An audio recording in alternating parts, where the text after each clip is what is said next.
morning and welcome back to part 2. We're going to now come down on our cutting guide to the pages. And for your pages, you will have cut 4 7 by 7.5 inch pieces of cardstock and 4 6 by 7.5. Now the 6 by 7.5 is our top, and this one has no scoring, so you can put a note by there that we do not score. We're making the pocket pages. So I've already scored 3 of the 6 by 7.5 inch, or the 7. Okay, let's get the measurements right here. 7 by 7.5. So I'll score the next one with you. And what we're going to do is put our, just like it says, we're going to score with the 7 inch across the top of our scoreboard. And you can score at 6 and 6.5. I'm going to turn mine. I'm going to score it 1/2. And I just turn it around, still at the 7 inch at the top, and score it 7.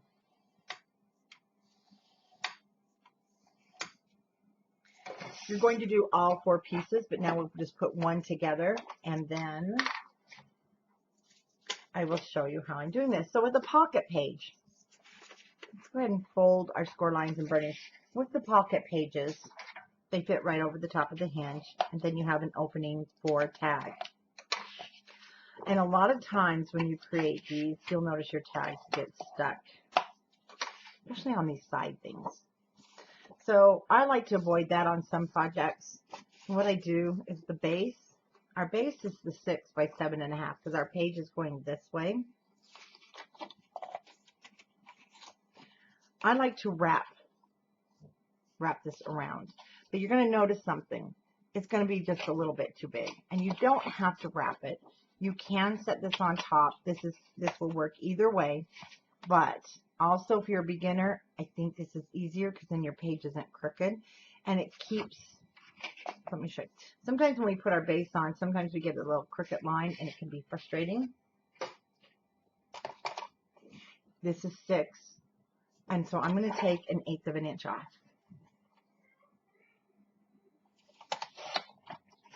And I'll be taking 1/8 of an inch off of each page. Now remember, you do not have to do them this way.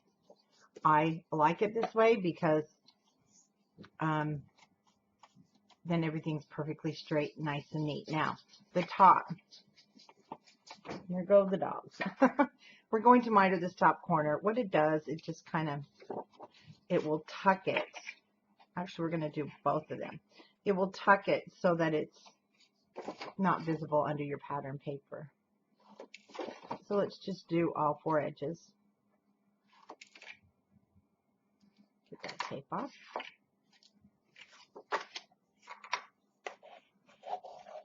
If you're new to my videos, you'll see I burnish a lot. And if you're using my artisan cardstock, then you'll know why.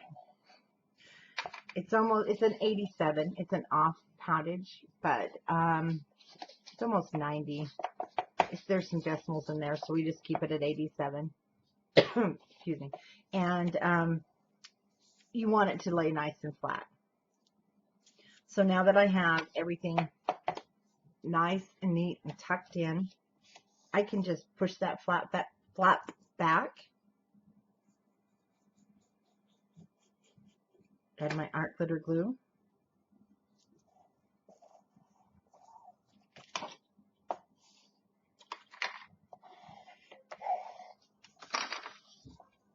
And once again. Now, one thing about your pocket pages, and this is one thing that I've really come to the conclusion since making mini albums for all these years. I used to make, we used to do our regular scrapbook layouts, 12 by 12, and then we moved into this about 9 years ago. I've been doing it about 9, 10. Pocket pages are good, but to be honest with you, once you start putting photos on the mat, you're going to notice they get really thick. Sometimes they won't even fit back in. Oh, sorry about the noise. So when you do wrap your album, wrap your pages, you're going to find it does make this a little more snug, and that is why you don't want to heavily mat But if you want it heavily matte, you certainly can. That pull out we're going to do, because you'll find once you put pictures on it, it gets too thick. And that's how we're going to create these pages. So like I said, I've scored on mine, but I'm going to create all 4 pages with you.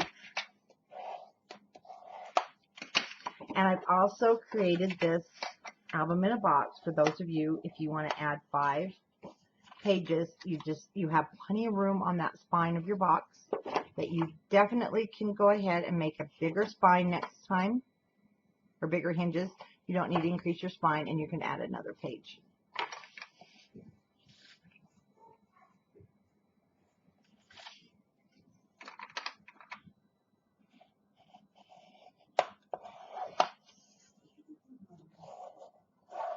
Okay. I already know it's going to be too big. So that's the thing in the future you could also plan on doing. If you know you're going to be wrapping, go ahead and just cut your pages. You could even go ahead and just cut them at the 5 7/8, because you're going to be just fine with wrapping. Now another thing, if you really want to keep them super, super, super straight, grab that clothespin and it's going to hold it in place for you. Clothespins are so handy because they don't mark. They're not expensive, but any clip will work too. You can even use a paper clip. But they are super handy tools to have at your craft table. And anything to take the stress out of creating your project, then definitely you are going to, you're definitely going to create more. It's when it's stressful, that's when I walk away too. You know how you want to make it so bad, but it's just not worth the pulling of your hair. And your husband or your significant other, trust me, they'll be like, I don't want to hear you crying over this anymore. Been there. So what we do is we find ways that work for us, ways that are easier, but it still gives us the outcome we're looking for.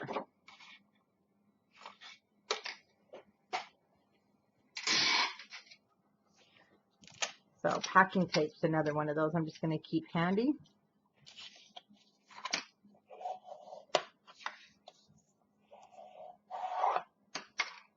Does a great job of cleaning up for you. And if you haven't invested in a small shop vacuum for your craft room, that's what you tell your family you want for Christmas. And a gift certificate to Country Craft Creations, of course. Or a subscription to the Craftology Box. Because your shop vacuum in your craft room, I'll tell you, it is so awesome to have. Now, the subscriptions for the Craftology Box, like I said, this particular one is sold out. You can definitely buy the individual. Well, there's some things you can't buy that are just unique to the Craftology Box, but if you're wanting to do the subscription, Tuesday, it'll be back up on the website. We've got everything working nice and smooth, and we have it open for more subscriptions so that you can not miss out on a box. So we'll be shipping in March. Oh, and we've got March's is just going to be adorable. Then we ship in May, then July, September, and then November will be our Christmas. Or well, not so. No, we try not to do like a Christmas theme per se. We do a winter or holiday so that you can adapt it. And so you definitely don't want to miss out on that. And my last one. And we only do it every other month because we've made them bigger and better. More designers are involved so that you can also choose what you want to make, but also budget-wise and also time-wise. I've got so many kits from when I first started stacked to the ceiling. I can't part with them from other companies, but I certainly haven't touched them. One of these days, I'm going to. But until then, I won't. And one reason I won't is because they're pre-made albums, and I lost interest because then I wanted to learn to do this myself. And it sometimes takes longer when you're doing it yourself. So that's why we do the every other month, to give you time to really work on the project. And we like to do it so that you can now make it with another paper line that you just love. And you're not having to buy another tutorial. And of course you don't pay for the tutorial, but you know what I mean.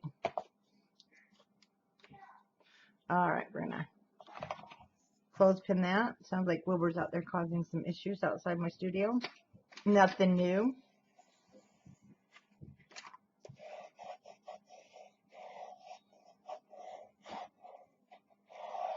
And if you love making fancy cards, just wait till you see Kathy Lee's when she gets hers on her YouTube channel under Kathy Lee.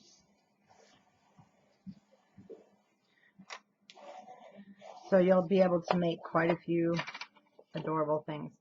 Now, mine's buckling just a little bit.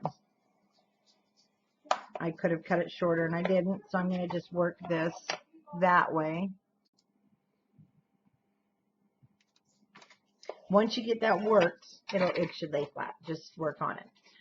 Okay, I'm going to move my board and I want to grab my box. We are going to put the pages on. And so this is, I know, something different than I do in other tutorials. So that's my front to the right. It doesn't matter at this point, but I do put the pages in first on this box. And we're going to work the flaps and everything, and we'll mount them, and then we'll put them on, and it makes the process go so smooth. So I'm grabbing my first pocket page, and what we're going to do is we're going to start with the back, and I always like to do a fit before we add any adhesive, because I don't, so it should go on there pretty snug, but it should slide with no, but you don't want the wiggle room. You want your pages straight, no wiggle room. See, no wiggle room. I don't like to miter these corners. I like it all the way in my page. But I like to also take my bone folder and work it so that it's not stiff. Glue or score tape. If you're using score tape, put it at the top, please.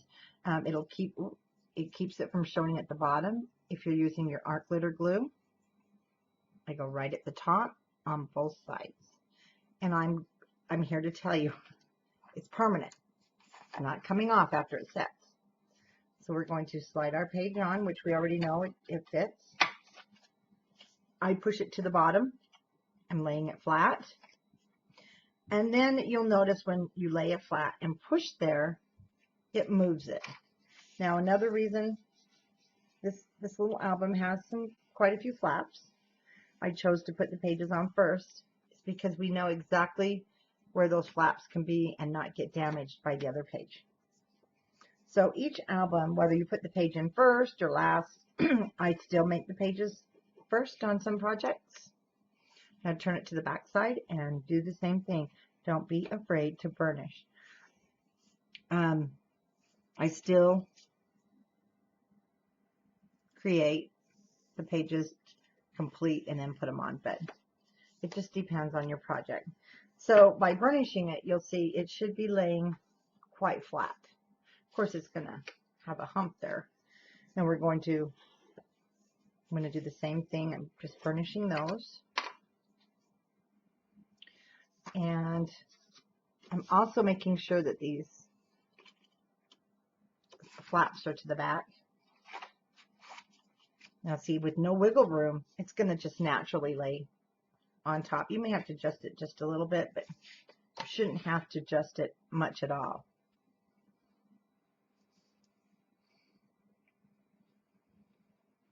Just keep your glue right at the top, very, very top.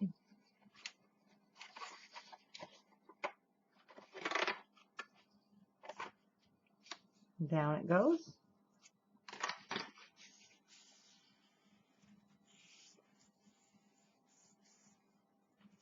Sure, yeah, sometimes glue will come out. That's why we don't want to cover that whole hinge in glue, or you're going to have an oozing mess. But now we're just going to move it around.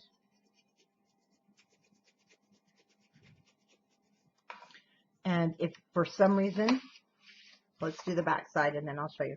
For some reason, if you have to get in there with your glue tip or a fine tip,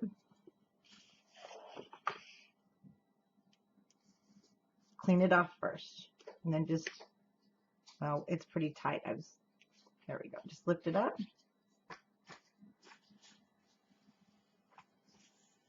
Add what you need.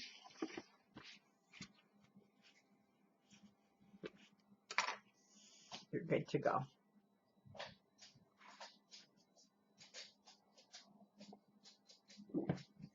Somebody needs their toenails clipped.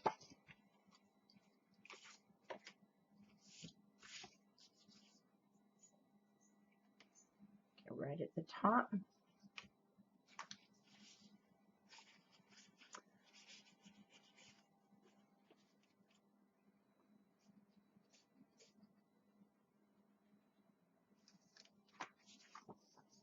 Half inch to the back.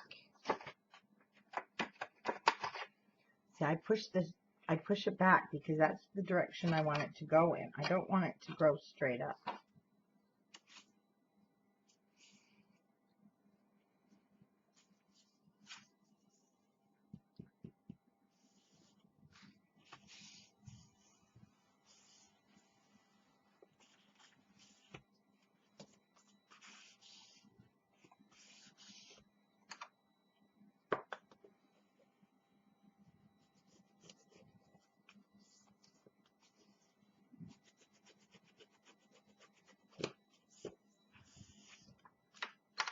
Page number 4. So I hope this helped you have a stress-free way to put your pages on.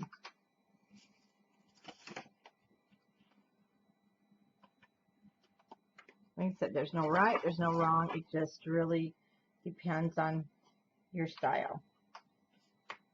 Because if you want to create all your pages, flaps, everything first, you certainly can. Just do this last. Now you got to remember, when you're creating flaps and putting heavy things in here, it does compress that page together, and then it's a little hard to get it on sometimes.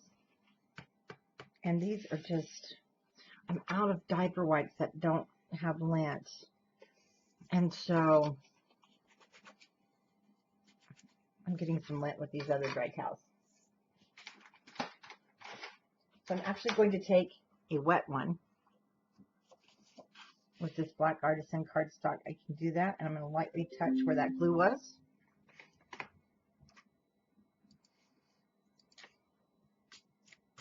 And it cleans it right off. Just gets it wet enough that I can wipe that off. See how nice that lays flat? And then when we put more weight, it'll lay even flatter. Now, there's one thing that we've really got to be careful about with this little guy, is this ribbon. You need to remember that it's going to go on the last page. And what it does is, it's not only cute, but it holds our pages together.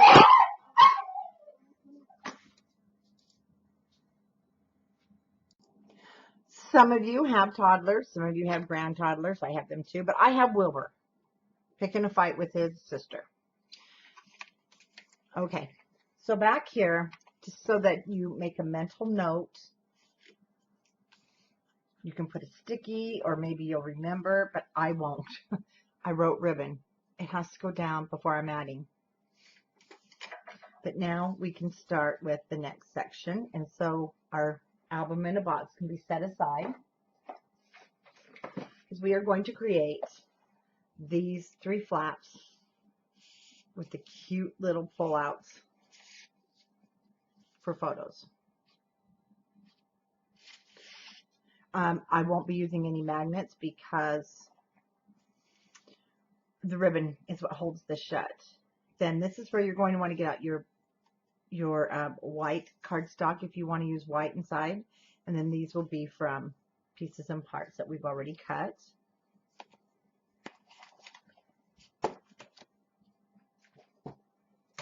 From your cutting guide, you have tags for the flap pockets on page number 1.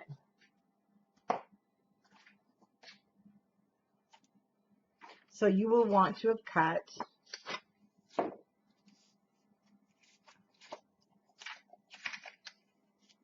3 2.5 by 6 1/4. These are the little mats that will fit inside of those pockets. There's no scoring. Now, page 1 front, you have 3 that are 6 by 7.5 inches. So the number 1 front flap pockets is 3 by 6 and 7.5. So also, let me let you know, if you bought the Craftology box, you have this.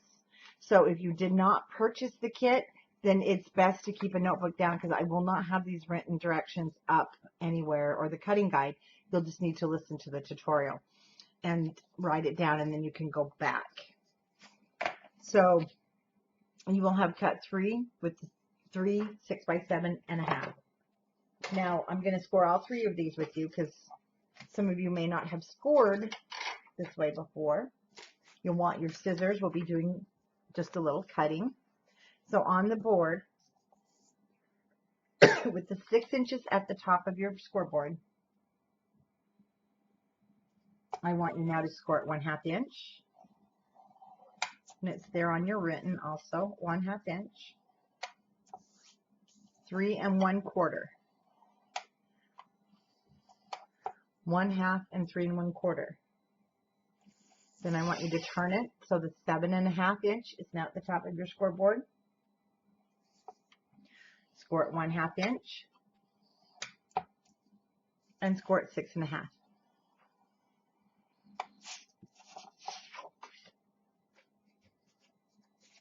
With our second piece, we have the 6 inch at the top of our scoreboard. We're going to score it 1/2 inch, 3/4 of an inch. 7.5 inches now at the top of the scoreboard, and I'll have you score it 1/2 inch.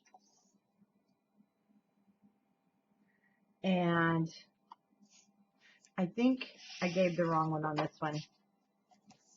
I did 6.5. It's not. Go ahead and 6 3/4. This isn't going to matter. I looked up. I looked at the wrong one. So it's 6 3/4. But this is covered with pattern paper, so it's no problem. Okay, 6 inch at the top of the scoreboard. Score it 1/2 inch. 3 1/4. 7.5 at the top of the scoreboard. Score it 1/2. And 6 3/4. I need to read the memo. Okay.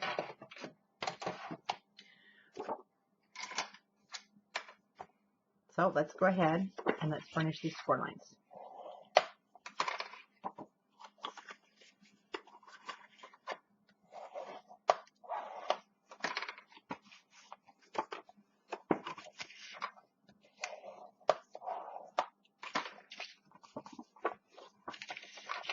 One thing that I want to show you.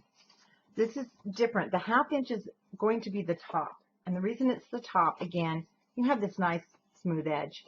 Putting tags in and out does cause wear down. So I wanted to close this so it looks nice and neat. Our hinge is actually going to be the 3/4 of an inch. We needed a bigger hinge because this is heavier. Much heavier. So what we're going to do, I'm going to fold this in half. Well, not in half, it's at the score line. At the top is my 1/2 inch, at the bottom is my 3/4. I'm going to take my scissors and just clip away that center with it folded in half, and it just creates a quicker. Then we're going to miter this side, and I'm mitering in a little deep. This is going to fold down, and we're going to adhere it to the page just like we did on the box. Now my 1/2 inch is facing me. We're going to miter this corner. We're going to turn it so now this long side is facing us, and we're going to miter this side.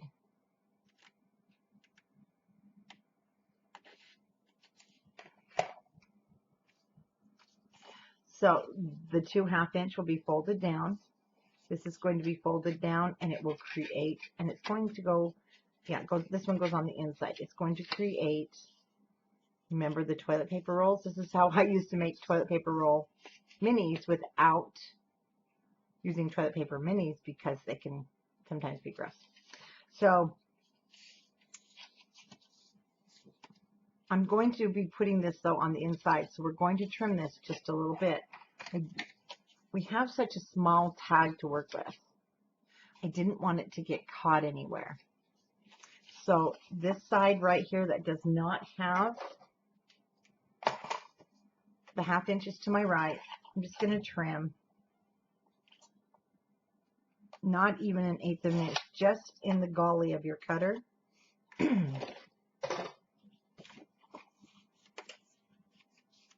Enough to fold it over. And then you have a nice, clean, solid surface inside for your little tag. Nothing to get caught on. So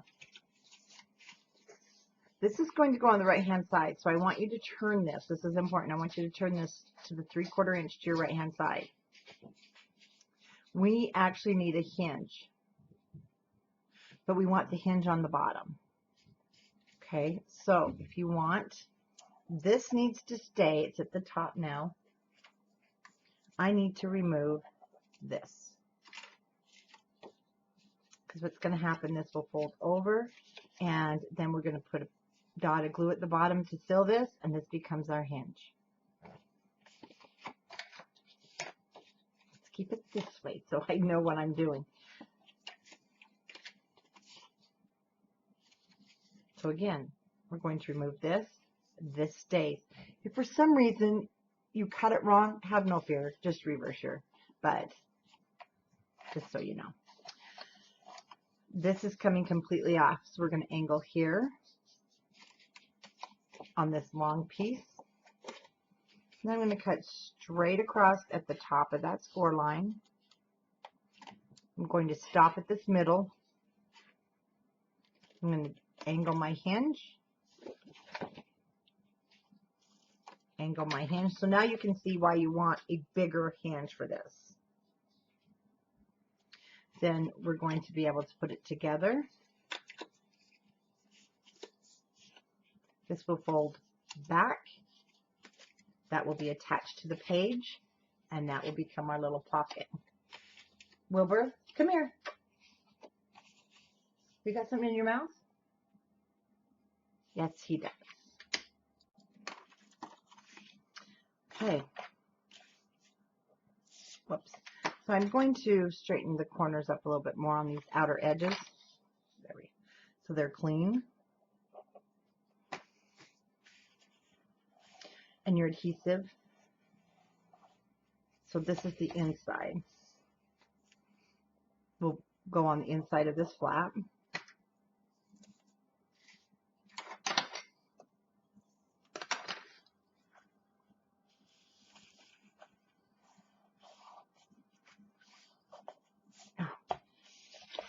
Lint. Lint's everywhere. We're going to fold this over. Make sure we have a nice fit. Make sure everything looks nice and neat. This is going to fold under. So you'll see mine looks short, and you're going to probably be concerned. Don't be. This is going under paper, and we don't want anything to show. And we're also going to mat these before we put them in our book, because it's, with an album like this where you have those flaps and pieces and parts, it's so much easier to work on everything flat. Now, another cute thing you could do too, it depends. You could cut your little flaps.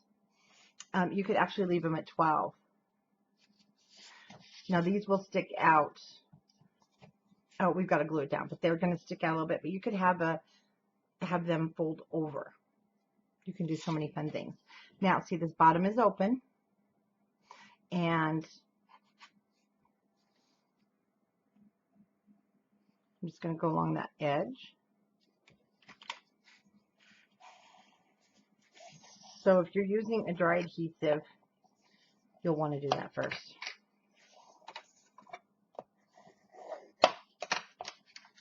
Even though that's not going to show, I do want to clean up any edges. You know what? It comes from the military. It really does. I was Army, not for long, but then my husband retired Air Force, and the problem is everything had to be square. The buckle, the boots. And I think that's where my OCD of this squareness comes from. It has to be like in line. Okay, there's our first one. Let's create the second one.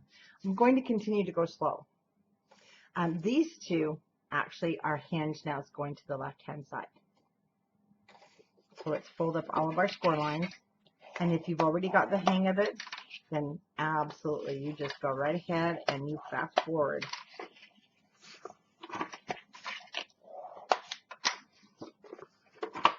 We already know that this is going to be trimmed,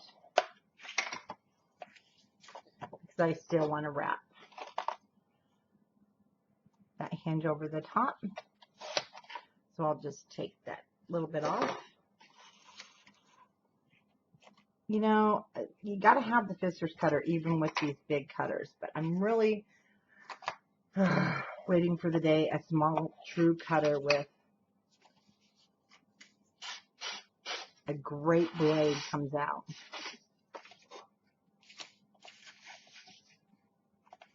And I want to make sure that's going to be enough, and it is. Let's do our cutting. Let's fold this in half.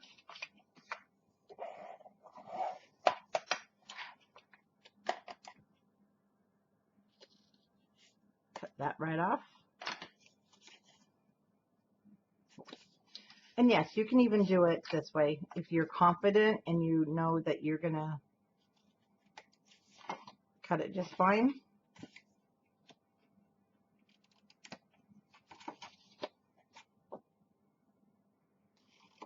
It definitely does make for a straighter cut. Now, again, we're going to fold this in half, but our hinge is on this side. Our hinge is now to the left. So one basic rule is that this 3/4 inch piece attached to here is what will always come off once you get used to making these.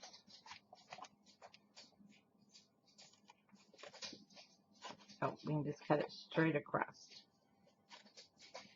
I like to get rid of the score bump.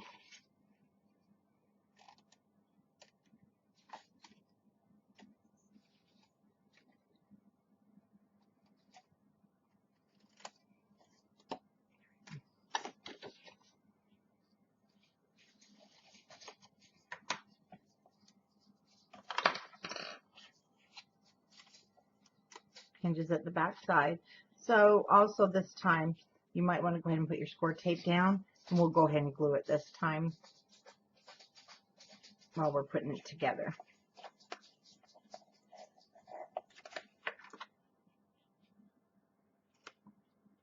And this is your chance to clean up anything that sticks out and over.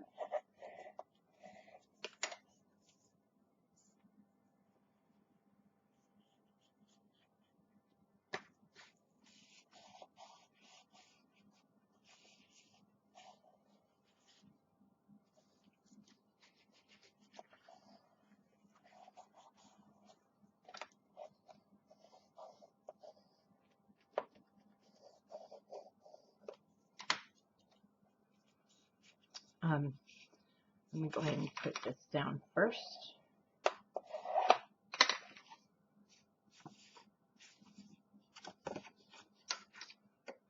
Clean up. Now see, we cut that straight across. So if you didn't quite get it straight, you can go ahead and clean that up.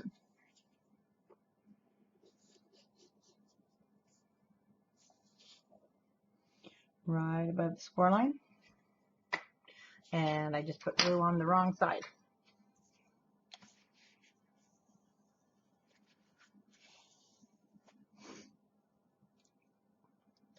It's my wet one.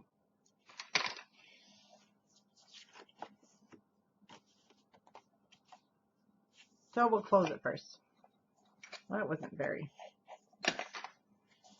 marked, but it's A-okay.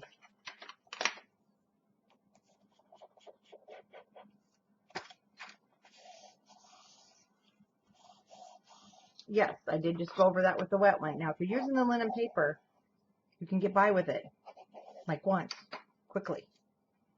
You might get a little of the black off, but just swipe it and wipe it. And then get lint from your other cloth. Good thing we're using batter paper. Okay. So now this hinge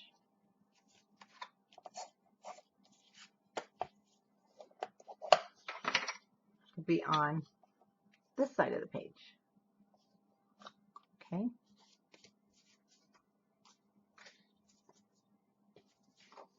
And repeat. Now this is the one, if you're following along with me, you got to make sure you get the right score line. I'll press that one out, just so it's not so bumpy.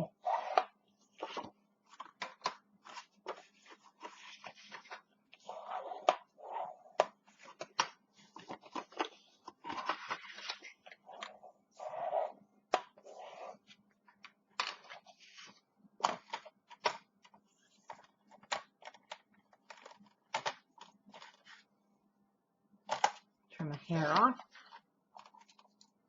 Also, I found push hard if your blade is kind of running on the not quite sharp side.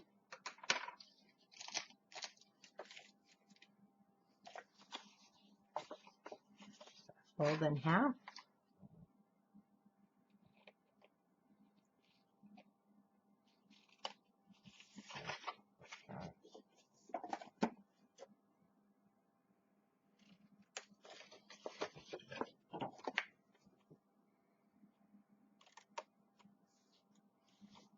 Okay, this is connected to this, so we know we need to cut it off.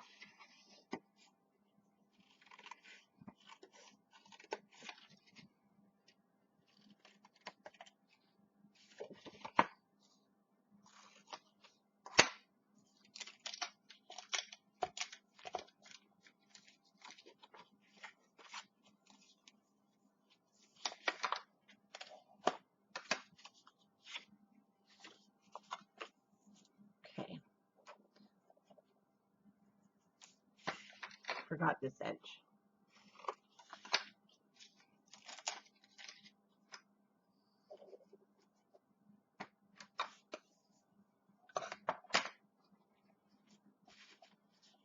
These are the dried Kleenex. They are supposed to be pretty much lint-free, and they sent me a bunch to sample for crafting, and they do pretty good until they get to be about this point, and then that's when I start seeing some lint, but they're not my favorite. A dry diaper wipe is my favorite. It's just a thicker texture, but it's what I have. So it's going to fold to the back. That will fold to the back.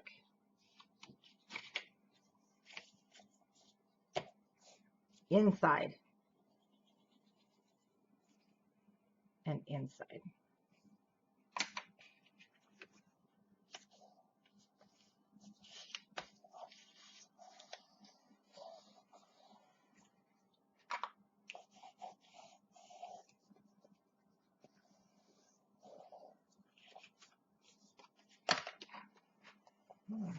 Forgot that was going to smush out.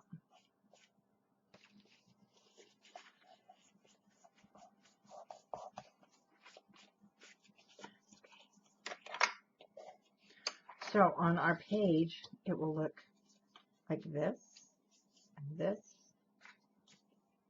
and this. So we're going to mat. We want to mat these first.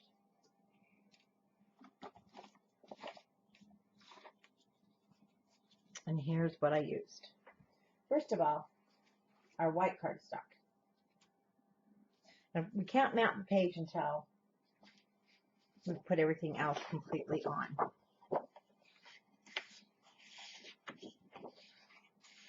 This one is called Sweet on You, and our letters. Sweet on You and Heart to Heart. So I used Heart to Heart on this back side, and then the leftover pieces there, and I did the other one as the main and white on the back. So let's get our measurements. Your measurement is going to be 6 1/8 by 2 5/8. 6 1/8 by 2 5/8. So we're going to write that down, and you can put it right on your paper for your pockets. Just write your matting. Again, you need to measure yours just to make sure yours, you know, is what mine is. It could be a hair off. So 6 1/8 by 2 5/8. And it will change a little bit on the inside where we're putting our white. But we also want to save as much paper as possible. So we know that the first one, see, it's going to go across here. And I'm going to choose to take this border piece off the top because I want to cut from the top down. And I'm going to actually do this on my cutter. So I'll take this off. I'm going to turn it, and I'm going to cut a 2 5/8 of an inch strip this way because it's directional.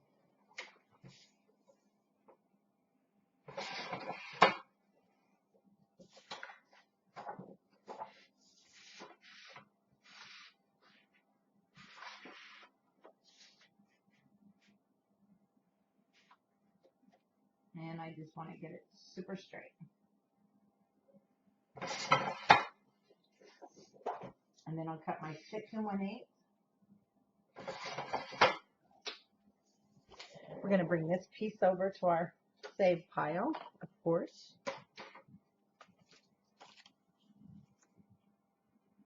Perfect fit. So I know it's going to fit. We're going to do the same thing now. I'll need to take 2 strips, so because it's 6 1/8. If you really want to save paper and have it just a hair short, you could do that and then put another strip of white. Totally up to you. That way you cut 2 5/8 and 6. I know 6 1/8 does put a hair over. So if you want to do that, you certainly can.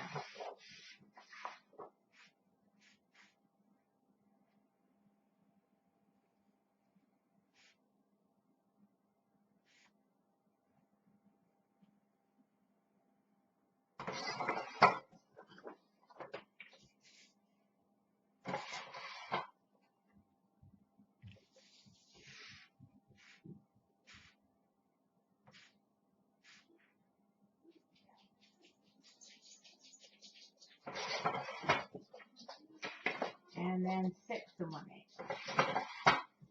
Okay.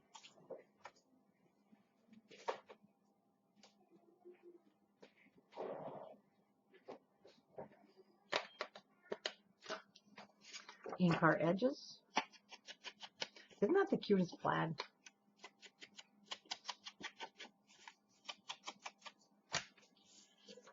I love plaids and polka dots.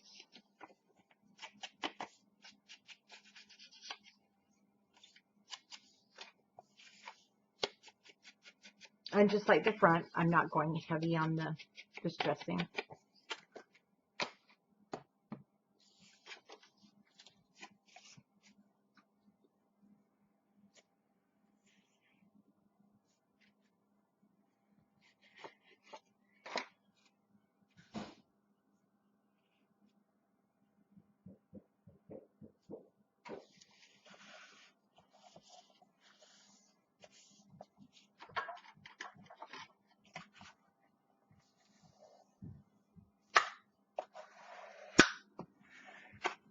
We'll be doing the backs after we do all the fronts. And time for the heater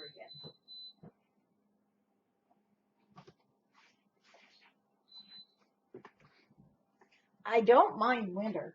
I just wish this basement, because that's where the studio is, would keep a constant temperature. Okay, remember, hinges to the left.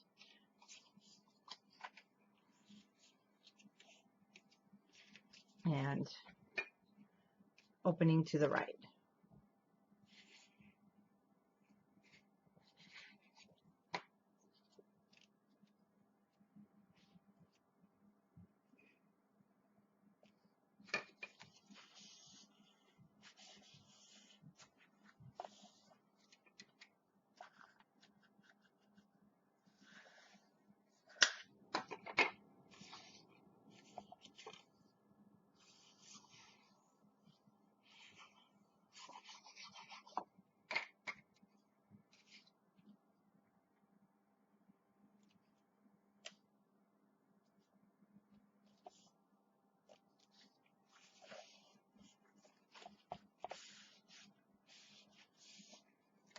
Okay, we've got these leftover pieces. We're going to start with this one because when it folds in here, what I did is white. And then down here at the end, because these were those leftovers, I just cut to fit. And I believe it's a 1-inch piece. So you can put that, yeah, it's perfectly 1 inch. And that way I knew the white was going to be the 5 1/8 inch long.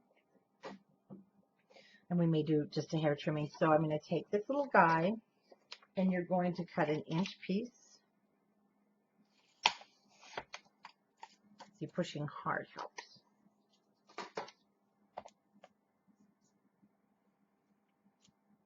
Then I'll take my white cardstock and I'm going to cut a strip of 2 5/8.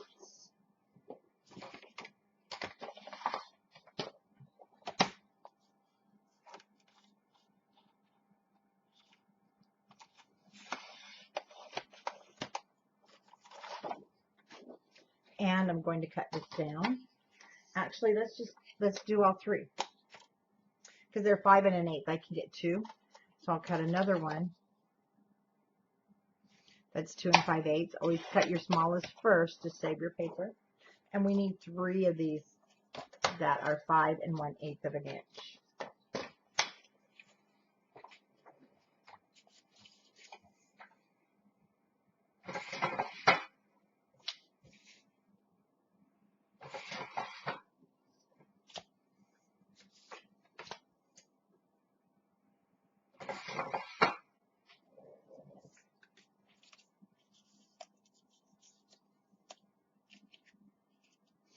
And then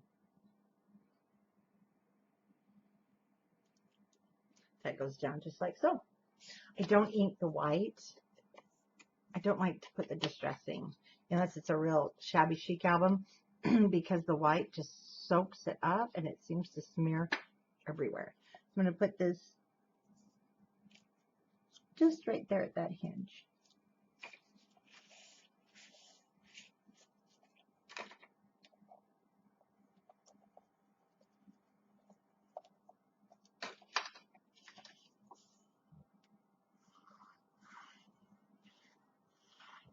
And the white looks really nice as a background for the photos. So you are going to have a space there.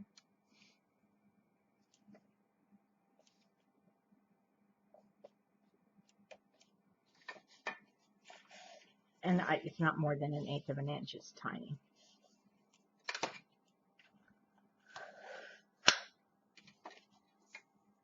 Now, on the back of these guys,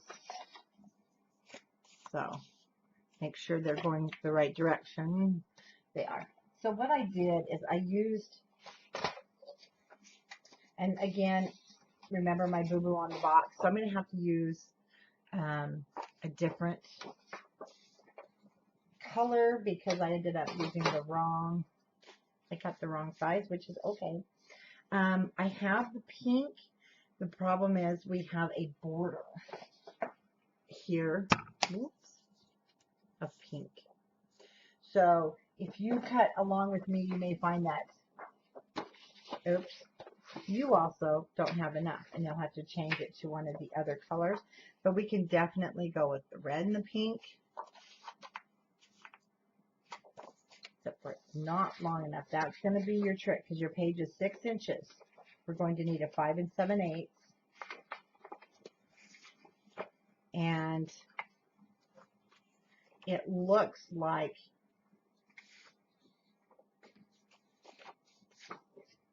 I'm going to have to go for the pale blue, which is okay. Well, that's where we're going to have to make that adjustment. So I'm going to cut my big piece first. That is on the right-hand side of the base of your album. And it's going to be 5 7/8 by 2 1/4. And I'm going to cut that right now. So whatever color you're having to use, let's cut it right now and set it aside. I also want to make a note. You can go back and do this matting on the base of the page. If you want to wait and see what you have left over, you definitely can. Or you can use white across the whole thing. Totally, totally up to you. Totally up to you. But what I'm going to do now is we need a 1 inch. We need 2 1-inch pieces. And I'm just going to cut this off those ends so I can save as much paper as possible. And I'm going to now turn it to the 2 5/8.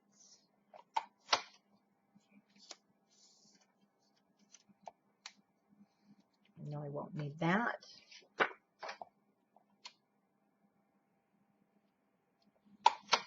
And 2 5/8.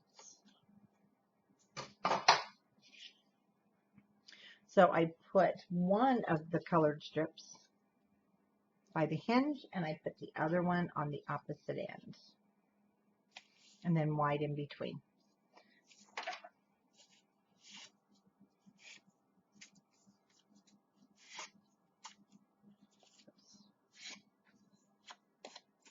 Fuzzy edges off from the cutter.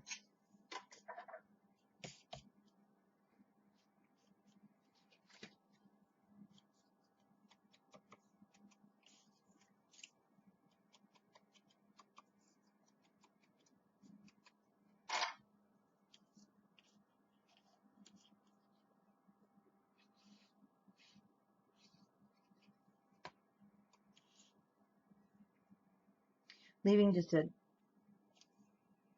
that normal 1/8 of an inch all the way around, hopefully.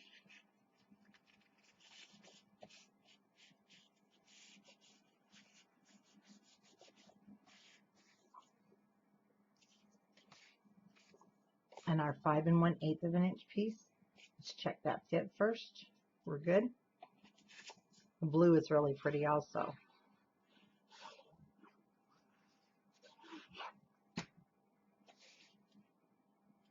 Again, leaving that space.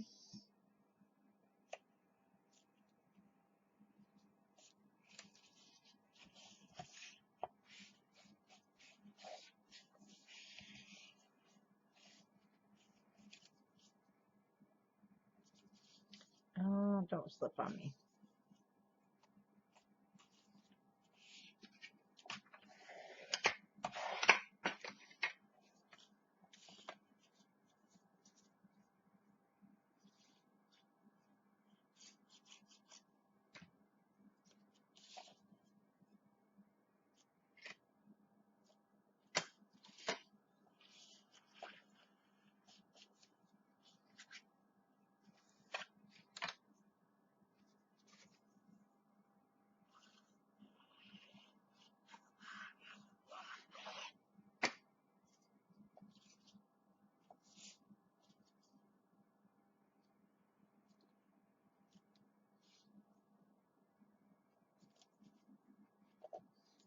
I'm off for some reason, but not much.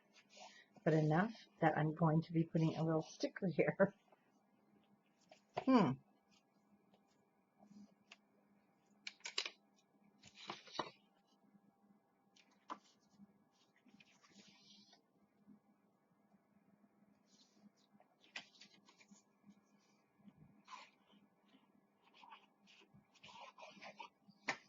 Just really not going on straight for some reason.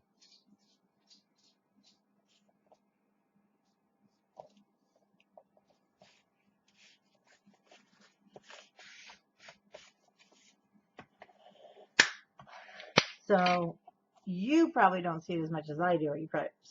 I'll be doing some little little sticker hearts, which is a great thing to do because it covers those boo-boos. So that one's at the top. There we go. Now we can go ahead and grab our box, and we're going to put it on our pages. Now with your box, you do have a front and you do have a back now. So you need to make sure your front is to your left. And you know what I did? So you may did it if you did what I did. My pages are with the flaps up because I obviously didn't pay attention to my front or back. And actually, it's not a problem. Just means my ribbon goes back here. So my back's pink. Okay. That's a failure to pay attention moment. We're going to place the opening to the right, of course the hinge to the left, right where the page, don't go on the hinge, right where the page is going to meet the hinge, and I put it even with the bottom of my page. And put it at the bottom of the page to where it meets the hinge there, not over it. Then line it up with the edge of your page.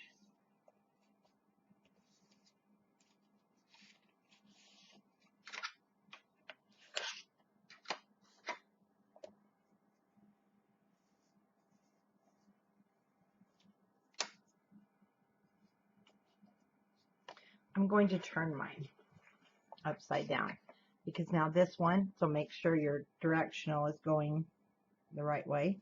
It's going to match the top, so there is a space here.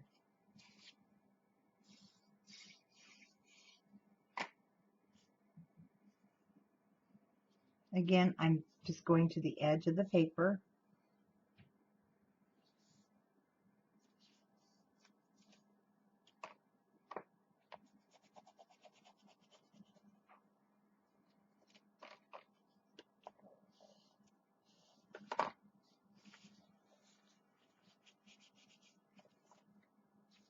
Where's my wet one?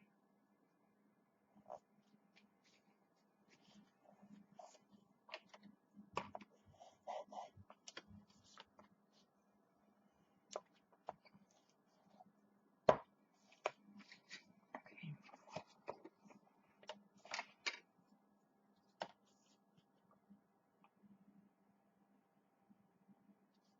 So I'm having an upside down day. My other one was reversed. But it's okay. There's no hardcore. It has to be that way. Mine's opposite of the photos you have, of course. Now for this little guy, what I did is I put him in the center. Now you can also measure your page and mark a 3 if you want it to be in the center, or you can eyeball it. I'm just doing the eyeball. And so you'll have a better view of where, there we go. I'm putting it. Sometimes it helps with black to put a lighter color behind it so you can see what you're doing. It just goes to the edge.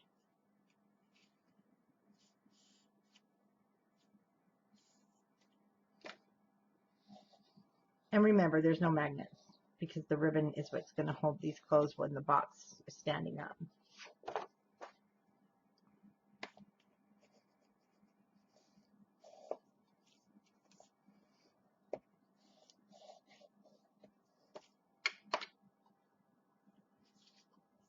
Now I'll take my 3 little inserts. I did not map these. You certainly can. And they see how it will stick out.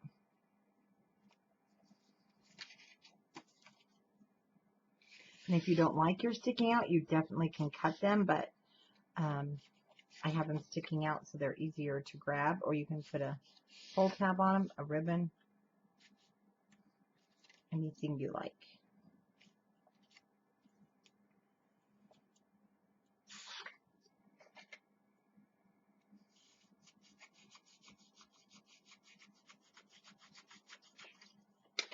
It's not glued shut where it shouldn't be.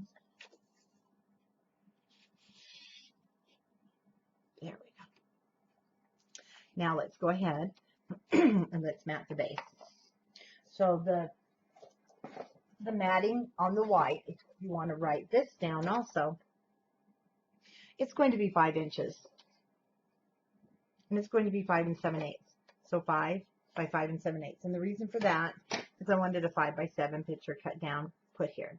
So it's 5 inches wide, 5 7/8. And I'm going to cut my white. And we already cut our strip piece. So now I'll go ahead and cut this down too. I'm going to cut this. This is the 2 1/4. I'm going to cut it at 5 7/8. And then I'm going to cut my 5 by 5 7/8 from the other half of that white.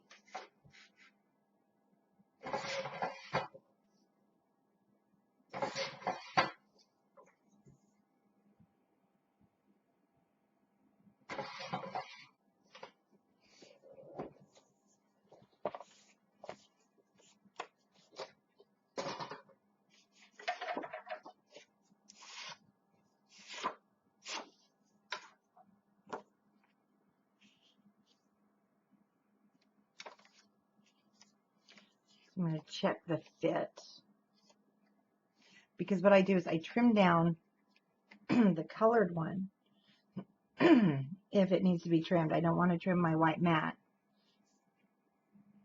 I'm also checking to make sure they're the same. They're not, but be careful when trimming.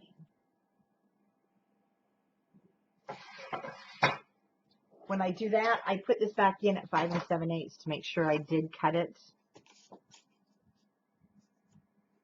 And that was the problem. Don't go above 5 7/8 or it might be too short.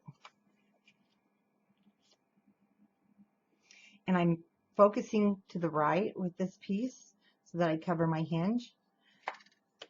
And that will still fold nice. So I'm going to actually put, now let's put the white one down first.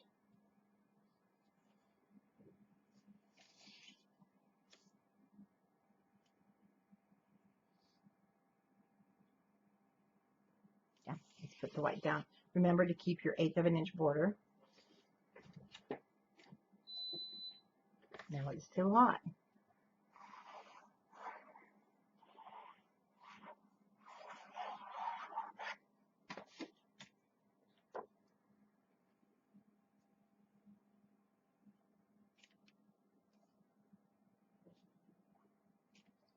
Covers very nice.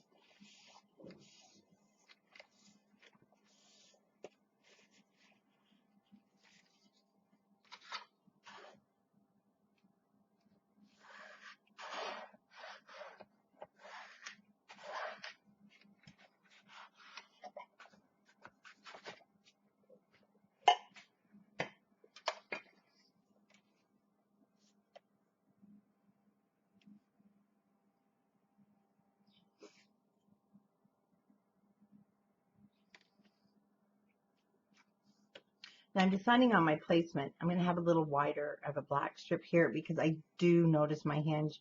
It's a little crooked. It's probably not much that anyone can see but me because I'm up close. So I'm going to bring this to the right a little bit more, just to where the hinge folds so I can hide it. And that's going to leave me a little more of a black strip. And it's okay. I do just want to lightly go over the edges with my Distress ink, because there's a heart sticker there.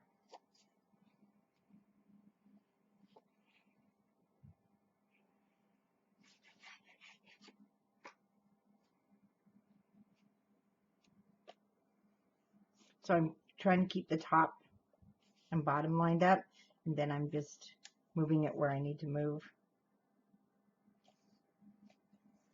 towards that hinge.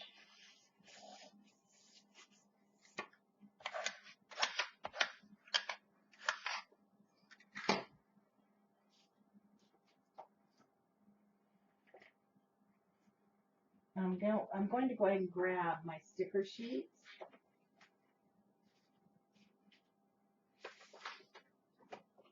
And what I used on the other one was just one of the hearts. You've got some different colors, but I'm going to go with the pink.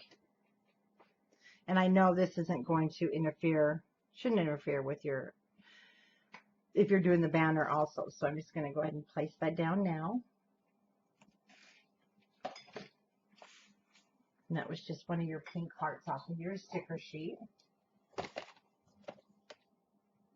This one I used blue, so we just reversed it. This will do last. And you may want to wait to do this. till you see what you're going to use on the banner, but you also want to do it last so you don't destroy it. So the back of our page is just a nice, simple little pocket. So we can close these guys all up, and then your ribbon holds it down. And also this, as you're working your album, it does loosen up. So we're going to turn it to the back. Move our album, and your next piece. Oh, don't you hate it when you're crafting and then somebody's cooking? I can smell it coming down the van. Oh, it smells wonderful. So our back page, number 1, is a pocket. It's 4 1/4 by 8 1/2. And then I always recommend that you do cut your pocket a hair short, just so that, okay, this is where I lost the video. So this is going to be the 3rd time as a charm, and let's see how it does. I realized it's not saving the video because my 1 terabyte hard drive is full. We got that cleaned up, and so what we're going to do is I have to walk you through this front of page 3 and the back of page 3. So I have gone ahead and cut. Now we had already kind of started with our pocket, cutting it a little short of 8 1/2. So I cut some what I call faux fronts. And then what we're going to do, and what happened is during the record, I thought it was recording. So this has already been attached down. You want to put this in your scoreboard, and you're going to score a 1/2 inch on all 4 sides. Then after you've gone ahead and done the scoring, I cut my corners, and then I did fold this over like we did on the box. Just added my adhesive and glued it over because then I have a nice finished edge. Then let's fold the sides in and make sure it's going to fit. And as long as you're happy with it, then you can go ahead and burnish these up really well. And then we're going to mat. So the matting that I did was, oh, this is the finished one. Let me get, here it is, the one we're working on. So it was the heart. It's the back side of the words. So I did cut this, and you might want to write that down. Your mat size is going to be 3 3/8 by 7 3/8. And up here, then I used the blue because remember I had the boo-boo with the pink. So I used the blue because it's the proper size, and it's 7 3/8. But now I only cut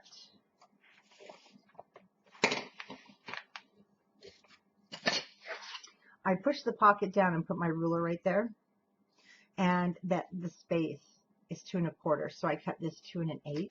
You could just cut it 2 1/4 and tuck a little in, but that way I had somewhat of a border, and then this just really looked nice. It was the header on the paper, so I left it. Then you'll take your sticker sheet, the bingo one off of the sticker sheet. It was right here. And I just put it on my black cardstock and cut around. And then I glued it the 2/3 of a way down. Then I just layered the blue and the red. And then I used right here was the sticker Let Love Rule. But let's go ahead and put the pocket on together of this page.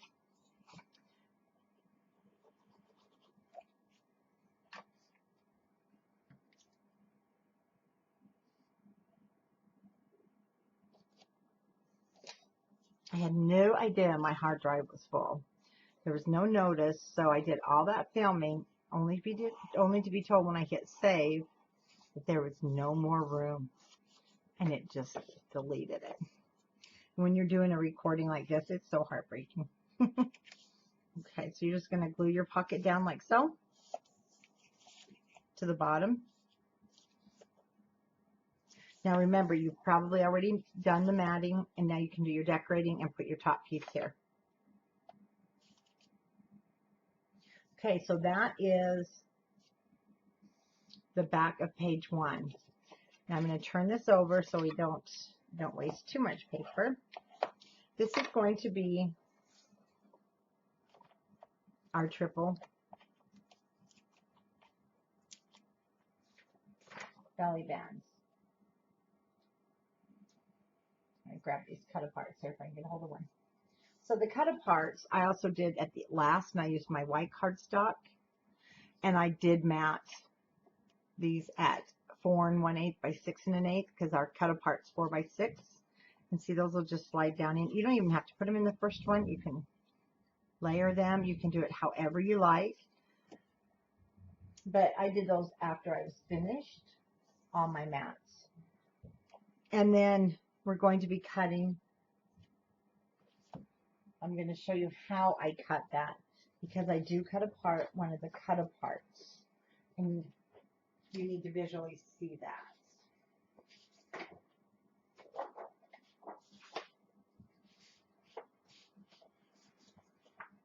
So I just need to locate the other one.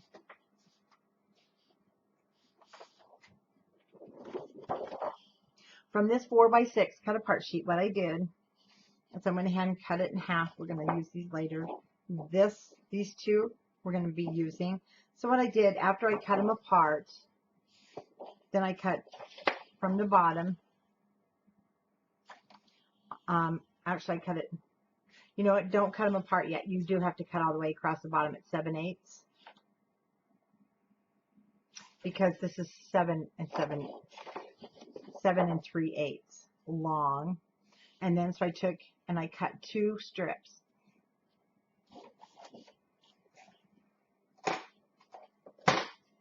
In my cutter.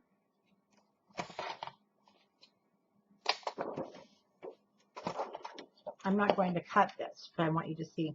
So I placed this at 7/8 of an inch. And I made a cut. Then I moved it to the next 7/8 of an inch. So you'll have 2 strips that are like this. But they're going to be 12. Then you'll cut them down to 7 3/8. And then on the original one, I used the back side of the heart, this heart page. But I decided after I saw how cute,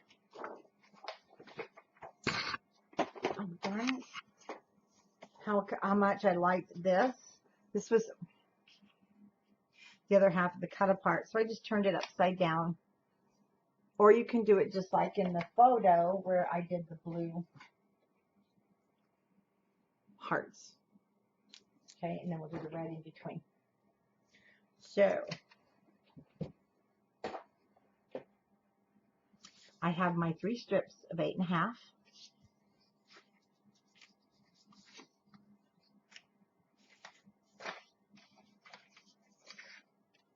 Now for the backing. Well, not the backing, but what's on the back side.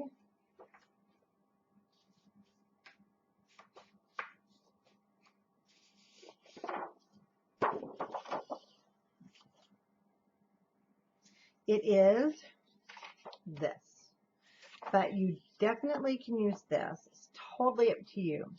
But for our matting in the back, what I did is I took this and I cut it, because our page is 7 1/2 long. So I cut it at 7 3/8, brought it over into here. But you're going to use this part because we're going to use it on the front of page 4. So just from this edge in, cut 7 3/8, and then you'll cut your 5 7/8 of an inch piece. And I took it from the top.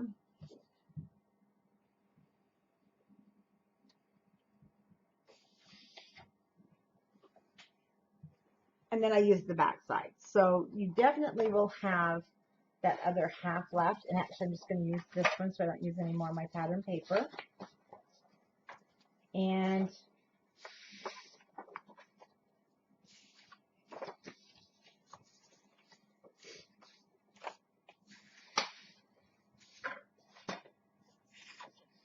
we're going to have this left because it's going to be used on some flaps here. Bring this out some more so I stay in the picture. But I did use this back side. But we're going to need that for the other side. So let's get started with our belly band. So we're also going to just pretend this is that pink plaid matting.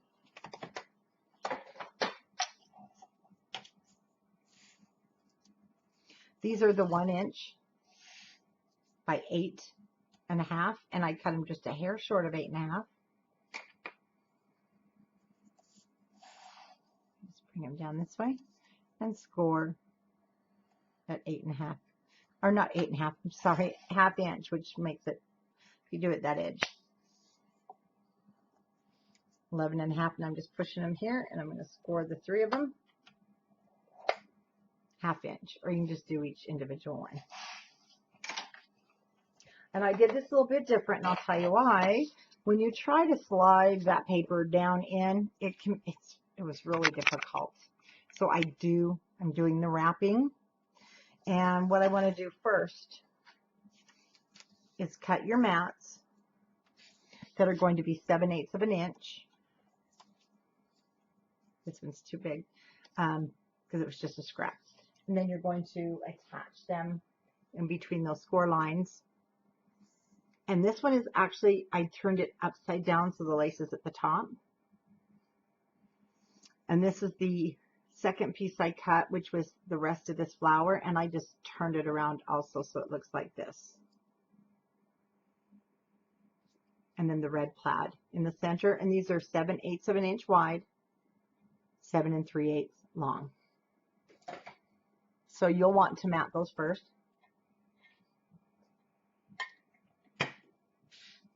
So acting as mine are matted, I'm just going to put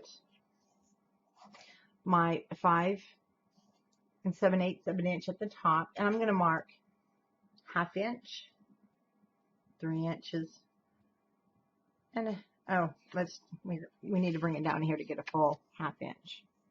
Otherwise, it's only about 3/8.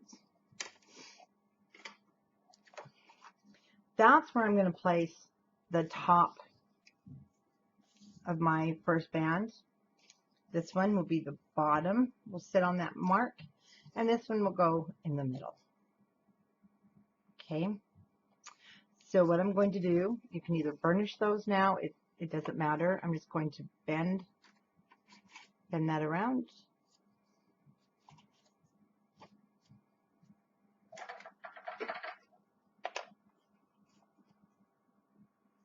So this will be your pattern paper. It'll be that plaid.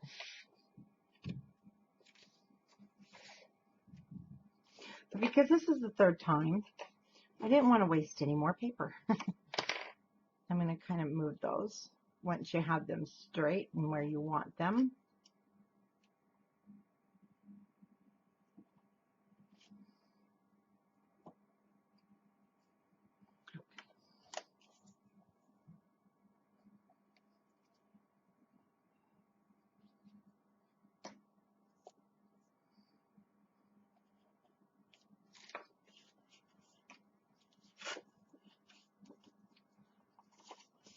How on earth did that go crooked?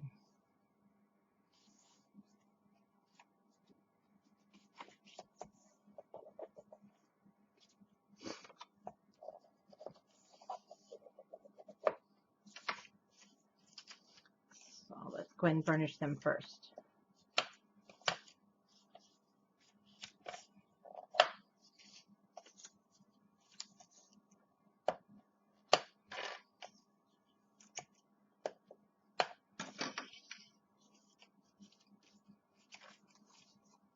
Now the bottom, so it's a 1/2 inch from the bottom where that edge will sit.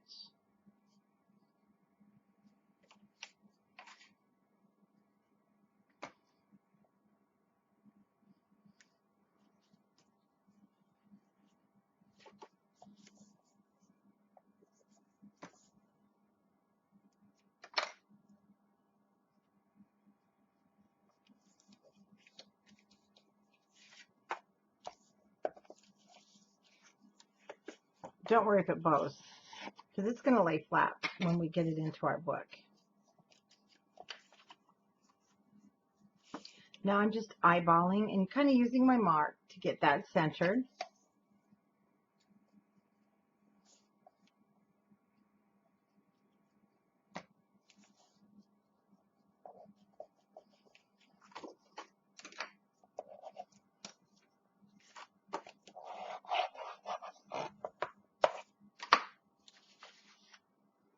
And we're just pretending this is the front of our page. So this will fit perfectly with the nice border around, and then our belly bands, and there was no fighting that paper down.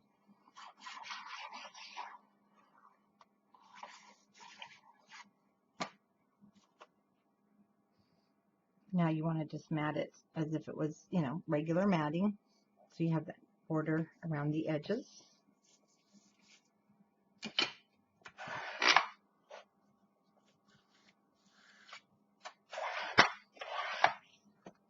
And it's all done.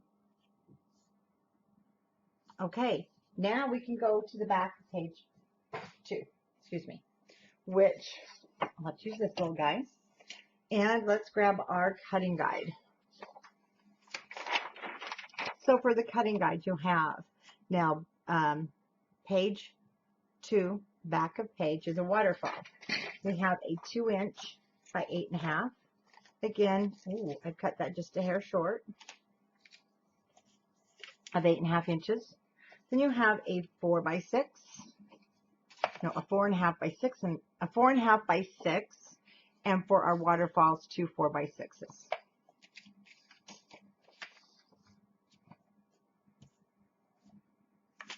Okay, we're going to go ahead and just first score up our little pocket here. And you want to score on 3 sides with it at the 8.5 at the top, 2" at the bottom, 8.5 again. And then the waterfalls, we will score these on the 4" at the top of your scoreboard at 1/2 inch. And do both the same. Now with the 4.5 base, we will attach our waterfalls.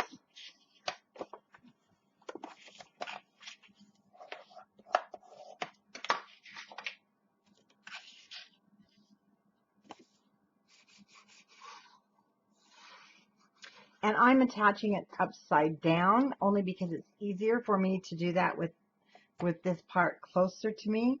And I'm going to match sides to side and at the top.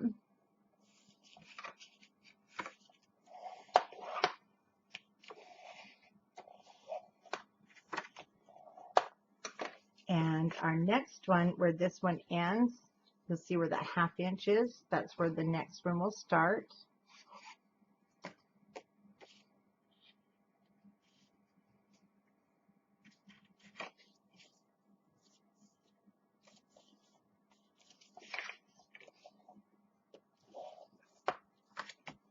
Okay, now the waterfall is done.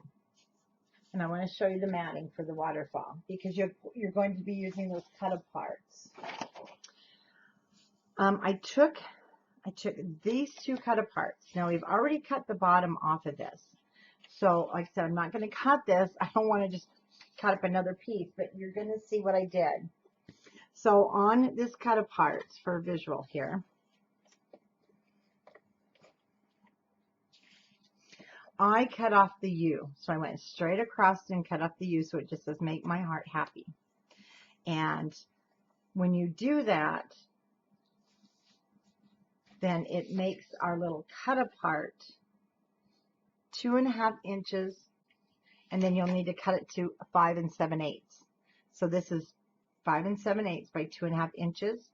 This piece was left over from when we did our cute little pockets on the first page, and it is 3/4 inch by 5 7/8. And that's how you will cut that.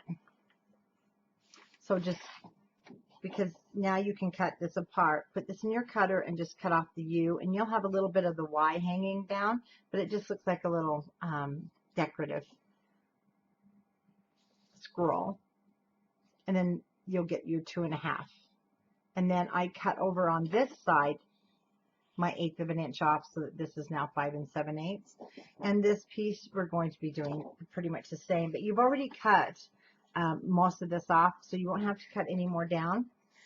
And that is right here. So it ends up being, again, this one's 2 1/4 by 5 7/8, And this little piece of heart that you should have a scrap is 1 inch by 5 7/8. So 1 inch by 5 7/8, 2 1/4 by 5 7/8, and the little strip here is 3/8 of an inch by 5 7/8. Okay, the matting on the back, 3 3/8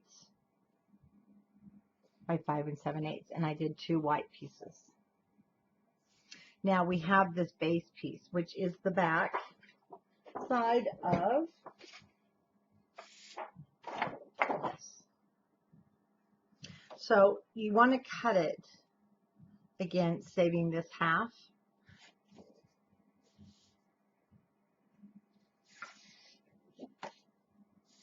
So when I cut it,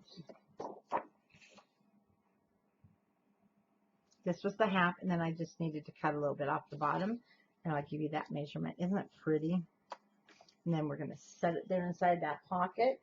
So the back piece that you want to cut is going to be, and we're going to cover that 1/2 inch. It's going to be 3 7/8 by 5 7/8. So again, 3 7/8 and 5 7/8. And then you'll have this whole piece left here. Let's see, I think I have a doggy that wants in. Come on.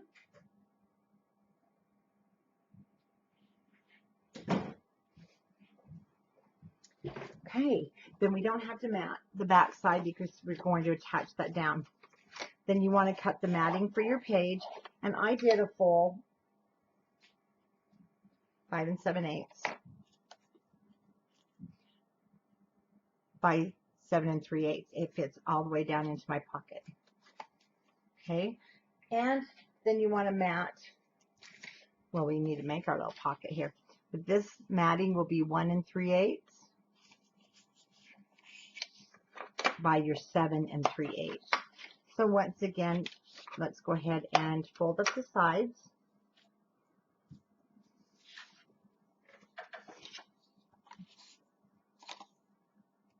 Okay, check your fit. Fold the bottom.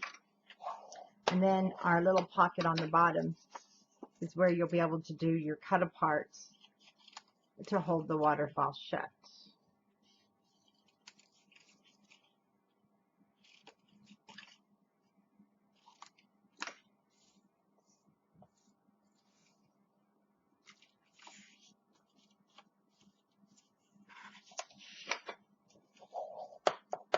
Okay, let's put this down.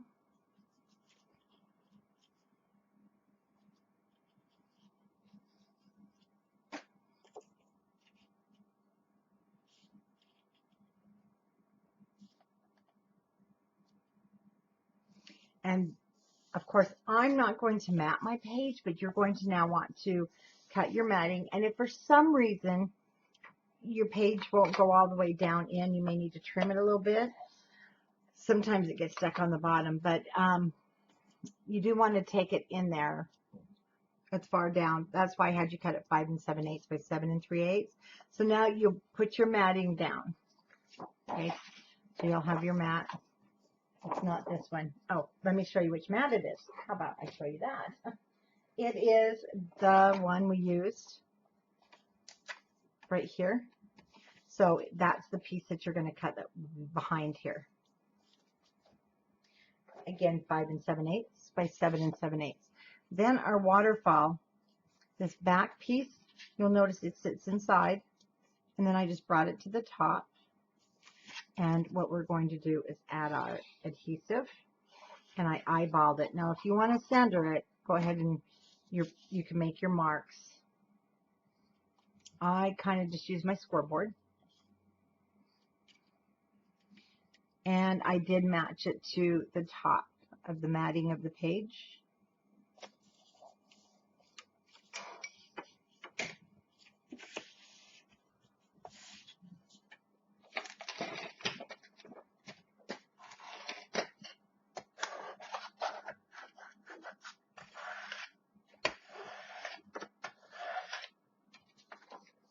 Again, you might want to wait. This one, I actually ended up cutting into both cut-apart sheets because I used this on the cover.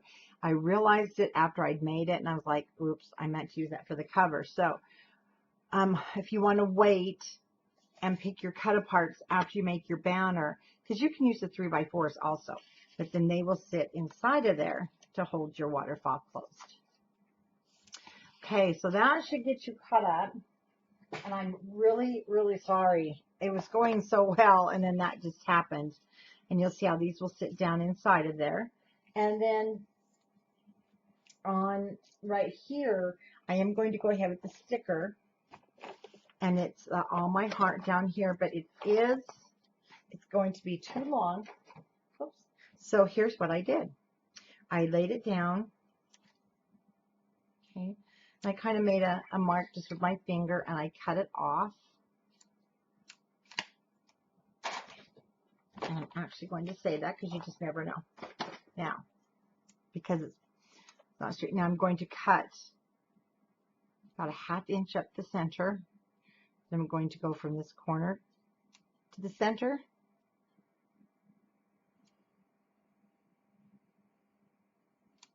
So I did what I call it flagged or pen. It's just like so. Then it looks like it was just supposed to be that way. Now, if you're going to use adhesive, don't put it all the way up to that circle, because that circle, oh no, it'll fit. My other one, I went up too high. There we go. Then you have a perfect fit.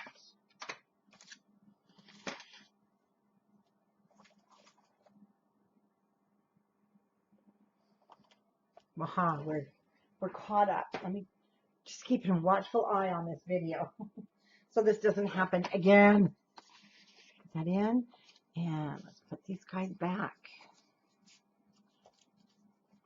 Okay, this is a fun one to make, and this is where you have quite a bit of space for those photos.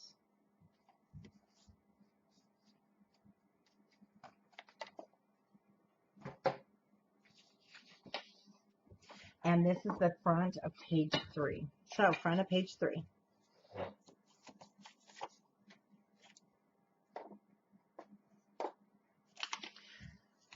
We want 2 6.5 by 6. There's 2 of those. Let's put the back there. Then we have 1 4.5 by 6. And I call these basically a stack. These are stacked. And what we're going to do is just score each one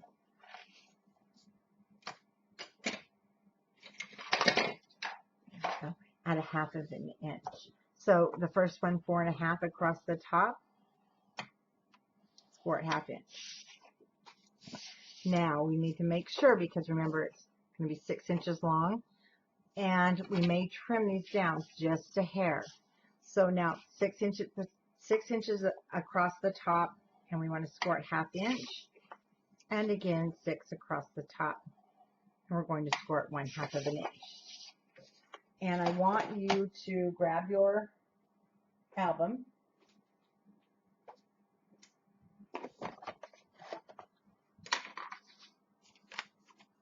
and check your width,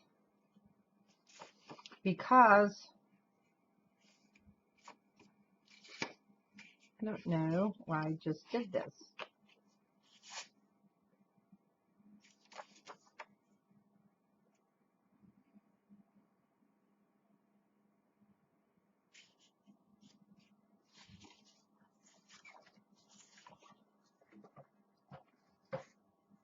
So we just scored on the wrong side. And it's okay. We're actually going to do some trimming, and then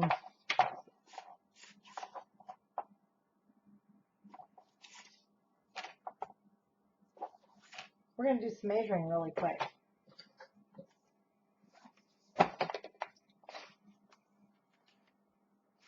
Six by 6.5. 6 by 6.5. Okay. Let's see what I did here. I scored on the wrong side. Again, it's not going to hurt a thing. So I apologize. And did I do it wrong in the instructions? Nope, it says with the 6.5 at the top of your scoreboard. Okay, we need to get that, thinking cap on that the teacher would always tell us in school. So 6.5 across the top. Let's rescore.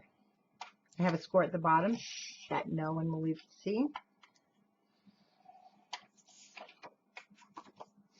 Thing is, this piece. Oh, I cut mine too long is why. Should be 6, not 6.5. So that was my own operator error. Otherwise, that is correct with the 4.5 across the top. So I just messed up on our 2 down here at the bottom. And we're using white cardstock covering it. It's nice and heavy, so it's not an issue.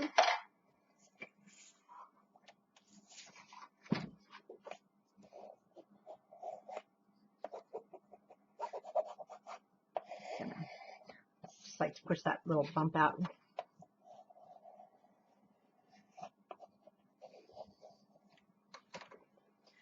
Now let's go ahead and grab our book.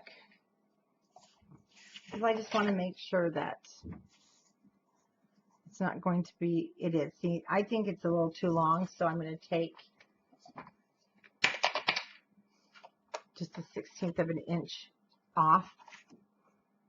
So it's more like 5, not quite 5 7/8. That would be too short. It's just a tiny, tiny bit off.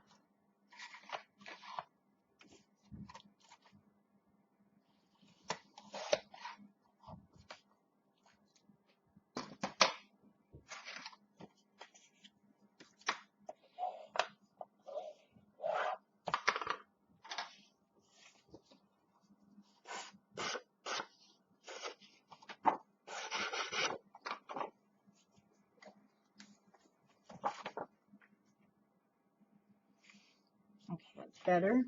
Check the 4. No, I have to take just a hair off. So my score line's here because we don't want it to be completely. Oh goodness, we don't want it to be completely 6 inches, but we don't want it to be 5 7/8 because we want it to just fit square on that page. Okay.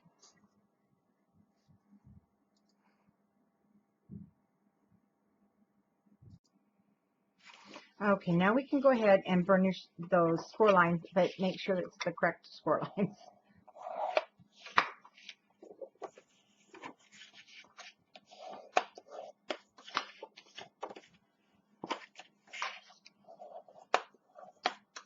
Okay, I'm going to start with one of the larger ones. And what's going to happen is our small one, we are just stacking these.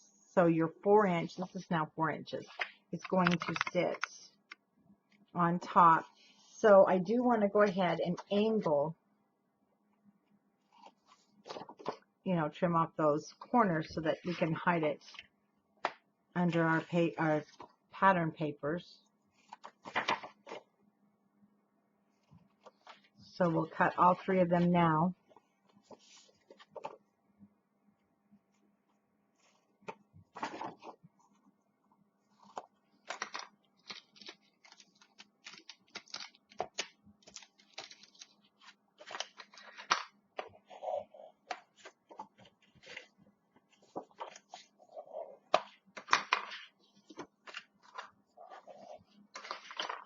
Okay, starting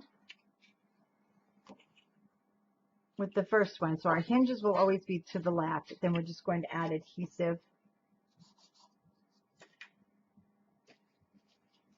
to the flap.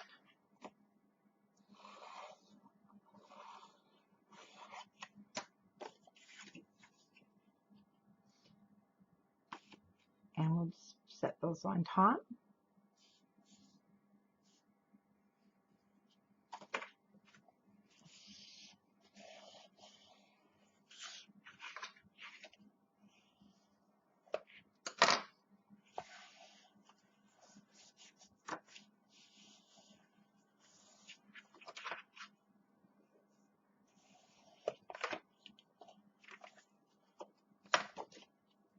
No. I don't know how I managed to get that on crooked, but I did. I think I'm just a little at a frustrated level because I've done it 3 times. No, I had to. I'm just so worried now. I keep watching the camera that it's going to, something's going to happen.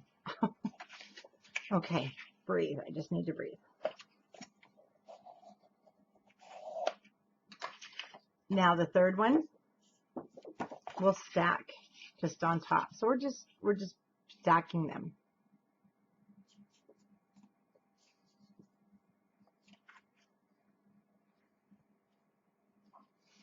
See how these two are the same, and then it opens. We have our little piece inside of there.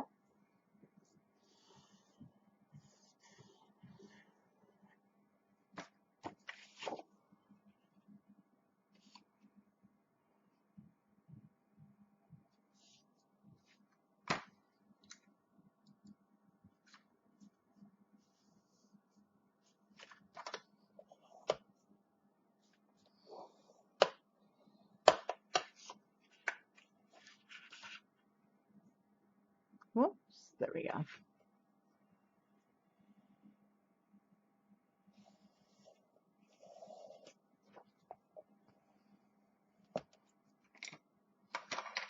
Okay, there's our little booklet. Now we want to go ahead and mat this first. So the matting is going to be that piece that we, oh, so you should have another piece of this, which is this back side. And I'm going to be using the red to fill it in. White, so we'll do the white because those are for photos. And we have a 4x4 cut apart here, and we'll be using red again so that it just really kind of flows together. And what I did is I'm going to lay this little guy down here. So we know we cut this down a hair, but I'm still going to cut this at 5 7/8 from the bottom up.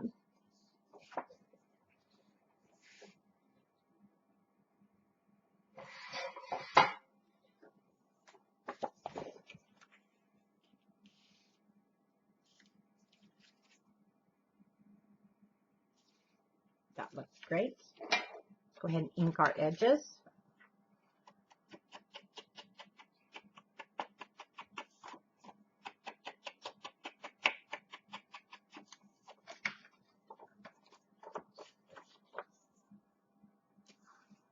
The reason I'm not giving you the measurement yet for the other piece, because you'll want to measure it. It will depend on how you cut the other side.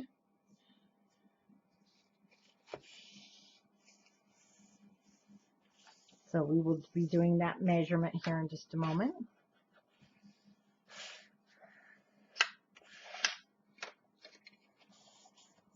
And that's why I don't give the measurements on your pattern paper on every project. There are some projects that I know that it will depend on how you cut it.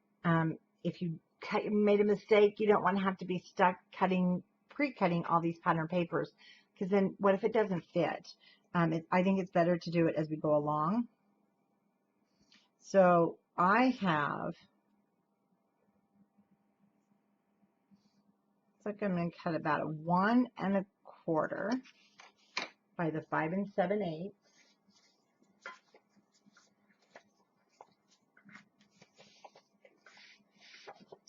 And I find my red plaid.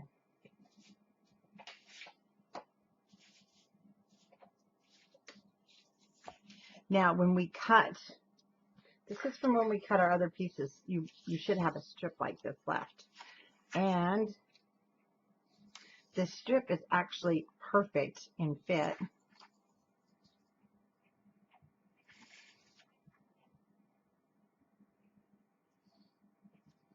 So I'll cut this down at 5 7/8. If for some reason you did make a mistake, I'm going to tell you, you can safely cut this off of your second sheet. and it won't affect your banner because your banner is 6 inches. So you're going to pretty much have enough left over.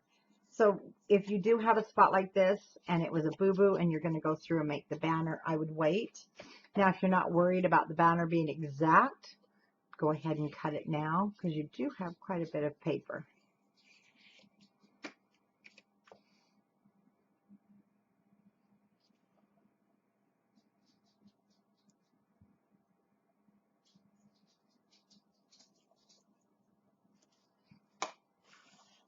Oh, now he wants out.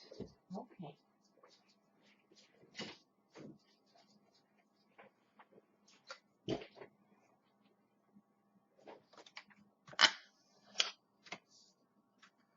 Now, when we open the inside,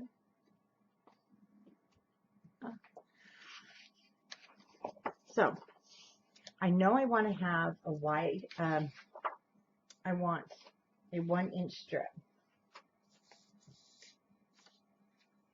And you actually, if you want to do anything different than I am, you've got plenty of little, pieces and parts already left over.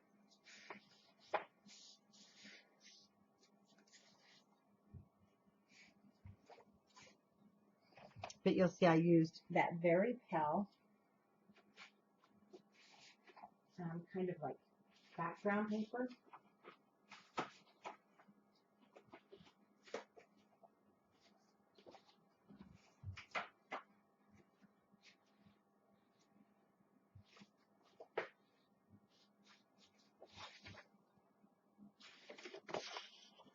And I do know it's over here. I don't have that big of a mess. Well, you would think I have a huge mess. Everything's just kind of hiding on me.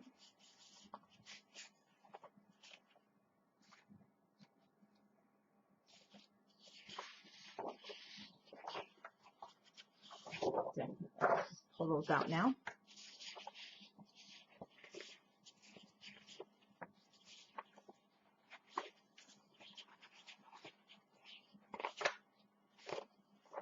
Okay. My 4x4s have just kind of like up and walked off.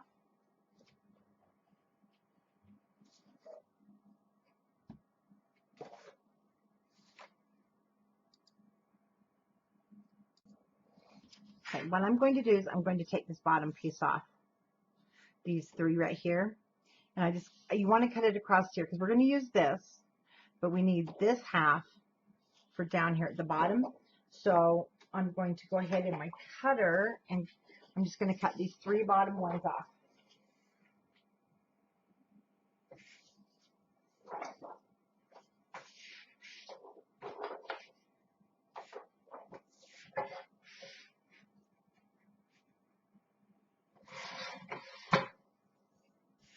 And then, go ahead and cut this little guy out.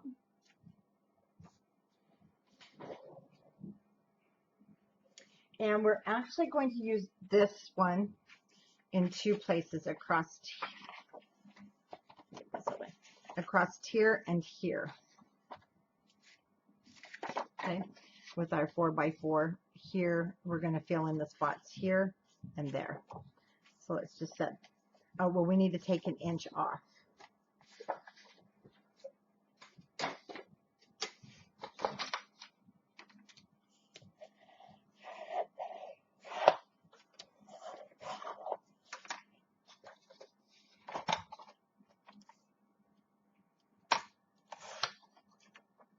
And then let's get our measurement. Should be 5 7/8, and it is.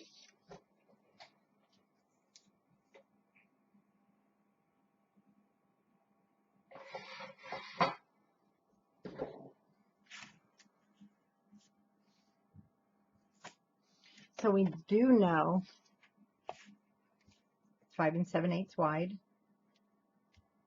And then our white cardstock is going to be 4 7/8 by 5 7/8.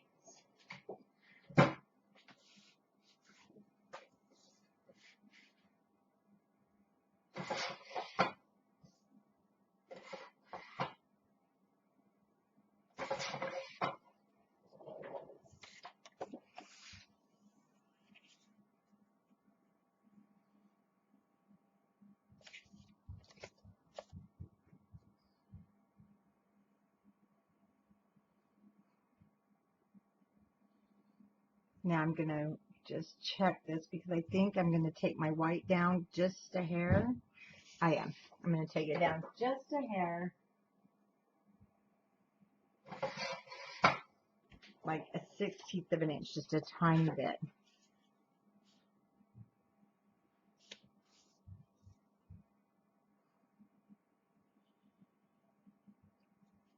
And that's the look I'm going for.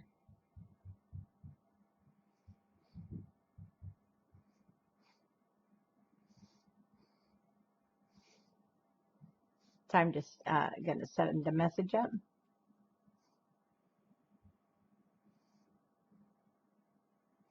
Wow, maybe. There we go. I'm going to go ahead and put the white down.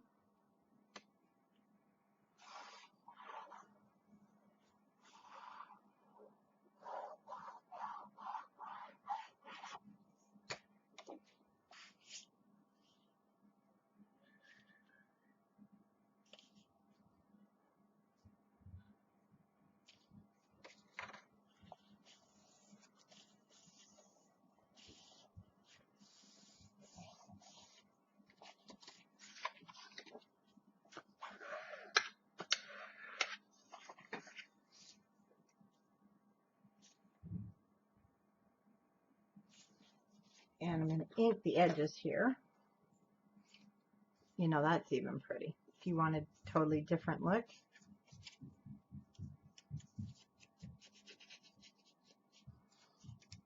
Oops. Okay. And our 1-inch strip at the bottom. I think this full moon is interfering with my camera. Oh, it's giving me anxiety.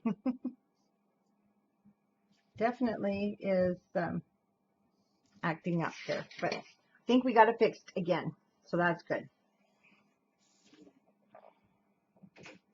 And we're going to take our, oh, and it's the doggies.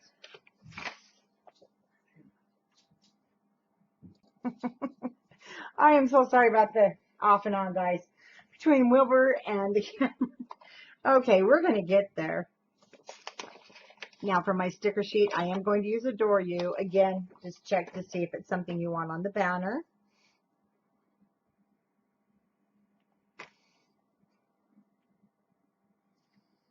Wilbur can be a little stinker. Okay, these are 4 inches, and I did these both in white, and I did the front and the back so that they would just be nice photo spots. A little bit stiff there for some reason. Okay, Wilbur wants in the room, so now the door was closed. He doesn't want in the room. He's laying on the floor with his foot under the door trying to pull it open. Oh, what do we do? What do we do? 5 7/8, but remember, it's a little bit shorter than 5 7/8.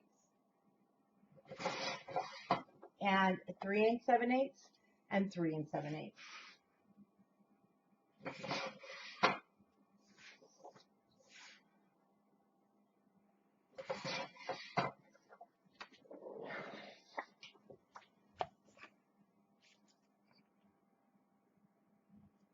Now, if you have a different color cardstock, red or anything else, that would really look nice too.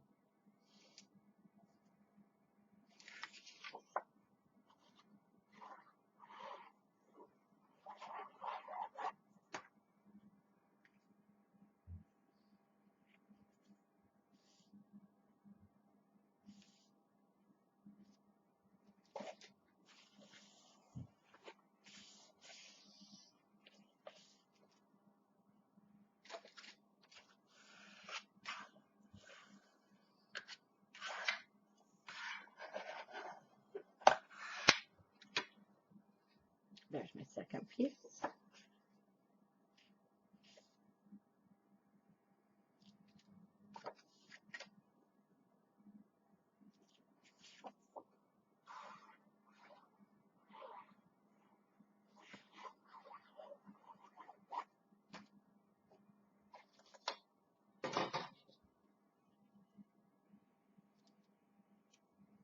Oh, he's a stinker. Wilbur, come here. He's literally pouting. So for those of you who have a dog or a beagle or a dog that's more of your family and he thinks he's family, oh, they can be funny sometimes, can't they? Okay, so this is our 4x4.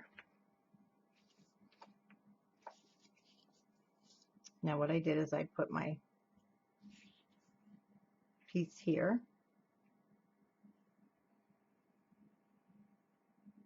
Ink the edges. And one thing to remember is that it's better to measure these as we go when you're doing these piecing.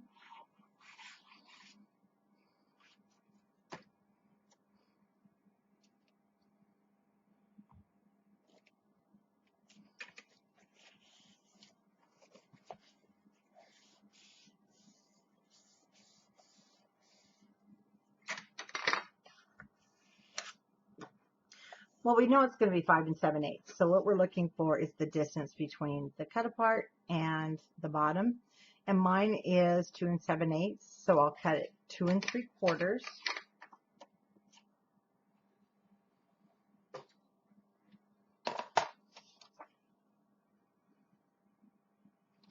And we know that we need a 4-inch. I'm hoping we're going to be okay here. So I'm going to put it in here at 2 3/4. Oh, we have more of this. What am I doing? Okay, 2 3/4.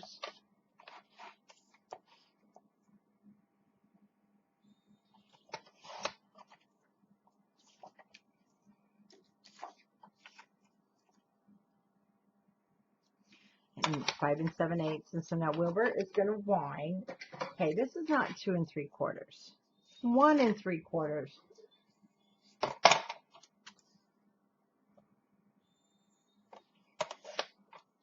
It's okay because we were going to have to cut from our other sheet anyway, from one of the other areas of the cut aparts.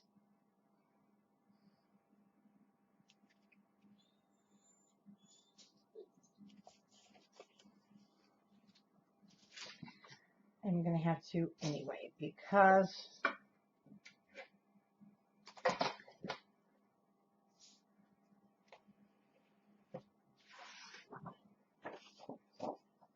but I don't want to mess with this. It's going to come from the top.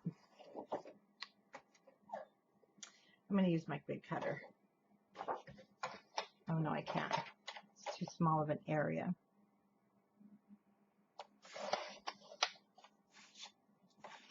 Turn this way.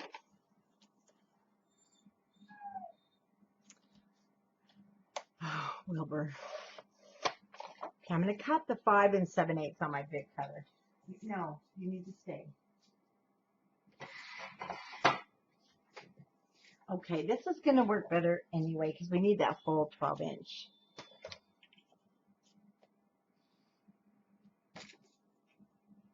And that is why. That's the second piece that fits there.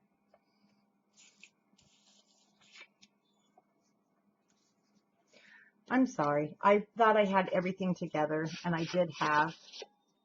And then between the triple filming and the beagle, it just kind of threw me off helter-skelter here.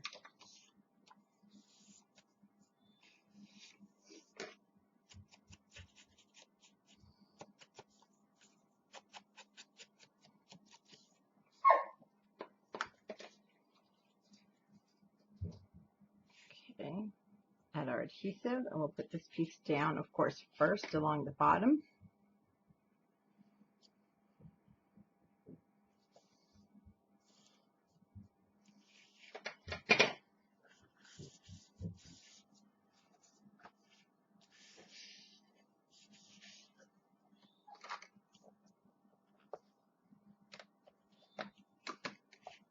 We know this is 4 inches, so this is going to be 4 inches.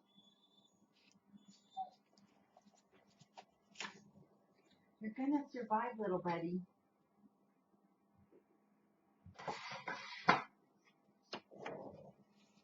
And don't forget, if you like a different side, because that's even cute.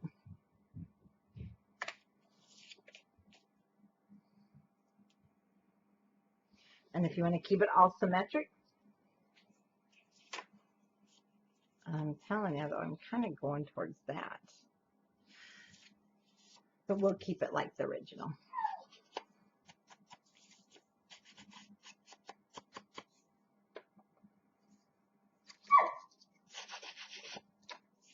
Wilbur, no.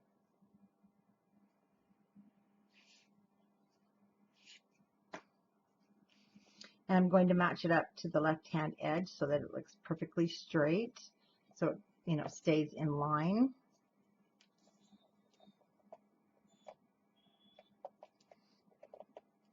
Then bring it down so it's in line here and in line here.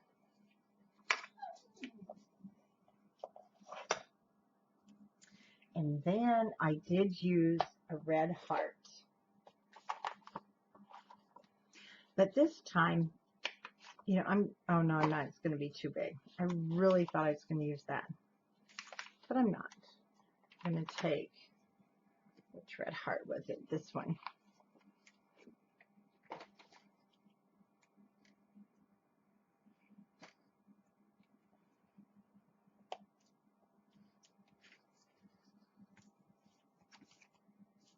Now we can put the little booklet down on the page.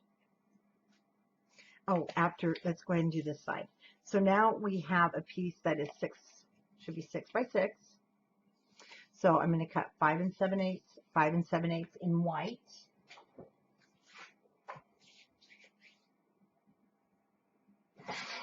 Are you a neglected puppy? Huh? You're fine.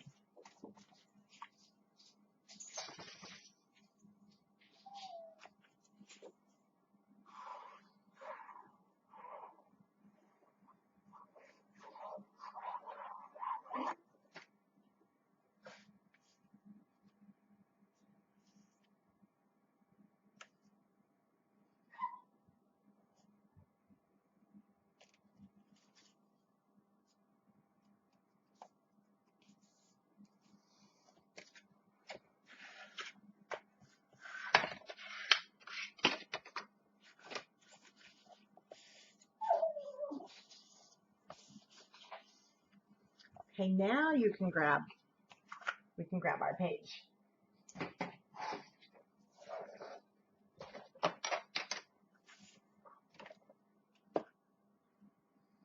And we already know it's going to fit top to bottom because we did try that out. And again, just on the page, you don't want to go over on the hinge. Go ahead and add that adhesive.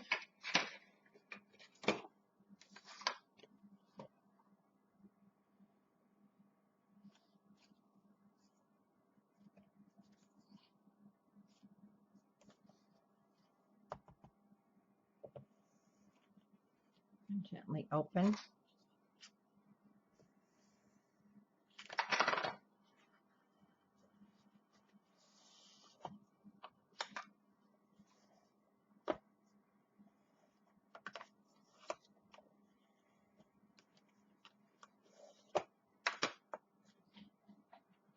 Gentle while it's drying. We're going to be having some whites.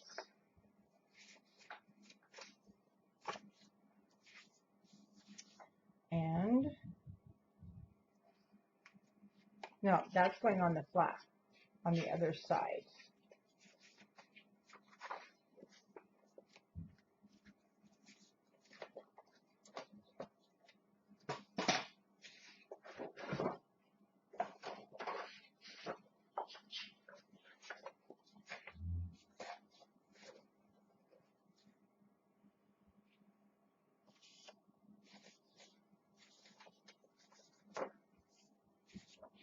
You know, sometimes that just happens.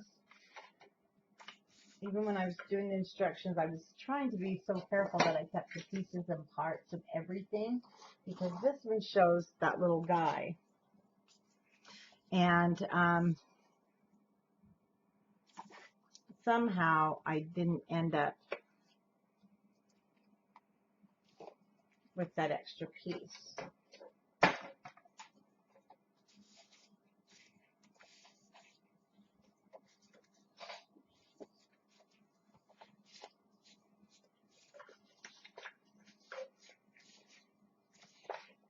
And once again, like I said, I don't want to use that because we're going to be using that on the flap. So that's going on top because that's the one we're going to use next. And because for whatever reason, I did not end up with that little guy there. So I'm going to go ahead and use this one. So let's do some measuring. My white piece I cut was 3 1/4 by 5 7/8, and then I filled in with 2 inches and 2 inches. Well, about 1 7/8. But we're going to cut these two at 2. And you have enough of this one, and actually, if you wanted to just share this one, have one side this way and one side plaid, and then not cut this for whatever reason, you certainly can.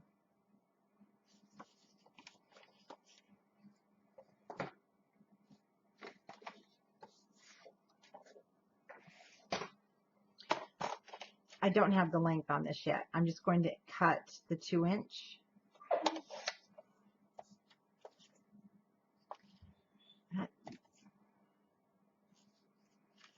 Let's see if that's straight.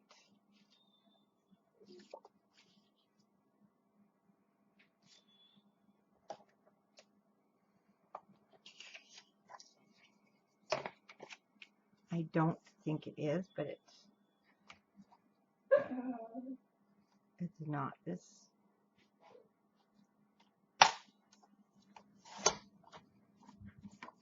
There we go.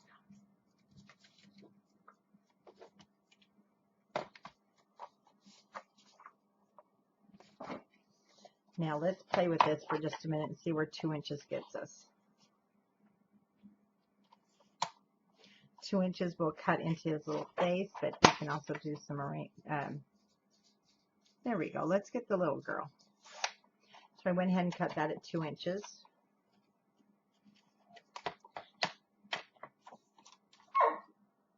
And it's 5 7/8.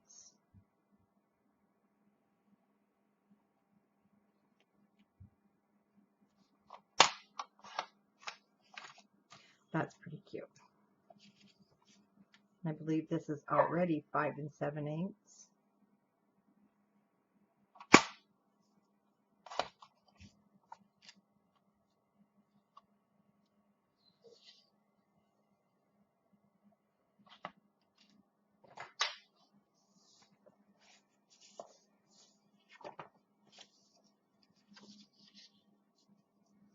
Now that will cover that hinge area. So fold it up so you can see it needs to go back there a little bit further. There we go. That's really cute. Now, it's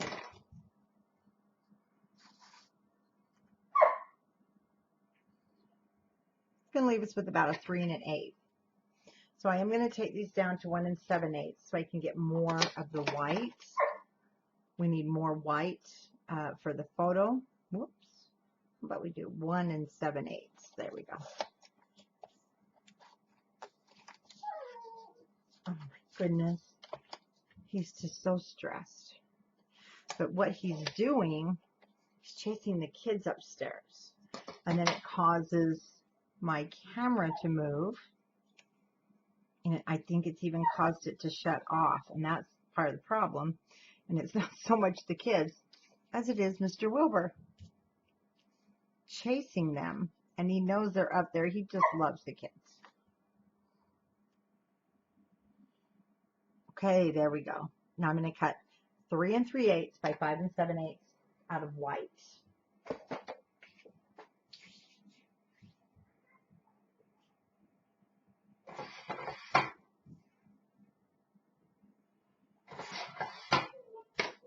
And let's see how well that fits.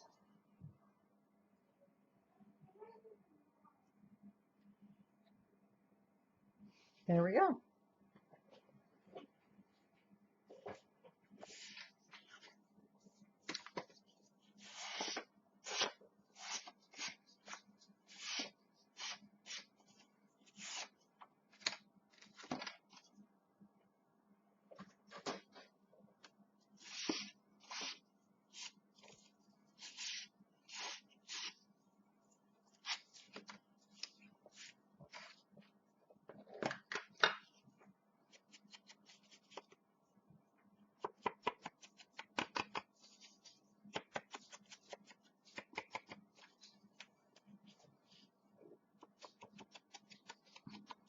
That turned out really cute. Sometimes it's fun to see when you're doing the patchworking how it turns out. And then sometimes it never turns out like the first time.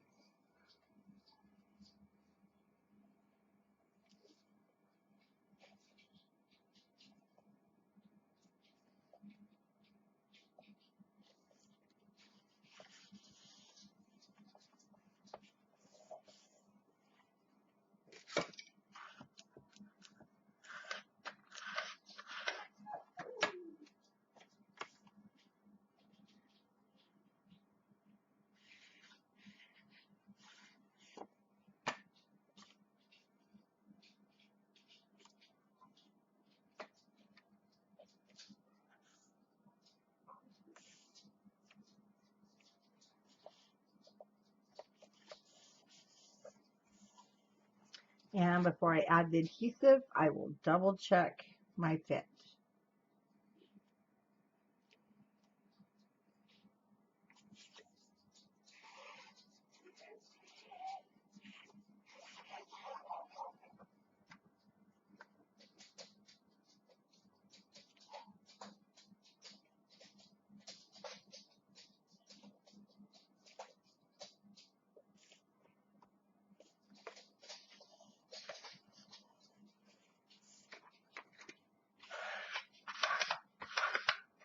And we did it.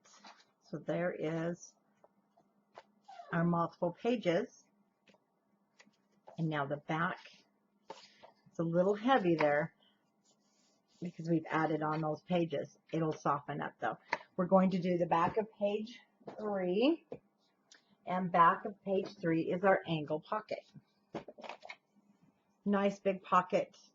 And that's great, especially if you do get some Valentines. How fun to just stick the Valentines inside there that you want to keep. So we have the back of page 3, and it measures, right here it says angle pocket, and it's a 5 by 7. And let's start by me reading the instructions. Okay, with the 7-inch across the top of our scoreboard, we're going to score at 1/2 inch. Then we're going to turn so the 5-inch is at the top of our scoreboard. And we're going to score at 1/2 inch.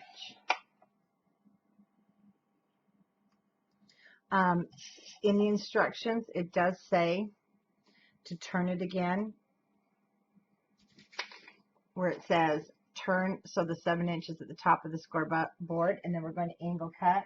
I do want to tell you, I'm going to have you cross that off. That was a design change because I decided to leave it open. It was originally closed, and with having it closed, it just didn't have enough. It wasn't as flexible, and I needed more room, I felt, for more. After I did the December daily, I found I was putting my Christmas cards I received, so this will give you more room. So I want you to just do the 7-inch at the top of your scoreboard and then the 5, and go ahead and cross off the second 7-inch. Don't turn it. We only want to score these 2 sides. Now, if you want all 3 sides, you definitely can. And then I'll show you how I did the angle cut.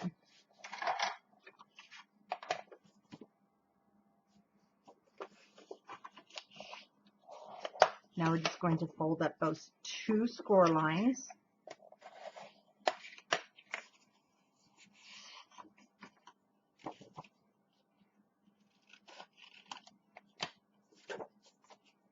Crossed so that they do not overlap on each other.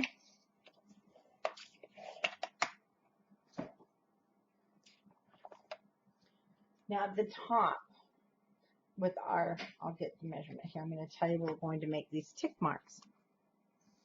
So they're going to be at 3.5. So that if you want to write that down, your first tick mark with the 1/2 inches folded in, so this is now 6.5 inches. So from the left side over to 3.5 inch, just make a mark, as we call them, a tick mark. Then I want you to turn it so this 1/2 inch flap is facing you.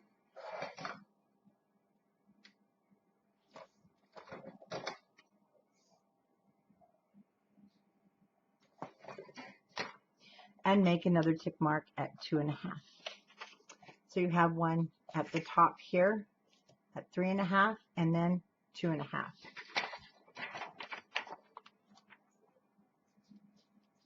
Now this 2.5 is 2.5 inches from the bottom. No, Wilbur. Now in my cutter, so there is that 3.5 inch tick mark. So I just kind of hold it so I can pivot. There's the second one. And then I put them so they're just in the gully here. And we'll cut that right off. And I'm not going to mount this before we put it on the page. So let's go ahead and grab the book.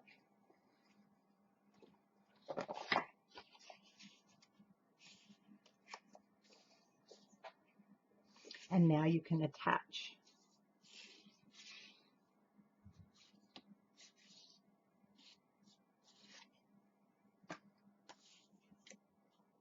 Oh, I did not cut this. I forgot to angle there, and I forgot to angle there. Okay. And to be honest with you, it's no big deal because we're going to put pattern paper on top. It's just kind of helps it slide on and not get caught on that corner. But it's nothing that's going to change the appearance or how the pocket works.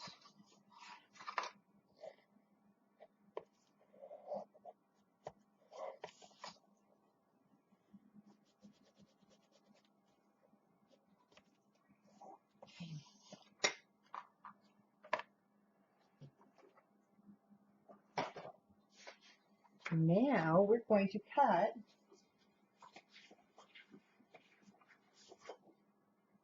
this is our 3x4. I need a 5 7/8 by 7 3/8 of an inch piece.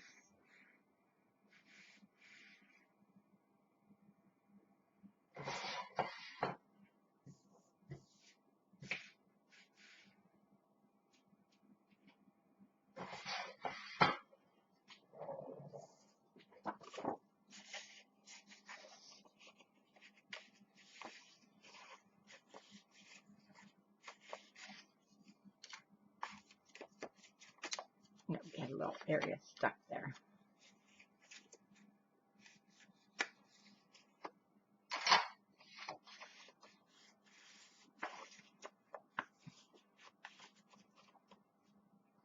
Oh, come on. I know it's not stuck. There we go.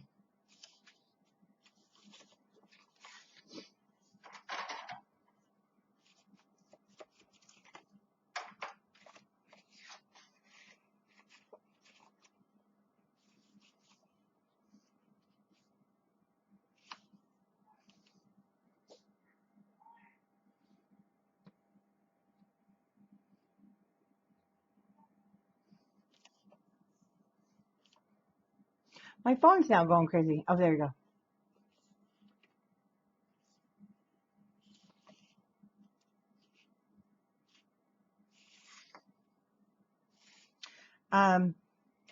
We're going to put this down first, and then we're going to do our pocket.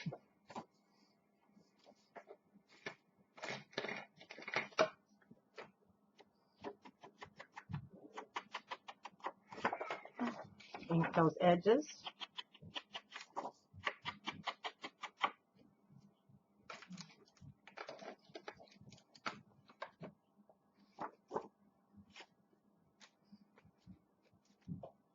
Apply the adhesive.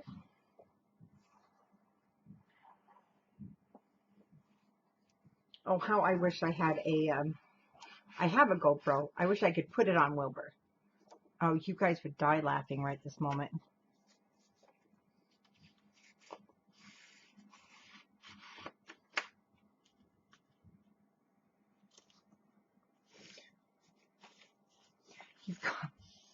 has one foot over the door and one over his eye. Like, someone let me out. Just let me out. Oh, he's the diva.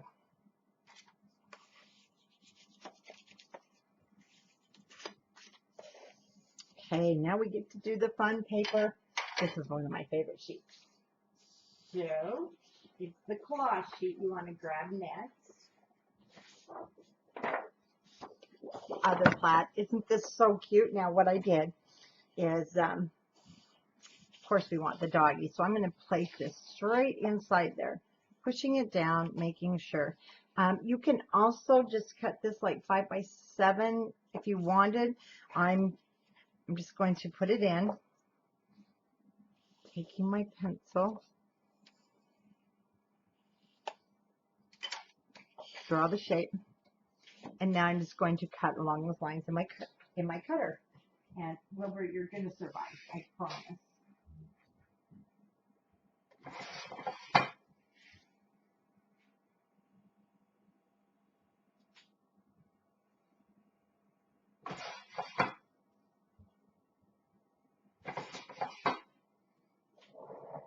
Oh, this one is so cute. Now, what happens sometimes, let's check our fit. It's all pretty good except for the bottom and the sides. So I'm going to do my trimming from this edge. Just put it right there in the golly and take a hair off. Let's check our fit. And I think just a hair off the bottom. I like to turn it so it's flat.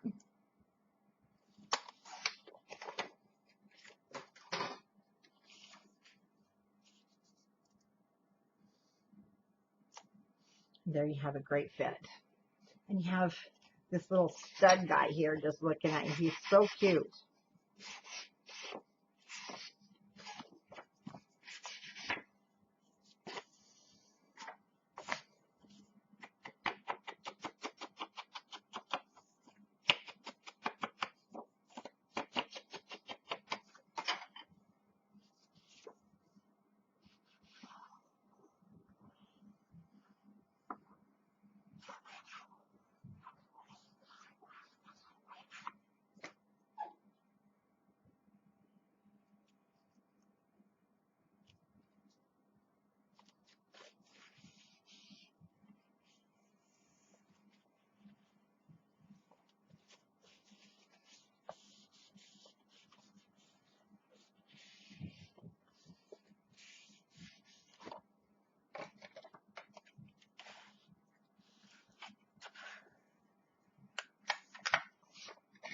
Okay, we're done with that, and we're going to go to the front of page 4.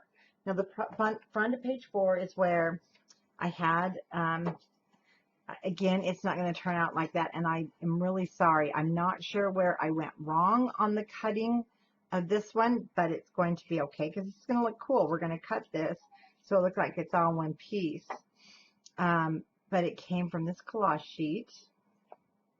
And we are going to use more of this collage sheet. I mean, this is not a collage sheet, but it was the decorative one from here. So we're going to use some of this, some of our other colors, and you want page 4 front. So the front of page 4, you have 2 pieces. These are 7.5 by 3 3/8, and you have 2 of them. And on our 3 3/8 of an inch side, we're going to score at 1/2 inch.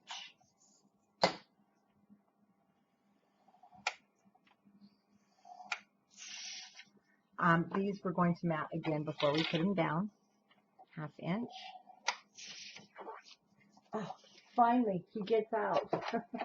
That puppy's just been whining to get out. One thing you're going to want before we mat is your ribbon. And again, you can choose, there's going to be one thing different in mine that you probably don't have, because our last couple of kits, we went with the pink. We had to go with the pink. Like I said, we ended up selling so many of these. We couldn't get it shut off fast enough. But on the original sample, I did use this pink, but I think Kim used it, so I'm going to be conservative. But we don't need a lot. We just need enough to pull our flap shut, but we gave you quite a bit of color. So I used, because I went up a 1/2 inch, so we're going to cut 2 pieces that are 9 inches long. And you can definitely make that note for 9 inches long on whichever ribbon you choose.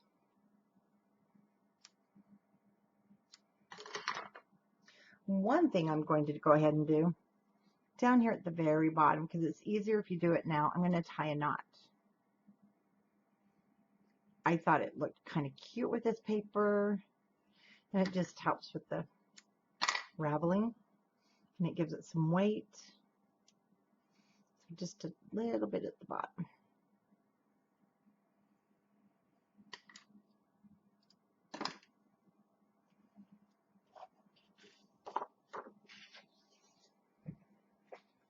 Before we do any matting, I do want to check side to side my flaps.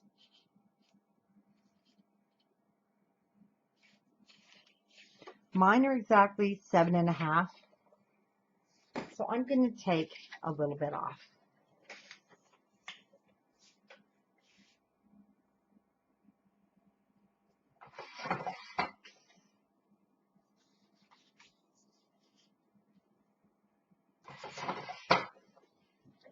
Just enough that it fits, again, nice and tidy. Now when you bring this in half, so 3 1/2 and 3 1/2 is 7, so 3 3/4 is about your center. 3 3/4.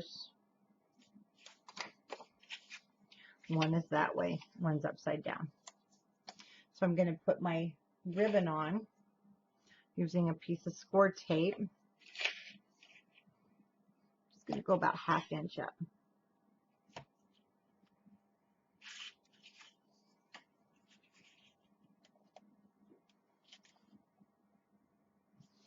So let's put the first one on.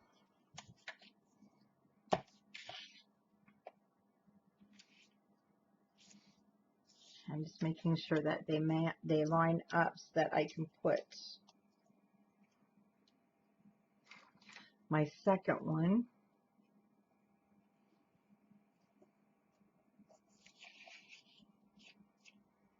So they match. Now we need to cut our matting. Our matting is going to be 2 3/4. Because I want this to kind of be a continuance, I'm going to cut my first one from the bottom.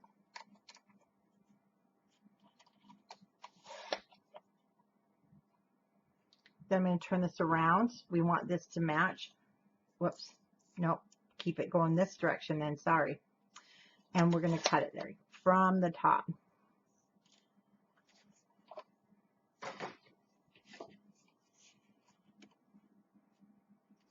So there's the top. And these will come together like so. And she'll be right there. Then I'm going to use some chipboard hearts up in here. So actually it turned out really cute. Not exactly like the first one. I don't film. I haven't, of course I've been doing everything live, so not filming exactly the first one when I make my template or whatever, you know, you want to call it, the first one I do to see how it's going to turn out. Well, it's hard to remember sometimes the direction the paper was cut in. But you can definitely cut into your second piece if you want to match the picture more closely. But I think this looks really cute. It turned out really cute, so I'm happy with it. I hope you're happy with it. And that is why it's called handmade, because there's never going to be two alike, and it doesn't matter unless you're cutting them in assembly line form that we're going to get them identical.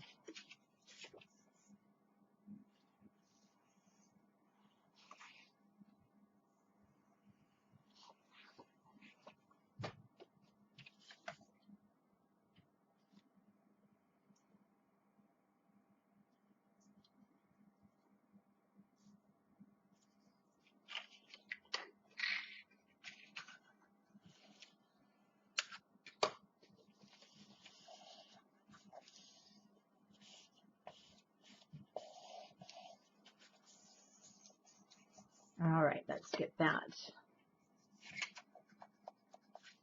over the ribbon.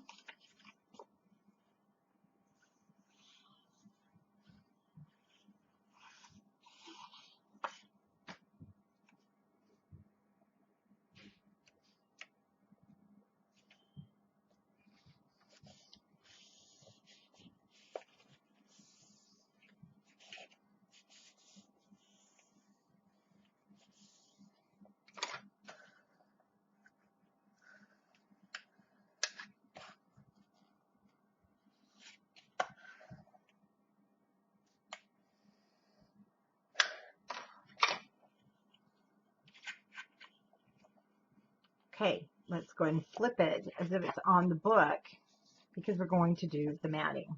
So the matting is white, and you can definitely choose any one of your scraps, and our matting is going to be 2 1/8, and the next 5/8. So it just depends on what you have.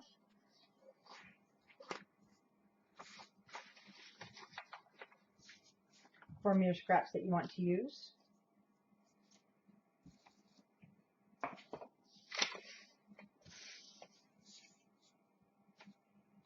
And let me just, I'm going to be using our collage sheet.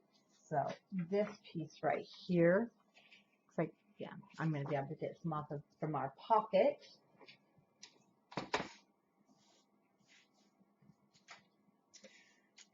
I've got some red.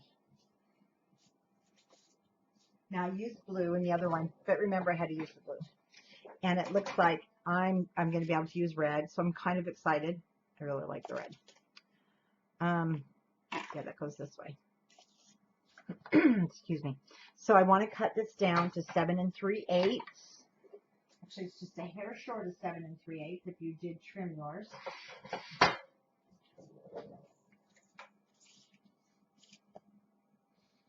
Okay, I'm going to cut 2 5/8 of an inch strips.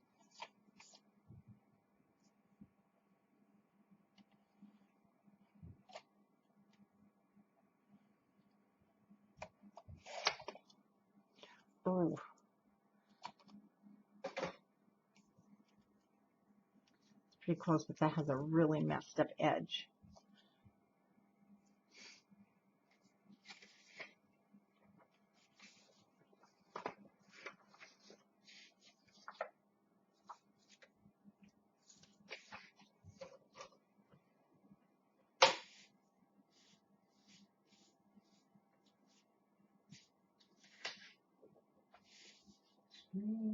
We've got all kinds of other little scraps and pieces here. And some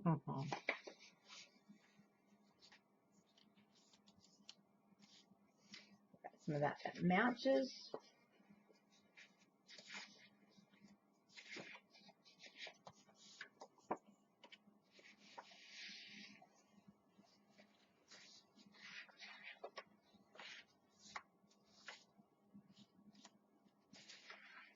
Plenty of the smaller, oh, look what I just found.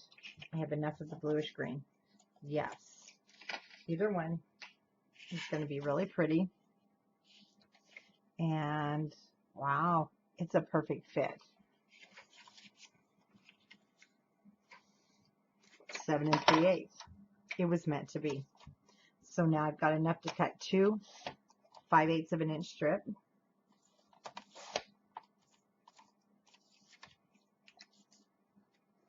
And then with our white,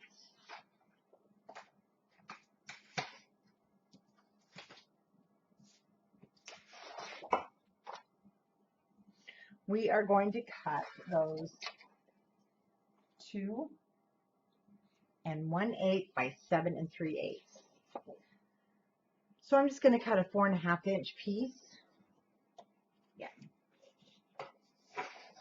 On my big cutter.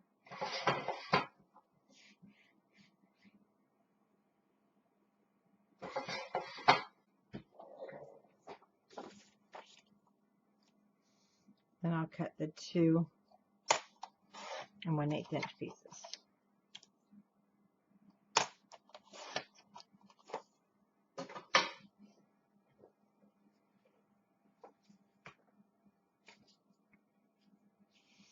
This one's going to go at the bottom.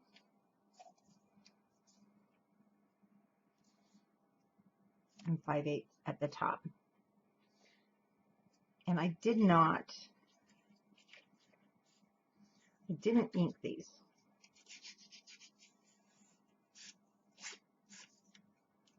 If it was the red, I would have because it's darker.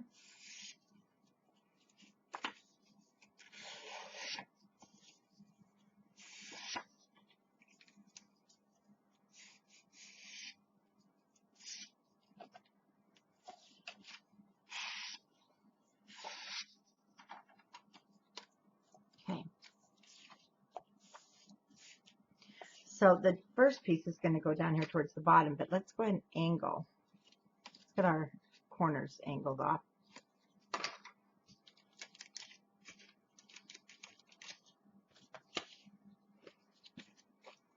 Make sure we're flipping it up the correct direction.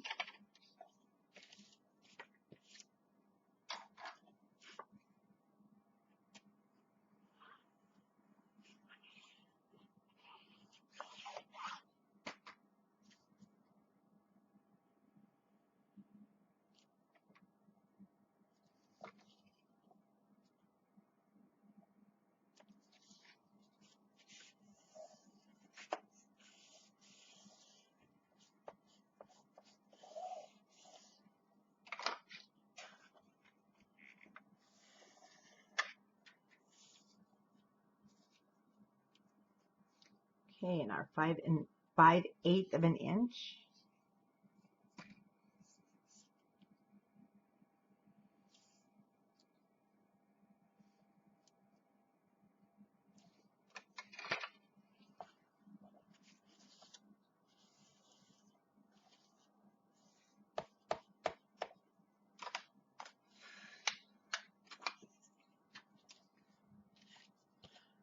Okay, that folds down. And then I put the white again towards the top, 5/8 here at the bottom.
Trim the edges,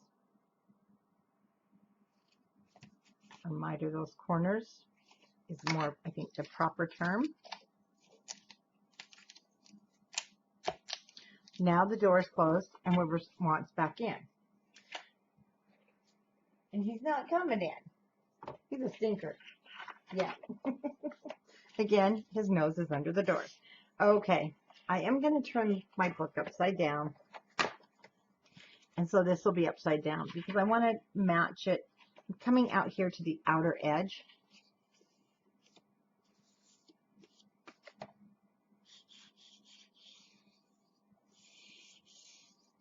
Adding the adhesive and staying out here to the edge where it's away from the hinge. So I want to match that edge up there.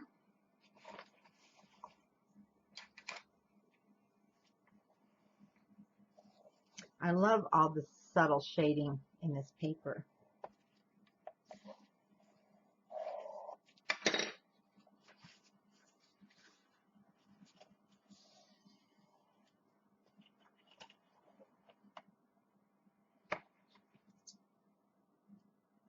Oh, it's not loose at all. I thought it was loose. Again, staying here to the outside.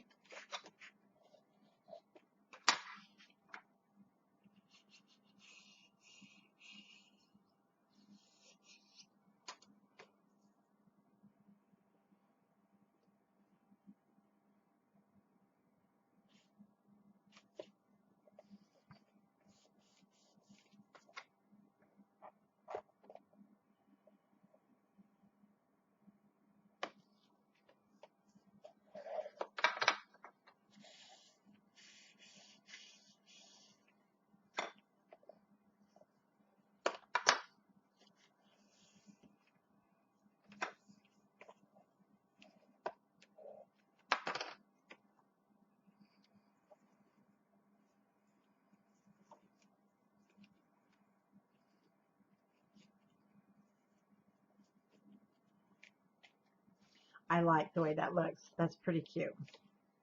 Now we want to do the matting on the inside. Okay.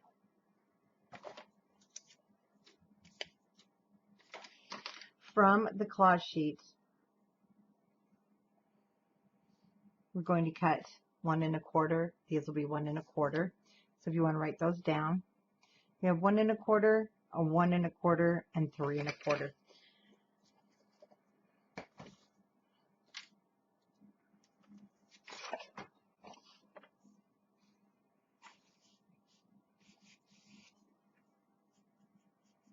Seven and 3/8 is our length,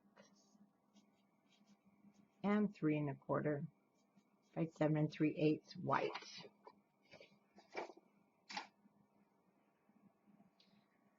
I'm going to take, I have that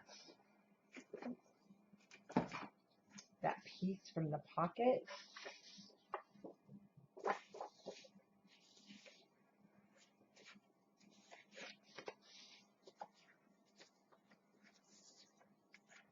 And I did have every intentions of using it.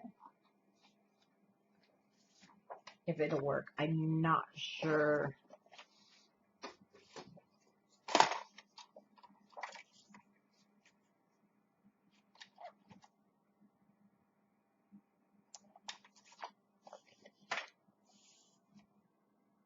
No. Wait a minute. 7 3/8.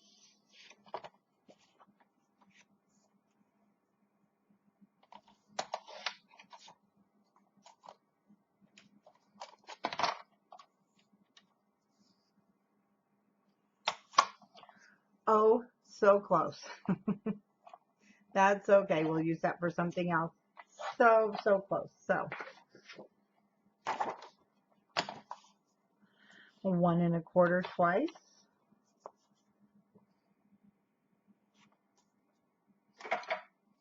See my pencil marks here.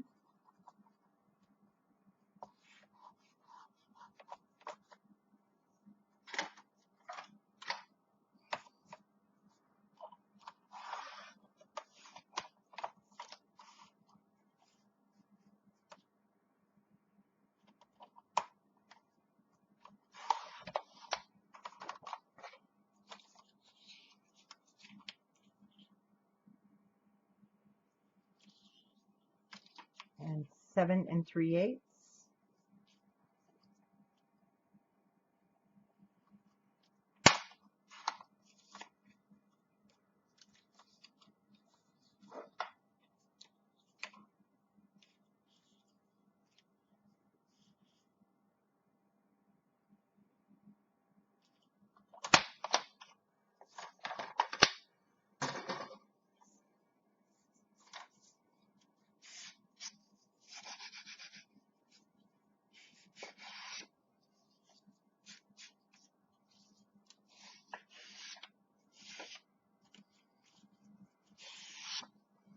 Okay, let's cut the white. I'll do that on my big cutter. We're going to cut that again at 3 1/4 by 7 3/8.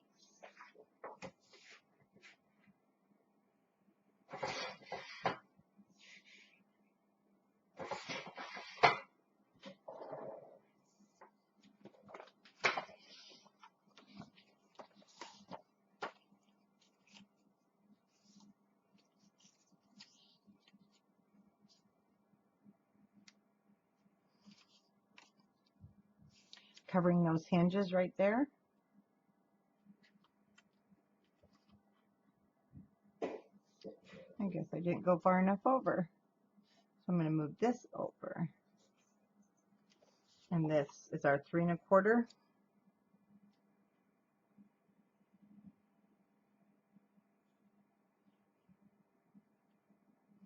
Looks pretty cool, doesn't it? Okay, I'm going to ink the edges of the 2 collage pieces.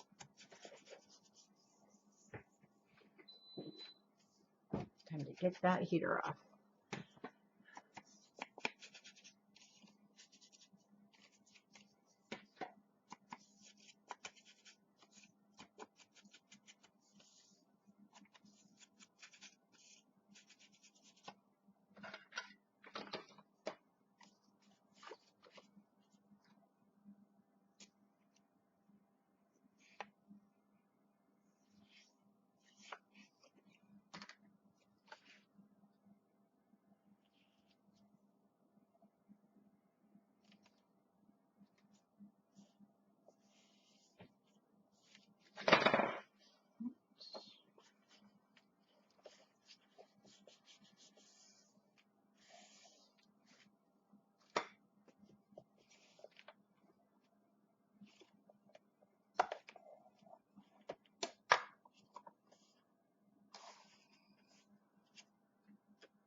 And our center white.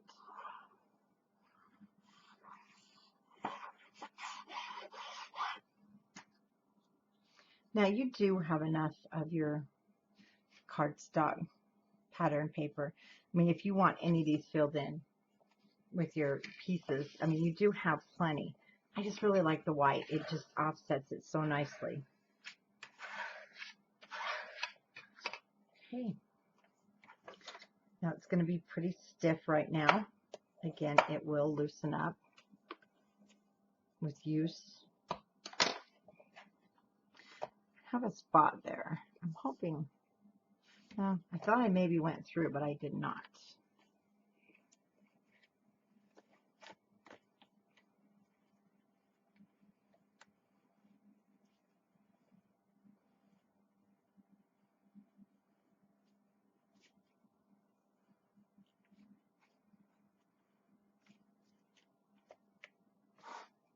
Now, it depends on, like I said, what is being used. I don't want to put these down yet. But you have these darling conversation hearts that I'm going to put in here. But we want more of a flat surface. So when we turn our page,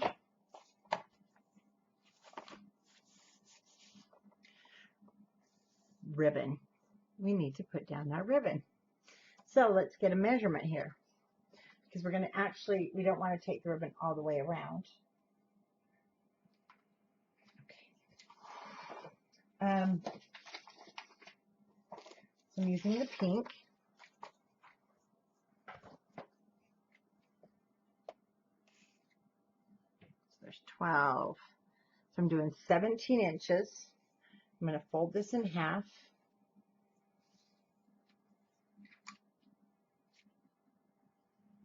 Because then that leaves you enough for, I believe there's a small bow on Kim's. Now, one thing you want to check is where you want this to come up. It looks like it's about half of the page. So, again, measuring 7 3/4, 7 1/2. So 3 3/4 if you need to make a mark, or you can just eyeball.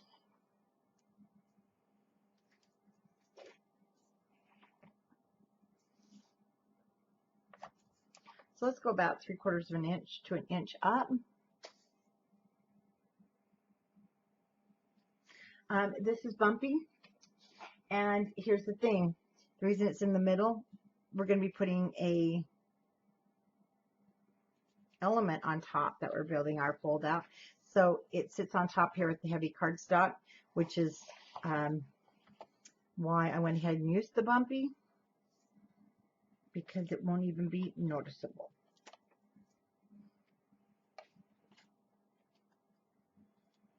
Oh, you know, I'm going to have to let him in.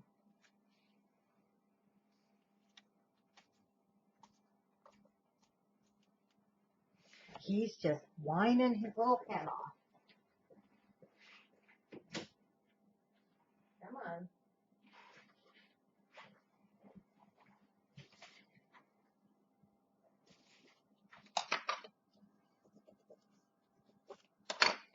Okay. Now this what's going to hold everything beautifully shut when our box is standing up.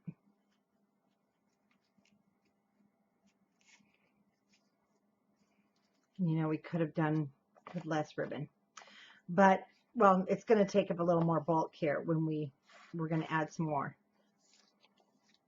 So we have our ribbon on, and turning the page, I'm not going to mount this with pattern paper.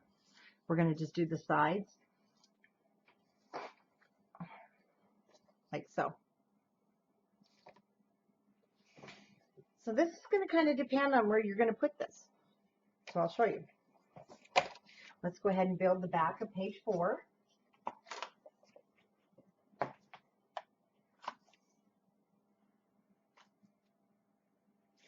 And on the back of page 4, you're going to have a 4 by 6.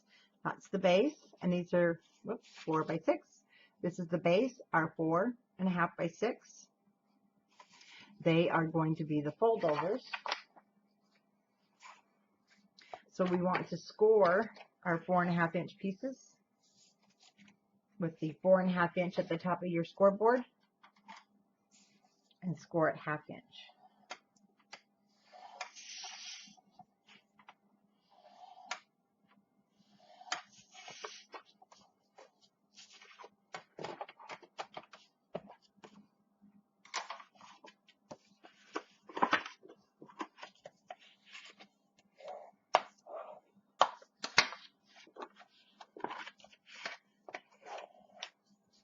There he is.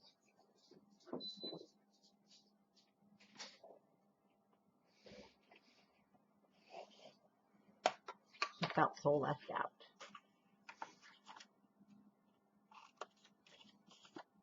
Go ahead and miter those corners.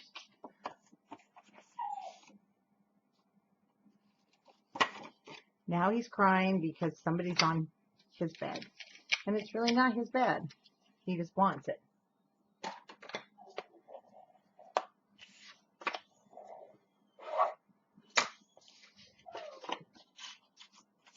So the first one is going to sit Wilbur. Second one will sit.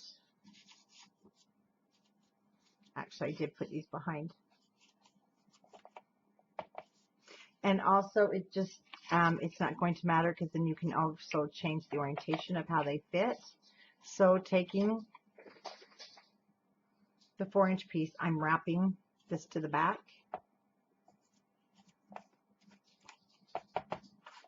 Once everything's where it belongs, you can just add the adhesive.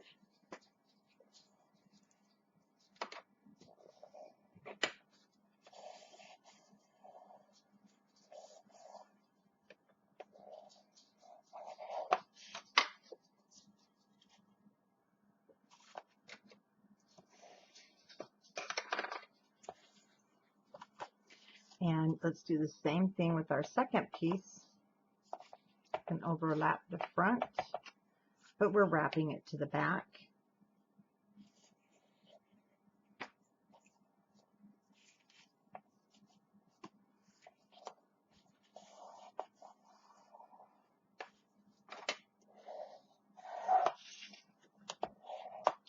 And I have mine opening this way, but you definitely can change it if you want it to be a left hand. It doesn't matter at all.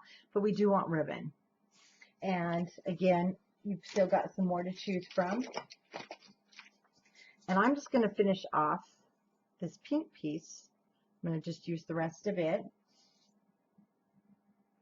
And like we still have these to choose from. We still have some lace. I will be putting some lace on the box lid, and I think Kim used some pieces on her banner. So this is 6 inches. I'm just going to turn it to the back and mark it at 3 and 3. And these pieces came out to be, they're about 13.5 inches.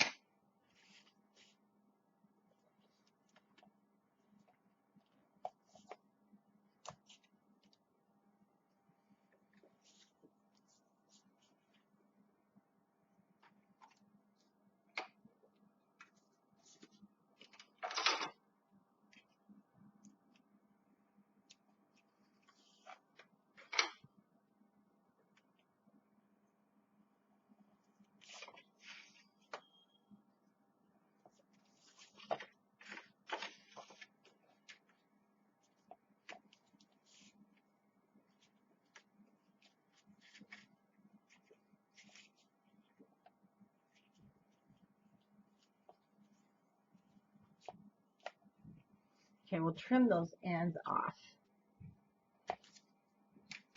but still keep them a little bit long, just until we mat it, because it changes just a little bit.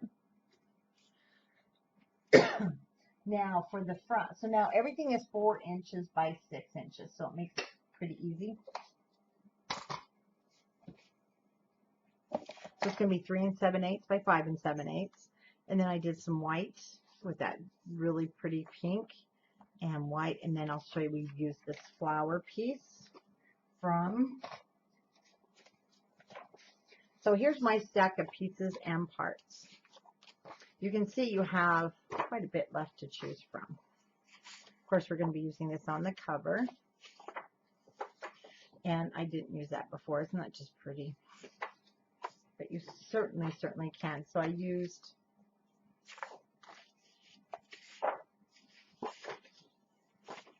that one, I do believe.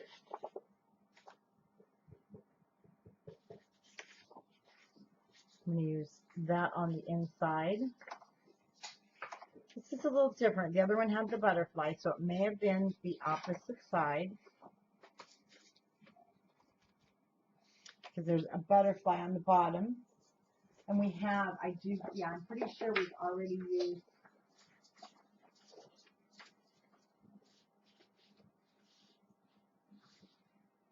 all of our pieces and parts without, oh, yes, we did. Here's the deal. It was this side.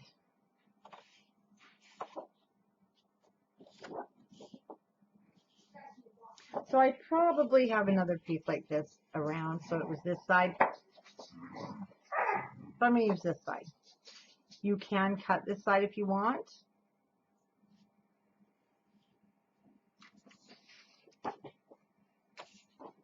Three 7/8 by 5 7/8. So I'll cut my 5 7/8 first.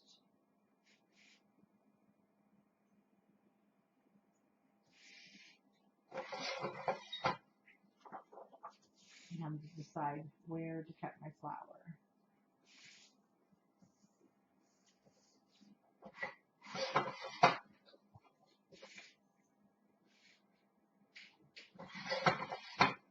Uh-oh, what has Wilbur got? Another wheel? Got another wheel to a bike.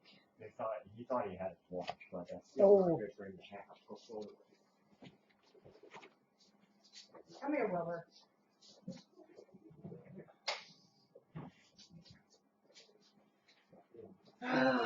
You know what his new thing is? He likes to take wheels off of their cars. So this has a little more detail than the other one, but it's really pretty. Okay, let's open this up.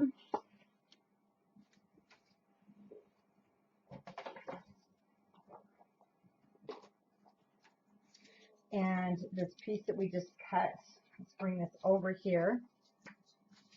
Oh, he's interesting. Here's the pink roses that I used across the top.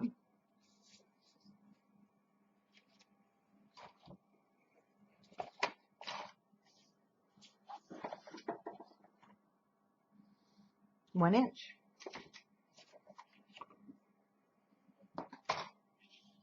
So I'm going to go ahead and cut this whole piece at the 3 7/8.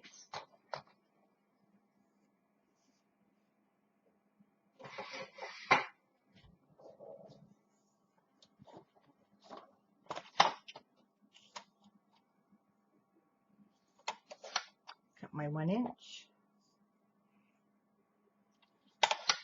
1 inch.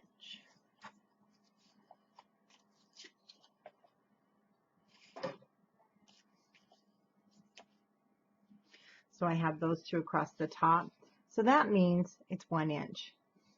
This would have been 5 7/8. So we're going to cut 4 7/8. No, we're going to cut 4.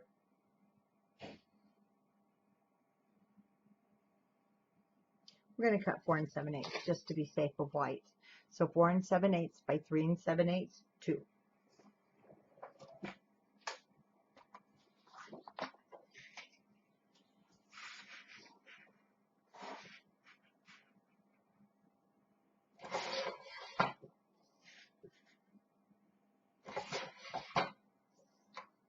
Cut the center, your 3 7/8 by 5 7/8.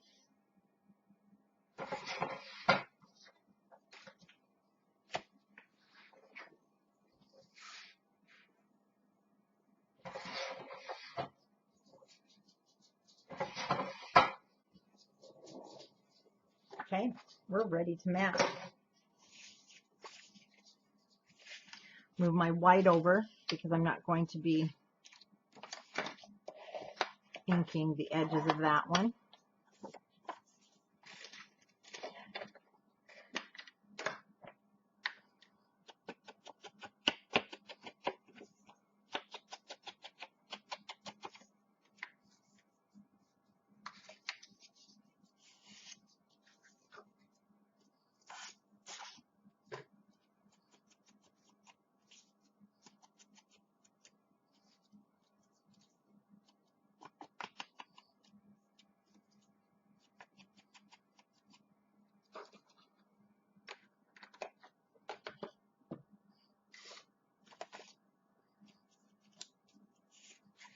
Okay, mat the front.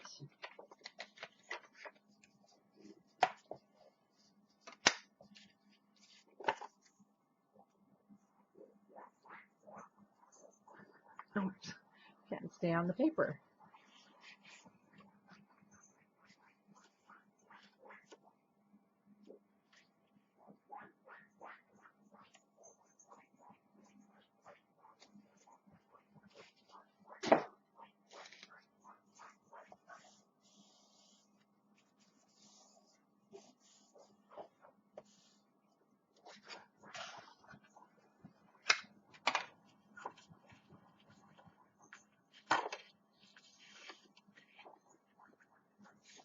I'm going to put the 3 7/8 down first by 5 7/8.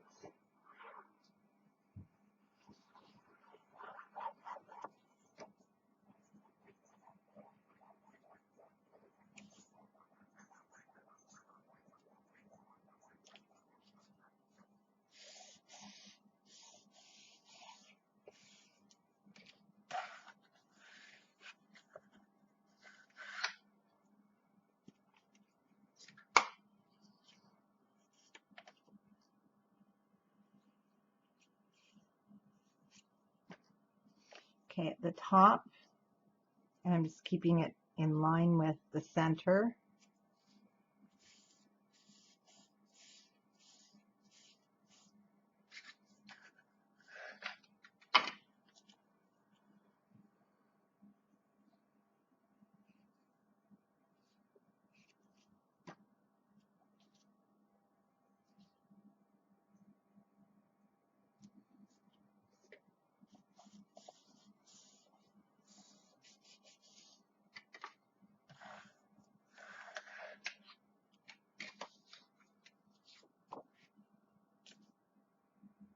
Okay, the white matting goes down next.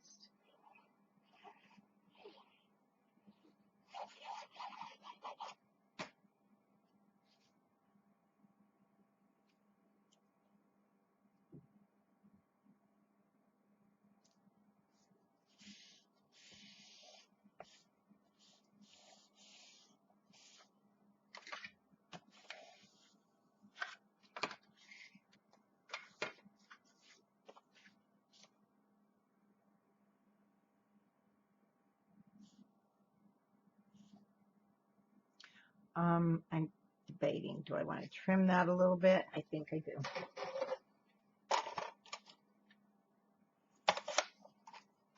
Oh, see, and I debated. I just knew this artisan cardstock that cutter was going to do that.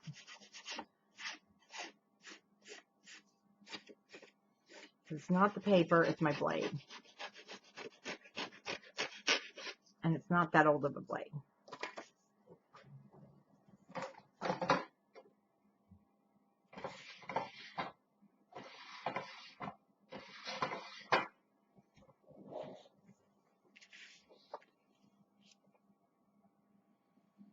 Okay, it's saved. Ooh. Oh, there we go.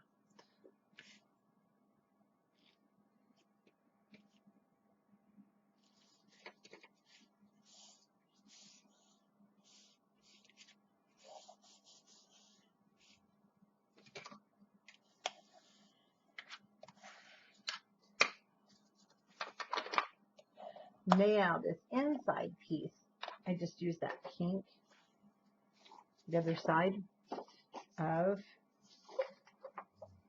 this one.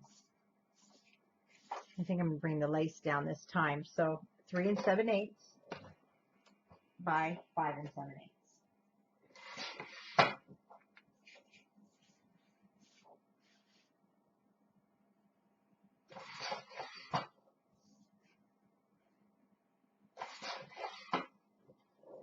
Oh, I did use the lace top on there before. That's really pretty. No, I'm not going to ink that edge. I just don't want to get distress ink on that white.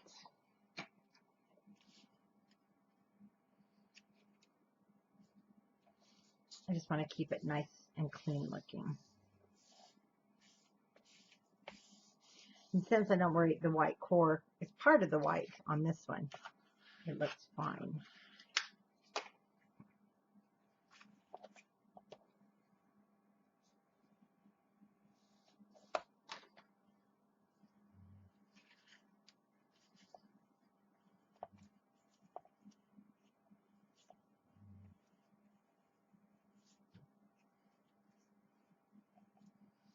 Okay, we'll fix that better later. I'm just going to tuck those in so that they're not in the way.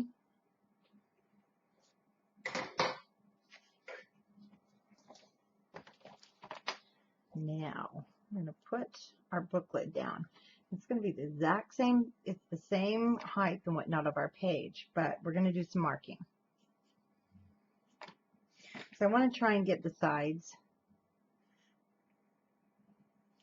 1 3/4, almost the same.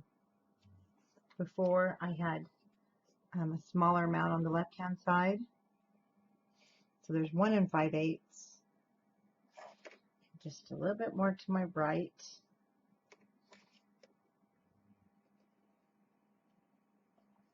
Looking about 1 3/4.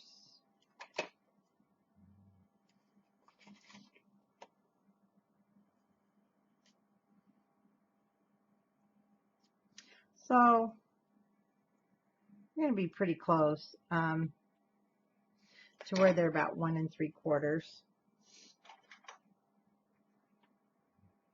Just going to make a mark to the left, tiny mark, and that tells me I need to put the edge of my booklet to that mark. So it's about 1 3/4 roughly from each edge. It's not exact, but it's close enough.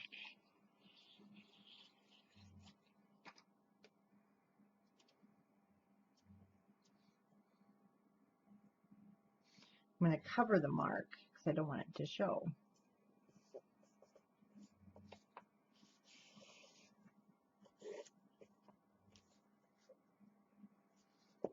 Hold that down for a minute. Open it.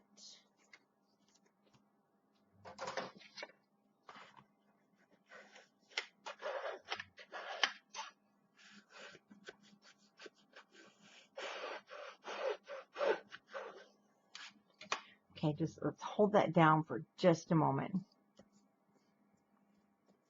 because you want it to attach.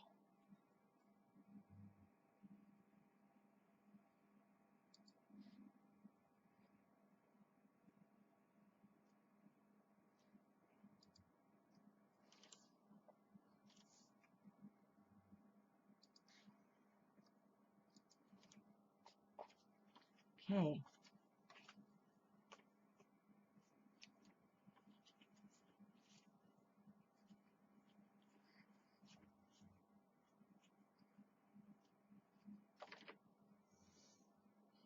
Scissors. If you want to trim, you can.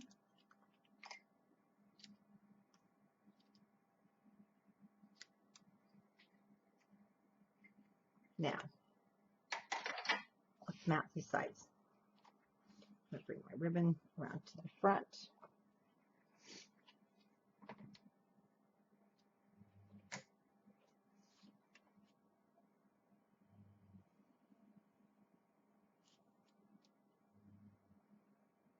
Okay, this one is, I'm going to do 1 5/8 and 1 3/4, okay? So we're going to cut a 1 5/8 and a 1 3/4, and I actually had these two left over. One is more white than the other. Now I want to use the more white anyway. Perfect length.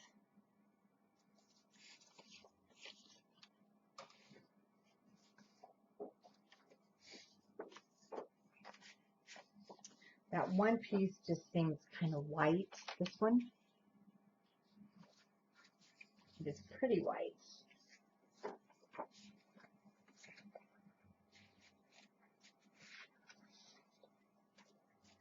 But let's see what we have here. That's what I'm going to use.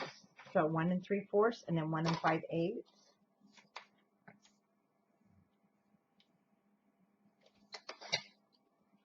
Let's see how 1 5/8 fits. It's pretty good because it's going to go underneath. Just I can push it a little bit. Okay, 1 3/4 is my next piece.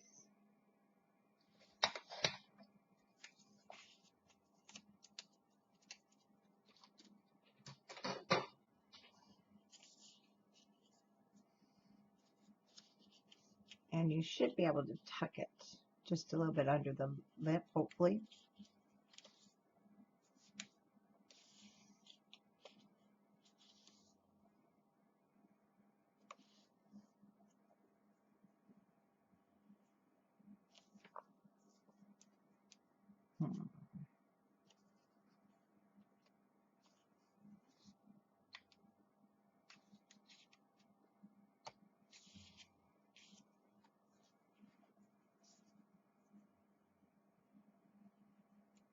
Okay, I think we're fine.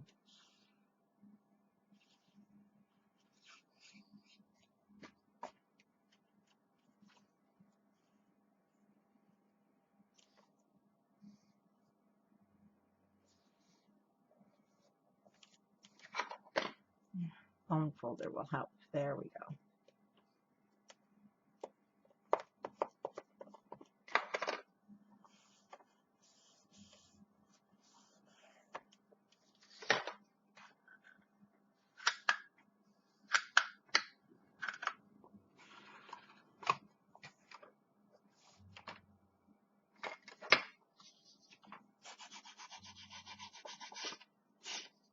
Again, I did not ink the edges of these because of the whiteness.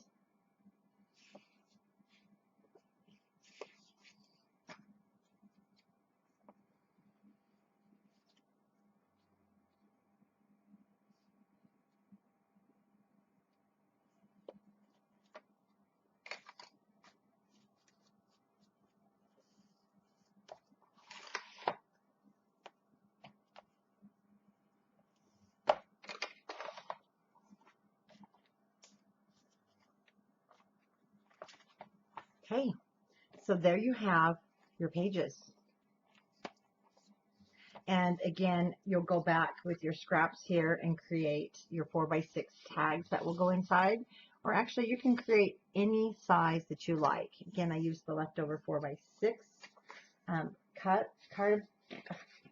apart that you have. You should have a couple in your stack. And then you'll need to take two of your over there. So I had these two, top and bottom. You could even use that for some. Your 4x4. We're going to use this 4x4 for the front. So these two, I'll take these two, and those will be, I'll cut these 4x4s out. And then you want to mat them on 4 1/8 by 4 1/8 black cardstock. And that will hold those down. This is all finished. And you have your nice big pocket. We're done with that completely. We're done here. We have some decorating we'll go back and do. But let's make this pocket.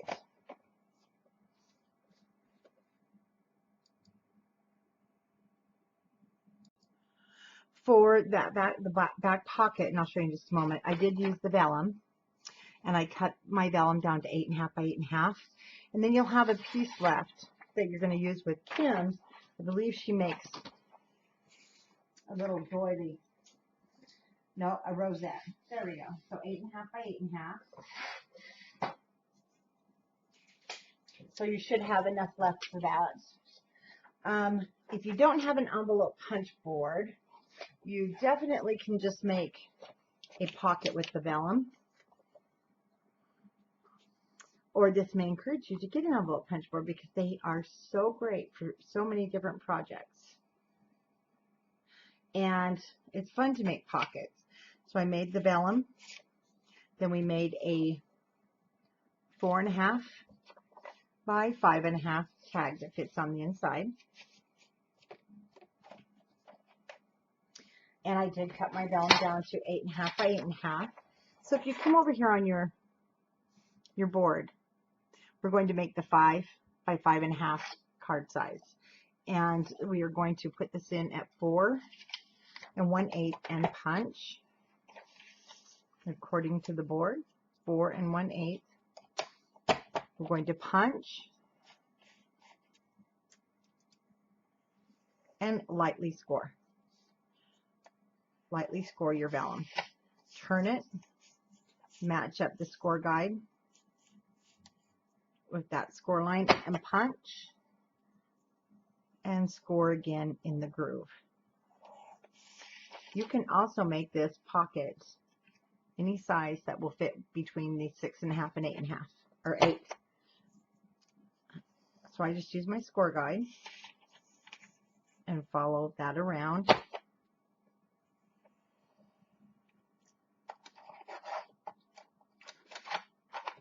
Now, you can see your pocket is this way. So the top and bottom here, I'm going to put into my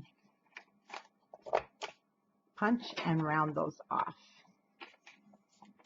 Now, you're really not going to see them.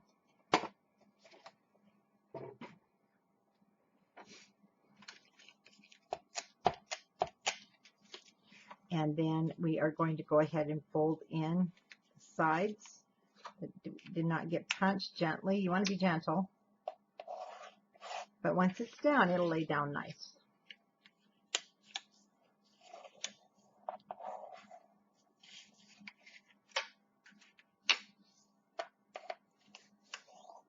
Ooh, I got off there. Oh, goodness.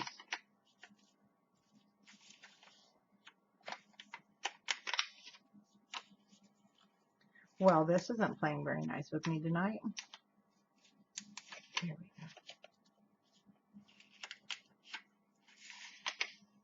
go. Well, I think when I first did that. So mine is going to have a little border at the bottom. One second. There. I need to straighten this up. There we go. So mine definitely will have a border, but it actually flips over. So see, yeah, I'm going to have to put a border strip on mine. Now I'm going to fold this piece back.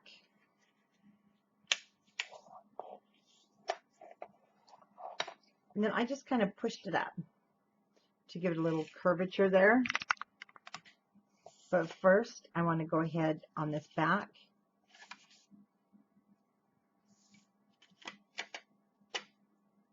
Add a dab of glue there.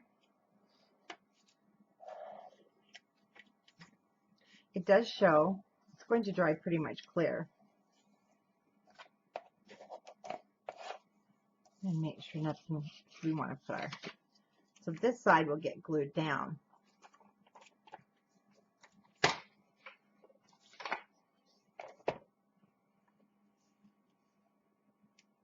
Earlier, my book, when it fell, it's the corner it's matte. So actually, we can go ahead and tie this up. You know, I apologize. We didn't need that much. Well, it's pretty close.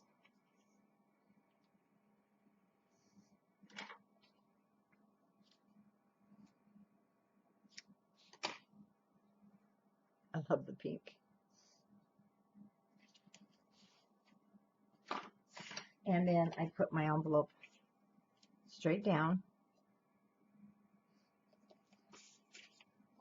We want to make sure we leave that open. So you're just going to add your adhesive.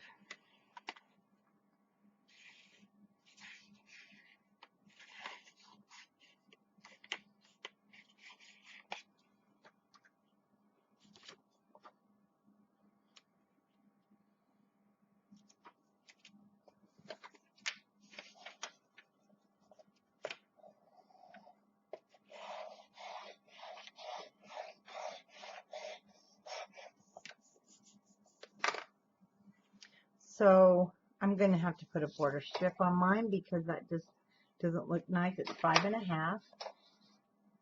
And I'll also be using a cut apart.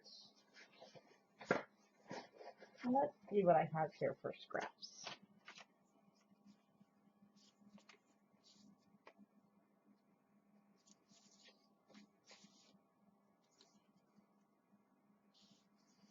Something a little more.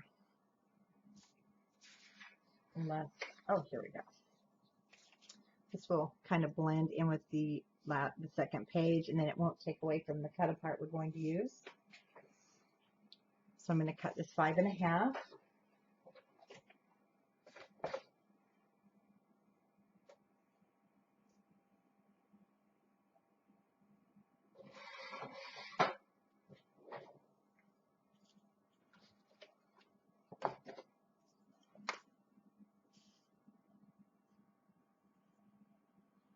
Well, I have a flower going here, so it's too short. Don't ask me how. I'm starting to think it's turning out to be one of those evenings. But we're going to put a rose there with our chipboards.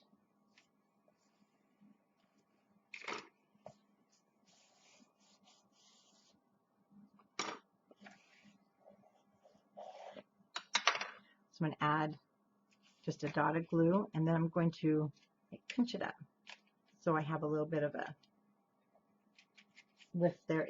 It'll kind of get flattened as the book, but it's not going to be too terrible. But I wanted it to definitely look like it was there. So with your 3x4s, your 3x4 cut aparts,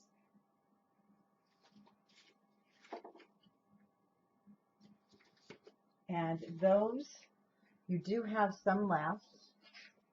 You also have those really cute 2x2s.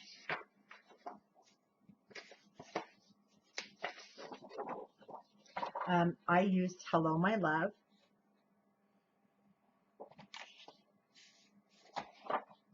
So I'm going to cut it out. Let me show you. So I used Hello My Love, and then I used just a piece of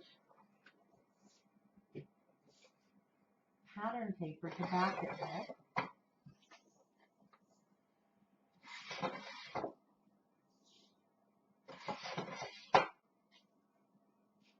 And isn't that flower just gorgeous? It's a great fussy cutting opportunity there.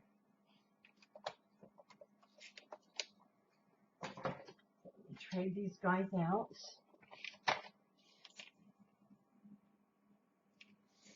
And again, it depends on what you have left. This is 3x4.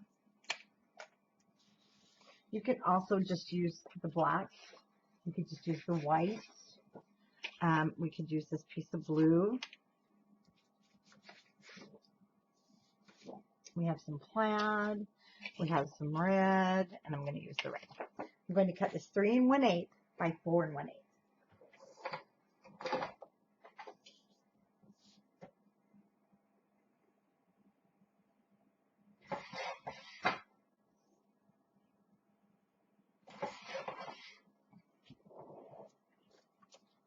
I'm not looking for a huge border, and it looks like I'm going to have to cut it down. I'm not going to use that one.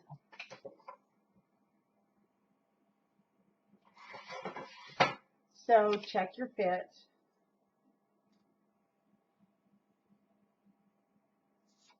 Care more.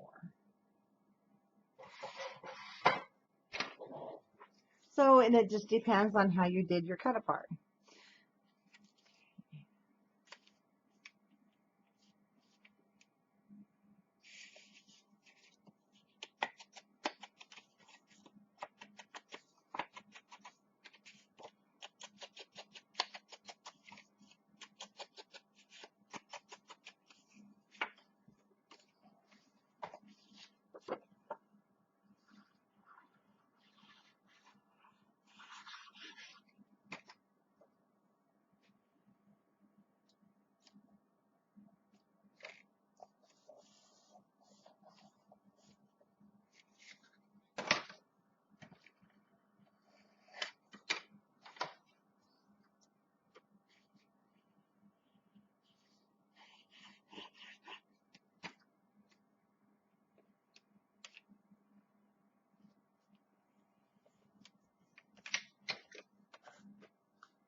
And I have to tell you, I think I just put this the opposite way.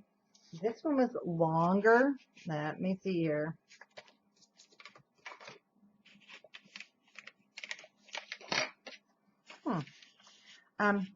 I did actually. So you can have a mat go in that way and that way. Let me show you the difference. And this went in just fine. It has to do with the way I folded it. See, this one's long and skinnier. They're both just fine. And the mats don't want to go back in for some reason tonight.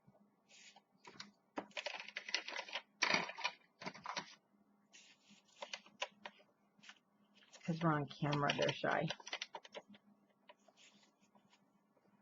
Well, that's really weird. There we go. So, you can kind of see, I folded this, I glued together the wrong sides, but it's A-okay. Thought it looked a lot wider, and it is. So the mat, I would still go ahead and cut your mats because you're going to use your scraps. I did this at 5 1/2 by 4 1/2. So my matting 5 3/8 by 4 3/8. Now this was just a punch. I have a heart punch. So I punched out some hearts, double-sided them, and put them on my mats. And that's all that was. I'm going to leave that baby in there. Now I'm going to grab my chipboards. So we're going to do some decorating on both pages. But again, I urge you to see what you want to use on the banner. And then if you find that you're needing more, have no fear. We do have more that is on. When you see this video, they won't be on the website yet, but they will be very soon. So I took my heart and I used, let's take this out. Now these things fall. I usually just punch them all out and put them in a box, one of my clear boxes. Oh, she's just adorable, but we're going to use her elsewhere. So this will go down here. Now I'm going to use this heart, and then I ended up using this heart, and let me put this over here, and this heart. And then I used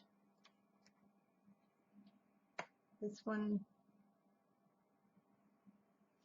and this one on the opposite pages. So I'm going to start this one, and I do use my adhesive with these.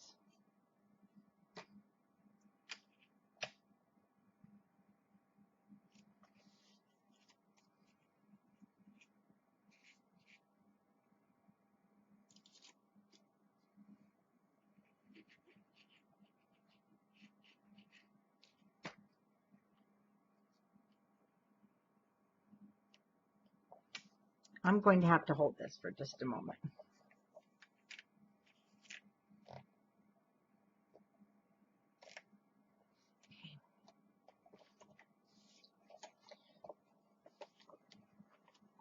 Placement.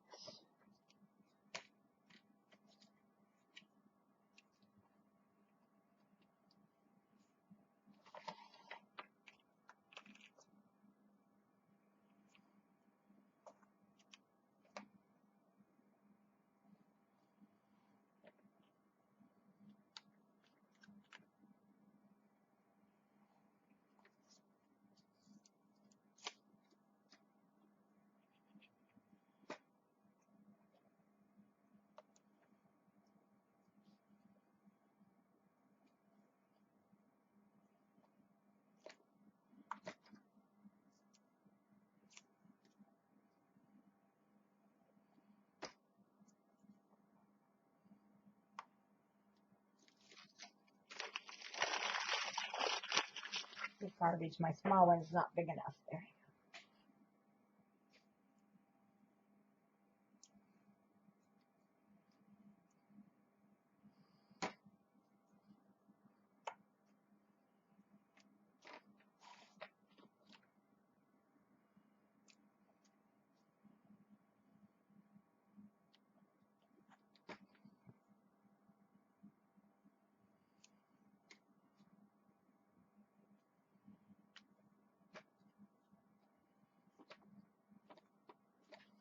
Okay, that's done.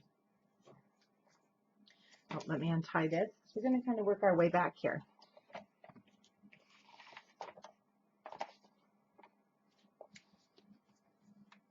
Now I'm going to use the Forever and Love You. Love You here in that spot.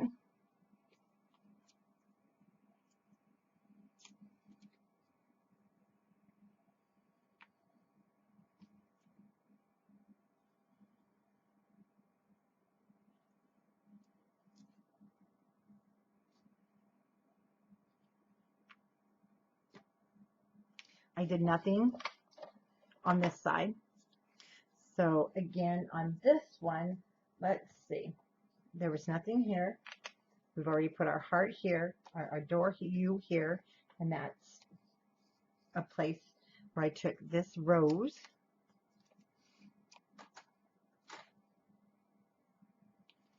and added it to the front.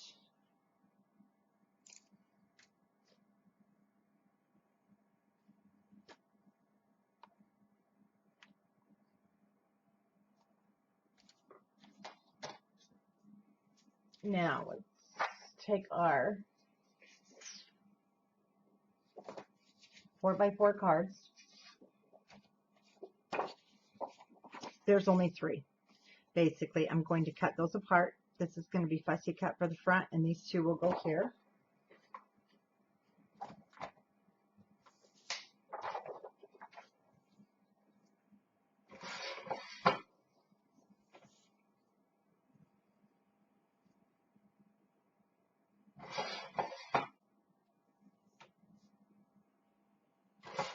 Oh, I just cut off too much.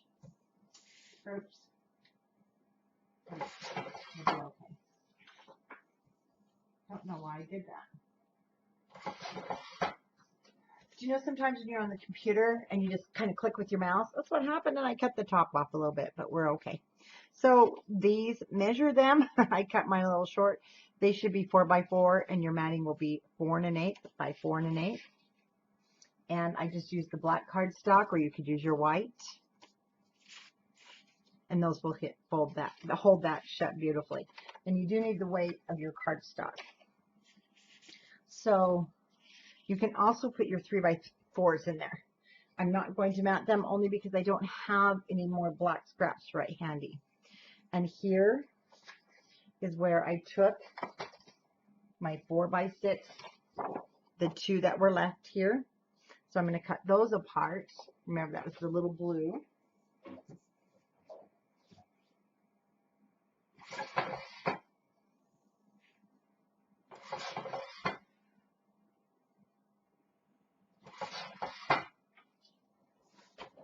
And again, measure, but it should be 4 1/8 by 6 1/8. Let me clean those off.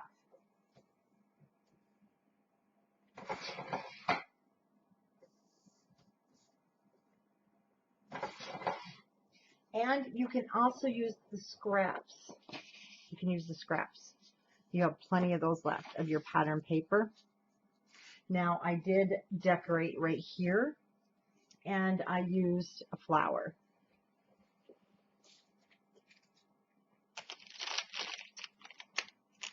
So if you want to use a flower, I put one right here.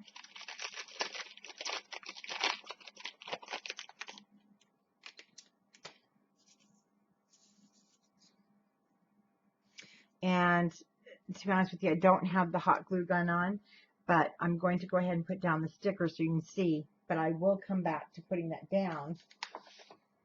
And what I did is I put all my heart down here at the bottom.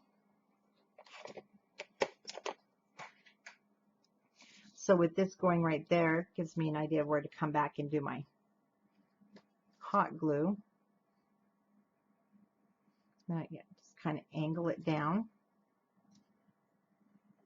And then I used the white conversation heart.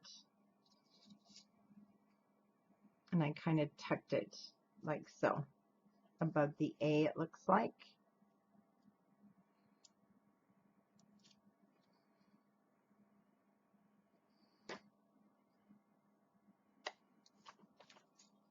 And when I come back with the hot glue gun,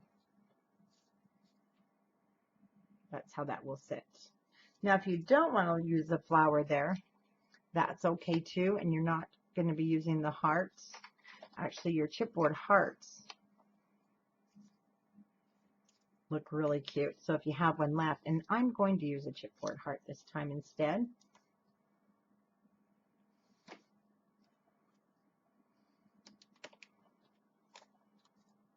We've already done this, and again, I cut my cardstock, which I did white, backing your white sheets. They're 4x6, and I just use my scraps. And you can make as many as you want, 4x6, 3x5s, to put inside of your pocket. And one I made even longer. Basically, I just picked up the scraps, stuck them in there, so you can do as many or as few or none at all if you want. And then on the front, I did another flower. Again, you don't have to. The chipboard kind of gives it a nice 3D type look over one of the others. think I'm going to do that. But also, again, make sure that you're not needing it for the banner. Or you can just actually go to Country Craft Creations and pick up another set of chipboards. Because if you're like me, I love this. Okay. We've got one more thing to do. And that's going to be our accordion pocket.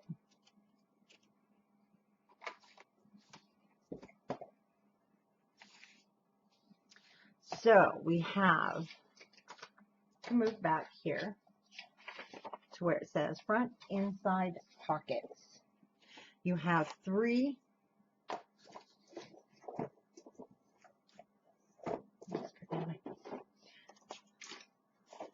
you have three 6x8s. And we want to put these in the scoreboard. Getting a mess now, a big mess. In the scoreboard, with the 8-inch across the top, we are going to score it 4.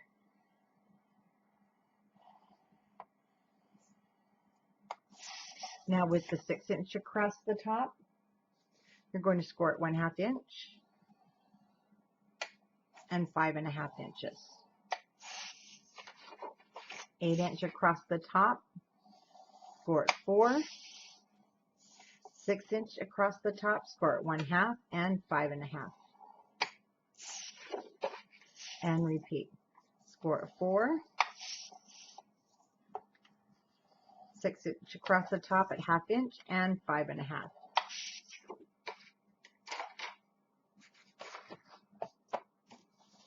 Now we're going to fold this in half. You want to make sure it meets at the top. And then burnish that. Burnish those sides. Burnish the sides.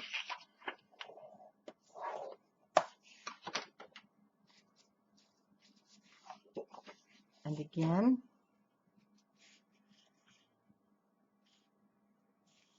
Okay, let's match those up.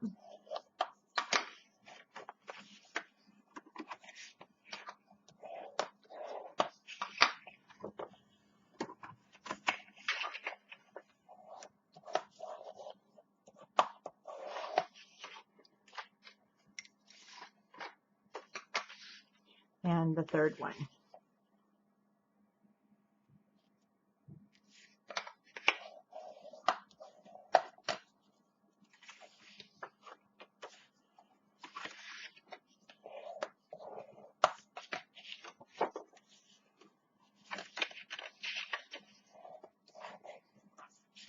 Okay, now we can open everything up.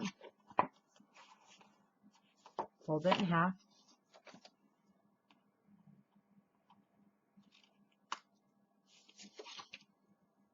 Just cut those off at an angle.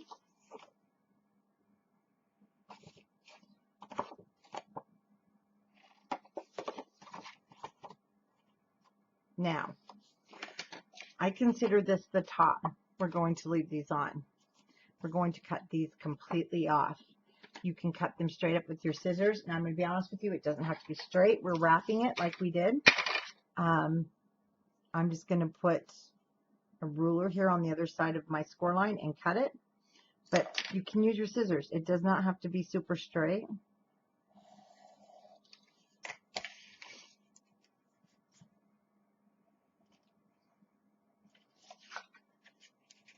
I'm going to turn it over this way. I'm worried. And you are cutting on the inside of the score line because you need it to be just a hair smaller, just like we did our pages. Let's see. Let me fold this bottom. Let's clean up our edge. Now you want to make sure that this will fold over and that this isn't going to be too big.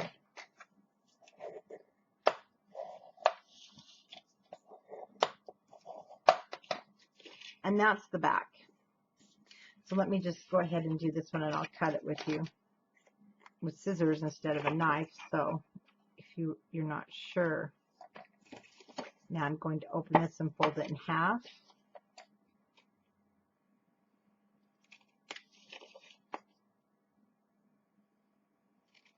Cut. Now the bottom, cut to the inside of your score line, or use your blade.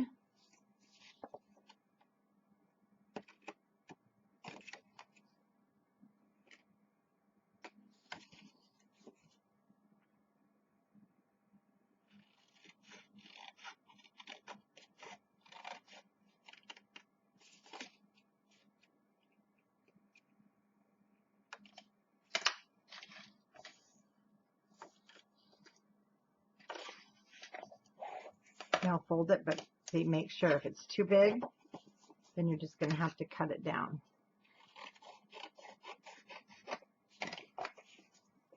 Fold it up, and there we go.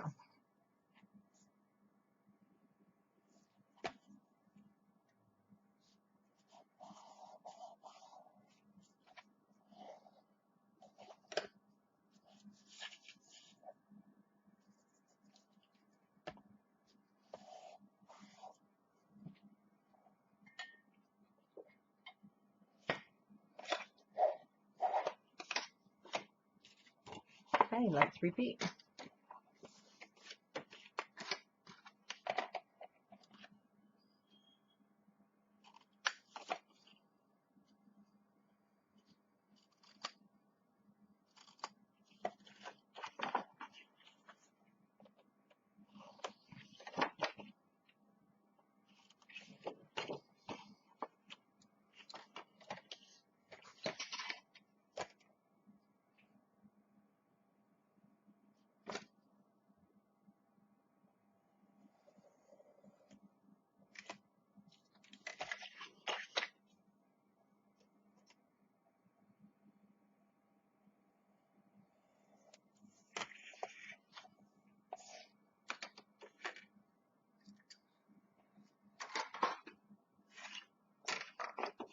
I'm going to fold that.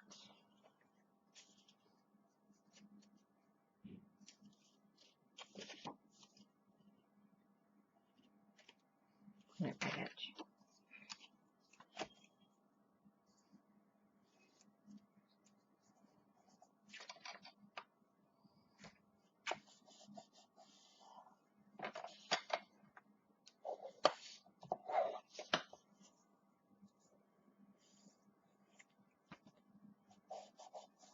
Okay, now we're going to attach these guys together.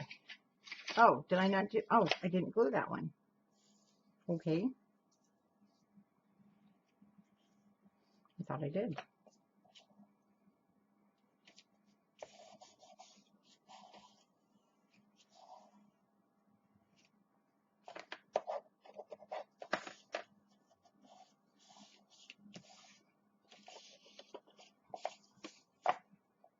Now we're going to accordion these. So see, you want an accordion pocket here. So basically, you're just going to come in here at the center. Let me show you.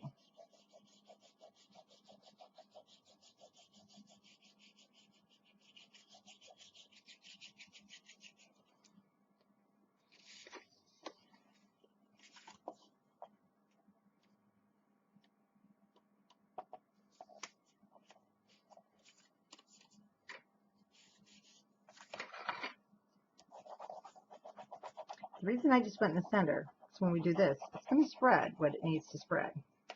But see, we don't want to lose this accordion. And don't pull on them. They have to dry. We'll make our mats while this is drying. So this side with the hinges in the back, again, just down the middle. It doesn't have to be perfect. Okay.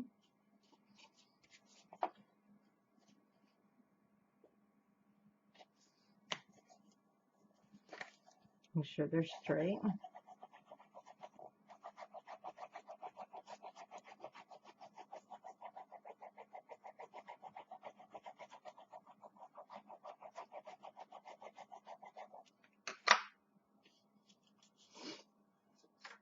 I'm just going to add a couple of clothespins. We're going to set this aside to dry. And we're going to cut the mats and the matting while that dries.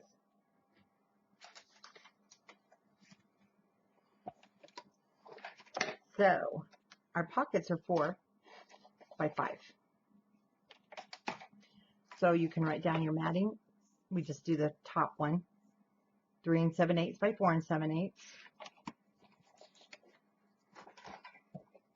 Then we're going to cut 3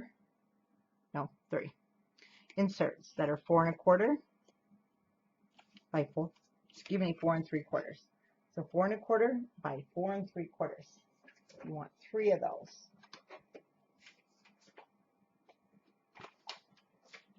So I will get some black out. That I have left for my scraps.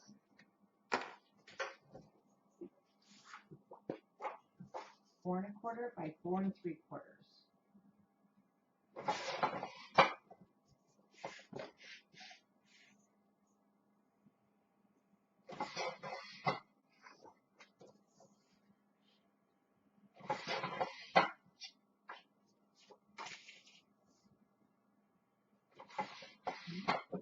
Big enough?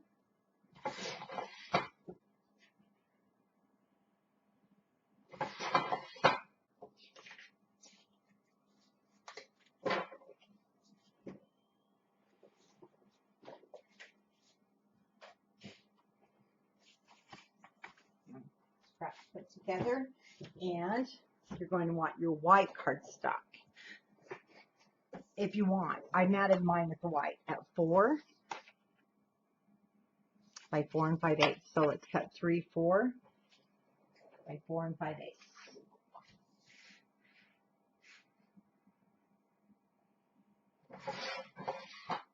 Excuse me, 4 1/8 by 4 5/8. I got some scraps here. 4 1/8 by 4 5/8.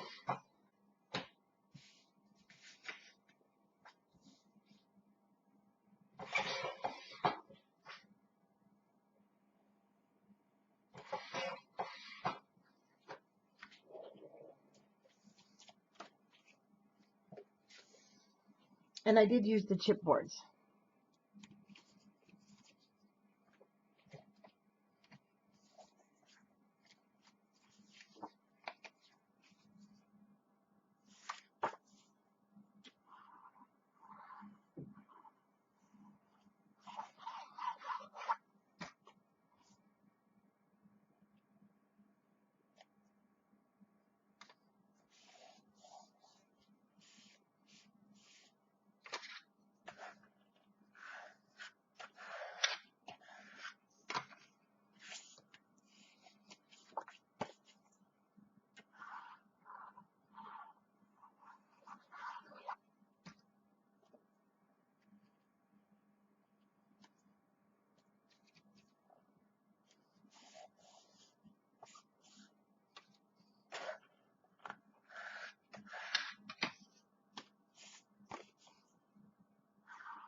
Okay, now what I did,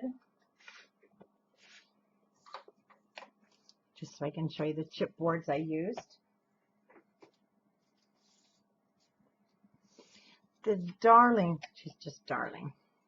This other lace heart, and you and me. And I actually have Sweet going on the cover, on that, the front, so I'll go ahead and pull that off. But we'll go ahead and get these guys started. Now I left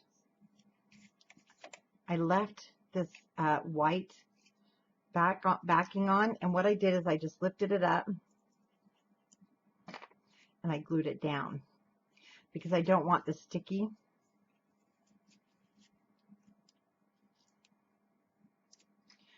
Oh shoot, it's moving. There we go. Whoops. Careful lifting it up. There we go. Oh goodness. It's some, this one's wanting to slide everywhere. Once you get that back down, just halfway up the heart,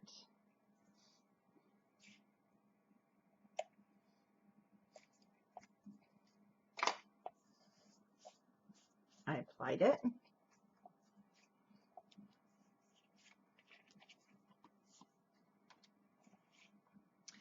The little girl went over here to the side.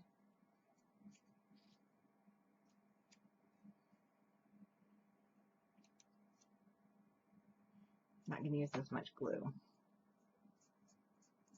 There we go. So halfway down.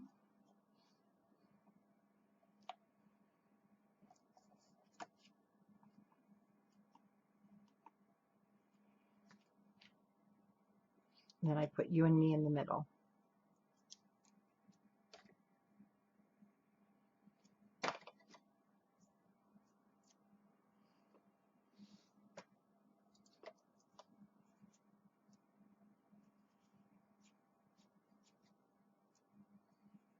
That's down. Again, just halfway. And center.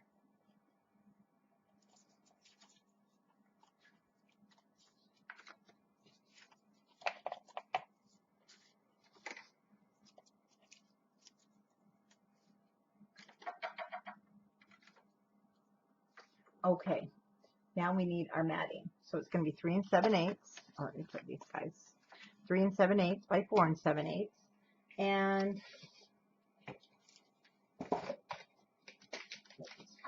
back into your scraps. You definitely, you know, have different things you can choose from. It's pretty cute. It's a little different than the photo, but in the photo, it's right here. That's what I used from the photo. And I really do like that. There's that butterfly we were looking for. So I'm going to go ahead and cut this 3 7/8 by 4 7/8.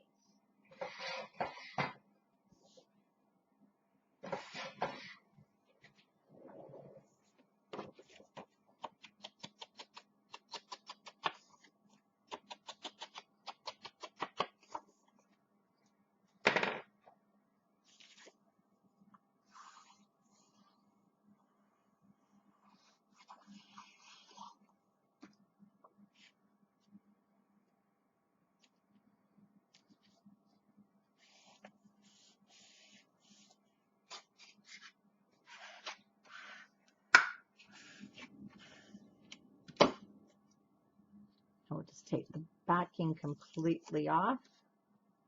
And after you do Kim's banner, there's some glitter in your kit. You do have some left over. So if you want to go through and glitter some areas, it definitely would look really cute. Okay, now we need our album. And now you'll see nice accordions. And I would put it about in the middle. One thing that I'm putting down is the chipboard of this little cutie. So I do want room for her. So I'll put her down first. Oh, she's adorable.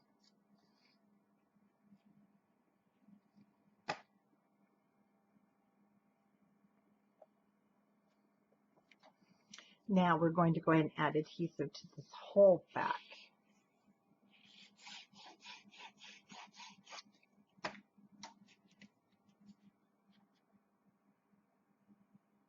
I'm just using the dots. I don't want to go all the way down. You need room for this flap to come into here. So you do want to keep it up there, at least that 1/4 of an inch.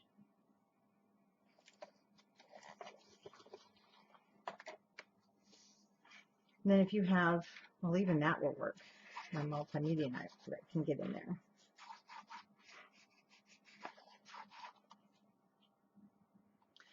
The spatula I use for the paste is, actually, this is a pretty good little tool.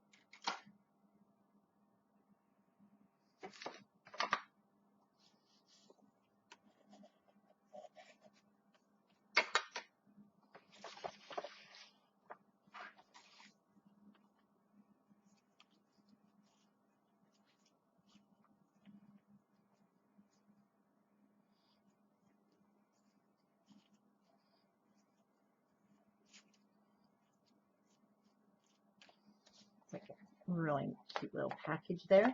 I'm going to go ahead and take this one and put these back.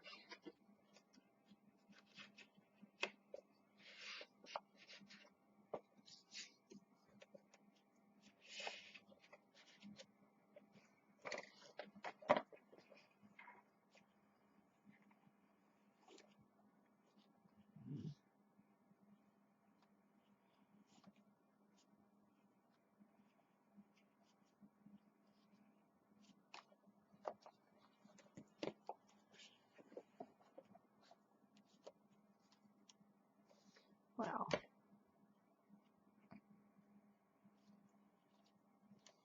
tuck that down for now.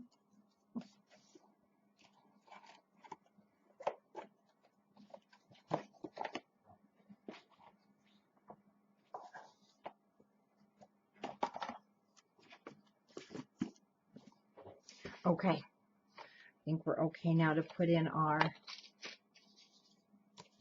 mats. So I'll start in the back. We'll start with our little male lady.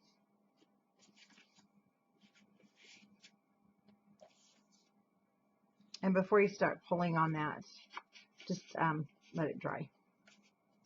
Whoops, how about I put it in the correct direction? Cute, huh? Little filing cabinet there.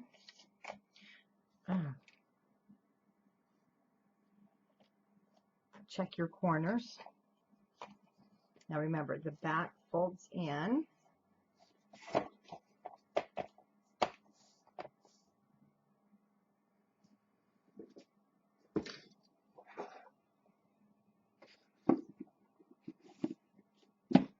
Now let's decorate the front. So I want to first show you a couple of things. With this lace, I do suggest you check with Kim's project. But I took it and I did fold it somewhat in half. I ran a piece of score tape there, and then I put it around the lid, like so. But even with mine, you have, actually you do have plenty for Kim, so let's just go ahead and do it. First of all, totally straighten out that edge.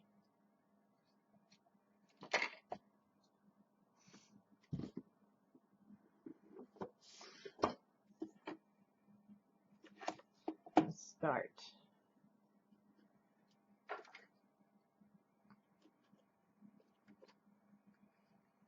What I'm going to do is just lightly wrap it and have about an inch.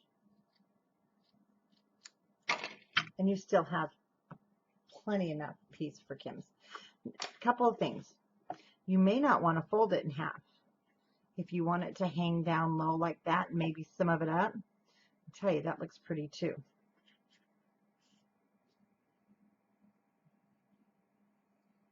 So I'll show you how I did it, and then you can decide how you want to do it. You know, that's really pretty. And I think I am going to do it this way, but I want to show you. So what I did is I took a piece of score tape and just ran it, and I folded this in half. So it looks like a double scallop. We're going to attach it the exact same way. So if you don't want it to be as long, and then I just ran the beads of hot glue. And then also check your front and your back. So this is my back. So this is what I'm going to do with this one. We're going to give this a try. I'm going to use, oh, I don't have a 3/8 of an inch. Do I want a 1/2 inch?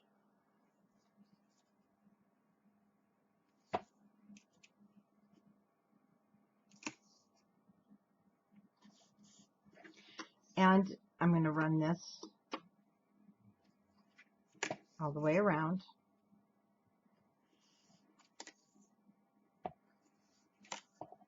Now this is if you're going to do it standing up. If you want to do it the other way, I suggest you do use your hot glue gun.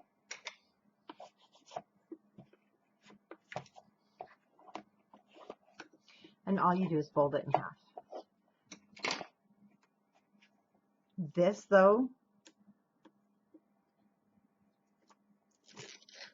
will work. Oh, but don't put it down. Well, that wasn't very smart. Do not set it down. So I'm going to kind of, shouldn't have taken the whole backing off. I know. Okay, let's just start that in the center.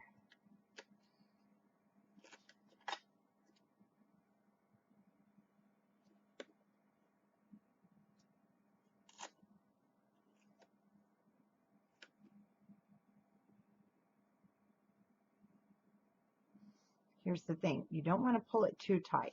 If you do, it'll start to buckle.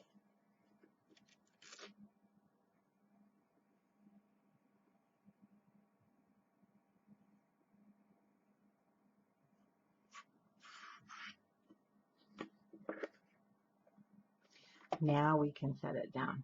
And also we can determine here, it's going to be too long.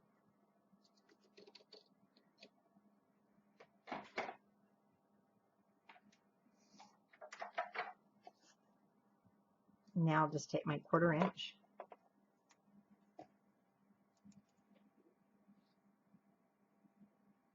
Pretty much the length there of my matting.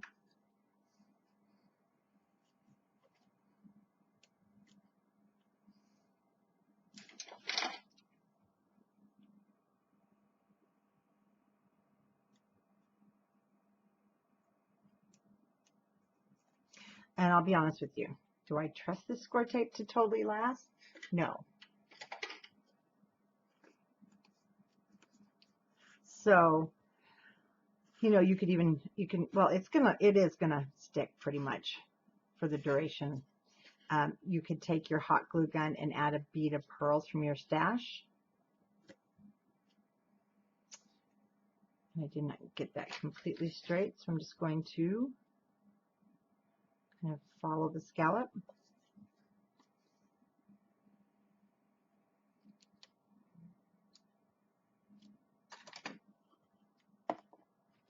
Now, this is where you could take it and fold it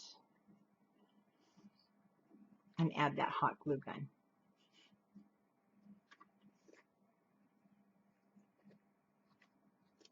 Of course, just keep things, you know, pretty centered. Use your hot glue as you're going around.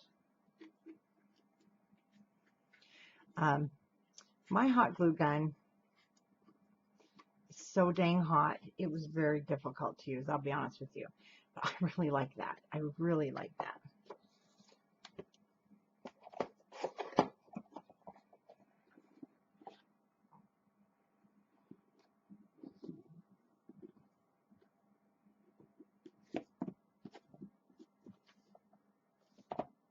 But it can also, you can also wrap it onto the top, which gives it a really nice look. And I will have to do that with hot glue. Now that looks really nice too. So see, there's going to be a lot of things that you can do with this. Now, one thing I want to do is just like the front here, with that down the center. And for this, I'll use the art glitter glue. You could use the 6000 glossy accents, but your art glitter glue is going to hold. And this is going to hang down a little, so just keep your glue here to the skinny part.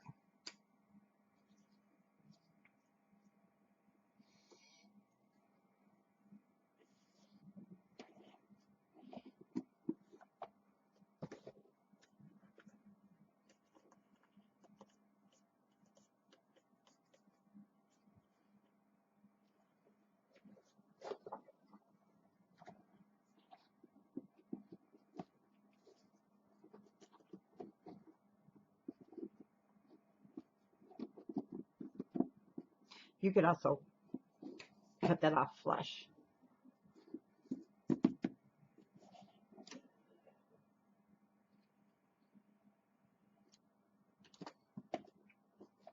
Now I'm going to lay it down. I'm going to start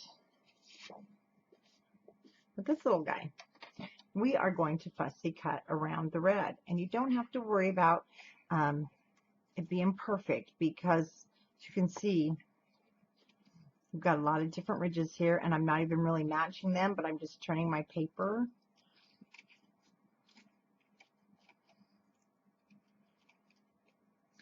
So that this is really pretty on the front.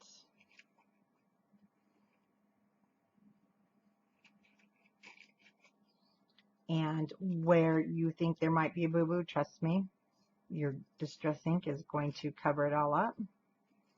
And you'll see I cut off my little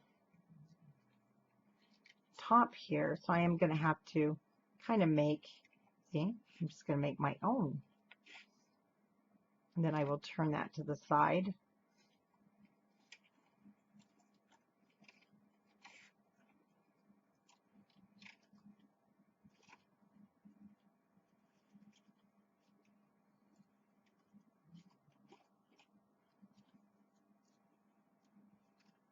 And if you have a pair of these yellow scissors,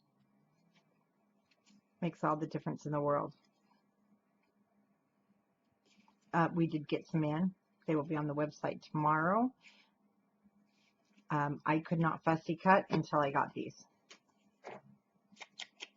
And you do want to ink this edge, because it helps to hide any boo-boos. And really, that's not that bad right there. Now, I did cover up that rose. I'm going to kind of angle mine so I get some flowers there. And then I used this pink. And I used 3 fingers. I'm going to wrap it once. No, I used 4. Once. Don't wrap it twice. Don't hold it too tight. Twice. 3 times. Let's see. Did I do 3? Yeah, 3 times. 1, 2, 3. 1, 2, 3. Then I'm going to take the end through the middle of my fingers. I'm going to bring it over the top and grab it with my thumb. Bring this to the center.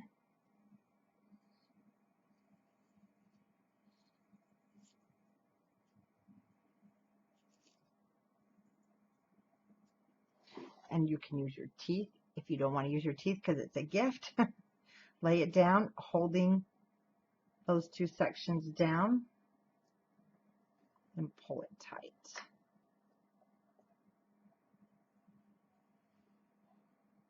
Or use, yes, your bow maker.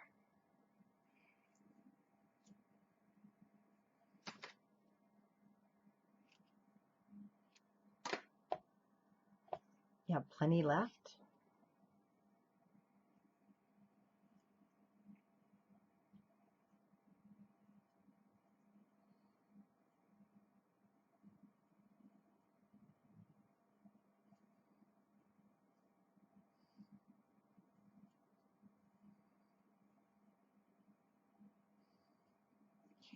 Get that all straightened out.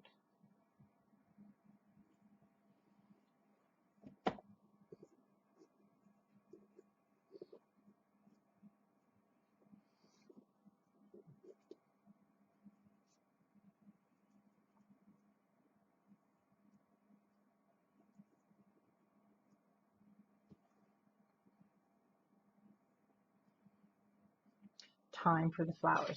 Again, you may have the plaid and pink, or you may have the roses.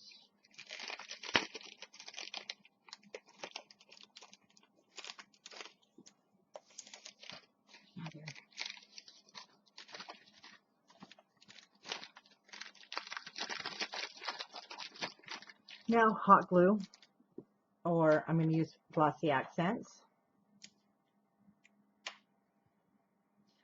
Art glitter glue is pretty strong too.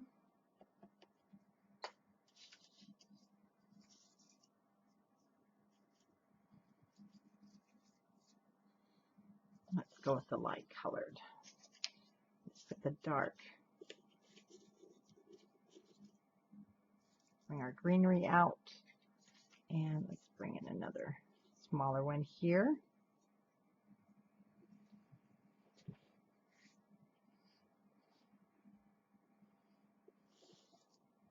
So I'm going to leave this pretty much where I have it. I glue to the half, and the other half. That way I don't have to move it.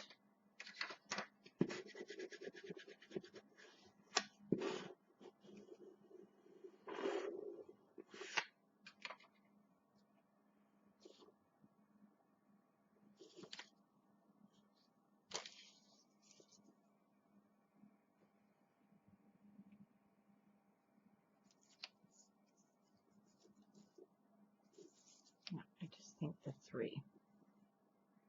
Okay.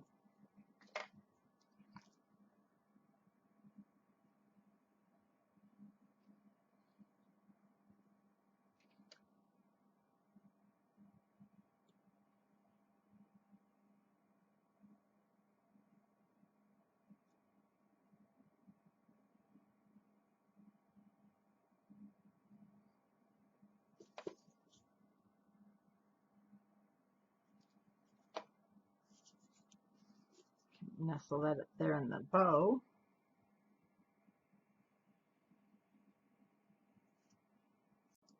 I wasn't watching and it stopped, but I caught it. Okay, put that one down, and then I put gloss accents on my big pink one.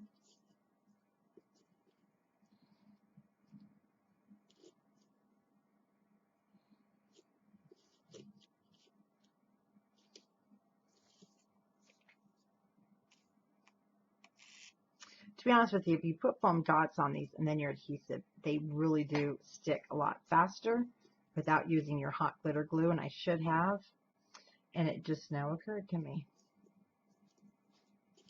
But that's okay. We'll lay this flat for a few minutes. Now I am going to take one of the chipboards again, and here's the thing. I wasn't thinking. So I used that one on the inside. Remember, I should have checked first, and I didn't. So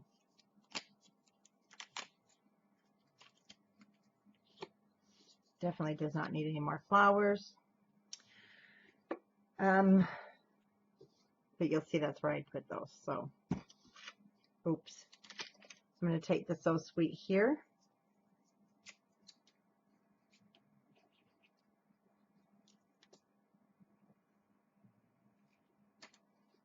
And this really pretty heart with the roses.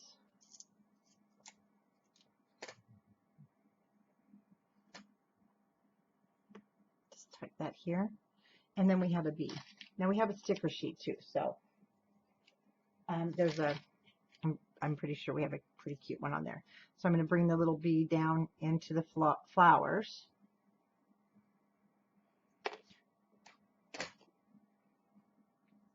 Yeah, no, it needs to come down here into the flowers. So if you want something there, you definitely can grab your sticker sheet, and it's a pretty cute one. But it just doesn't seem to go. So you have some to choose from, but you know, I think I'm going to leave it like so. I have a feeling that I have some chipboards that maybe fell somewhere, because I don't, oh no, we did use that one, just not the Be Mine. So instead of putting it on the lid, I think we'll do that. That looks really cute. Just cover the love there.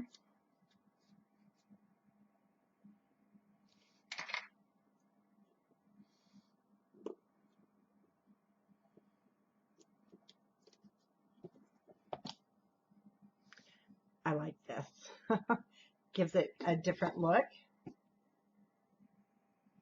I do like it. But I really am thinking that maybe with the hot glue, in those corners, and we'll bring it down.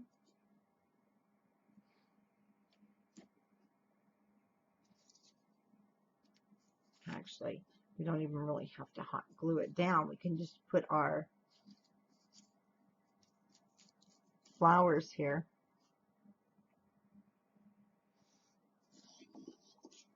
If you're wanting the flowers on top. So let's do this with our art glitter glue because it does dry clear.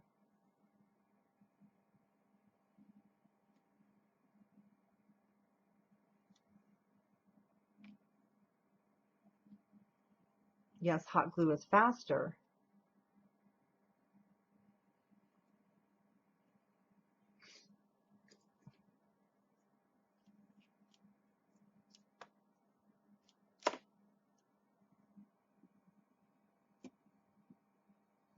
But hot glue also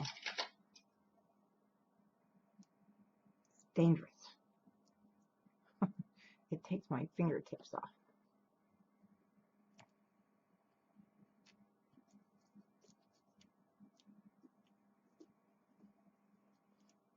Okay, it doesn't want to stick with that glue there. But the glue is going to stick, so it just takes it a moment.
You want to go in on the corner.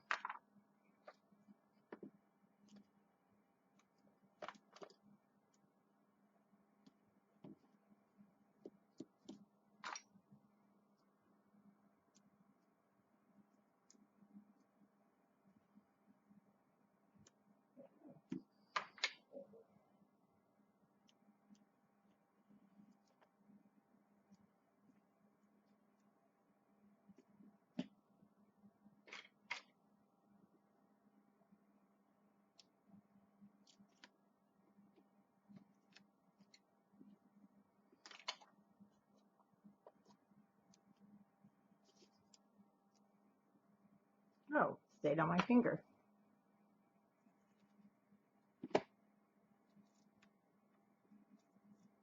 Well, that would be convenient if it would stay, but it's not going to.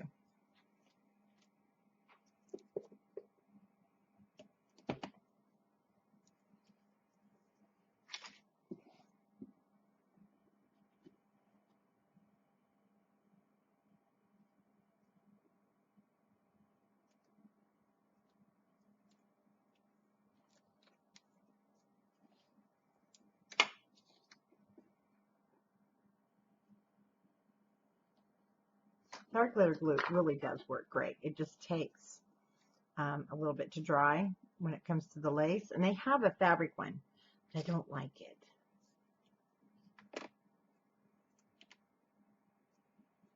Now, this is where our seam came together, so I'm going to add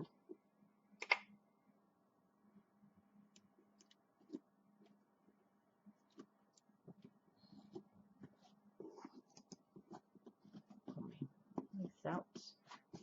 You sit down and you get your skirt stuck up. It pooches. Okay, now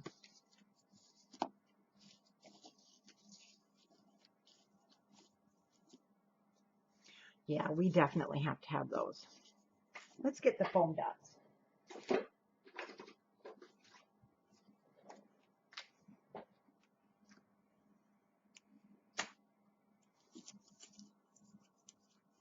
if you have some in your stash. These are just from what I have.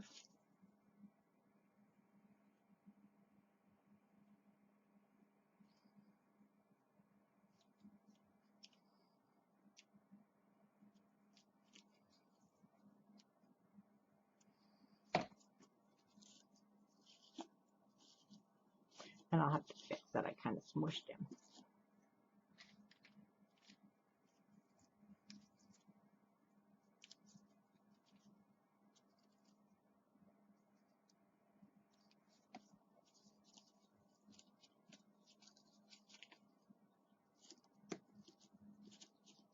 Once the glue holds, I can fluff my flowers back up.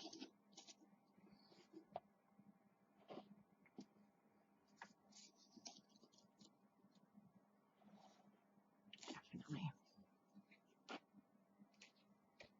This one I don't want to sit up, so I want it to go under.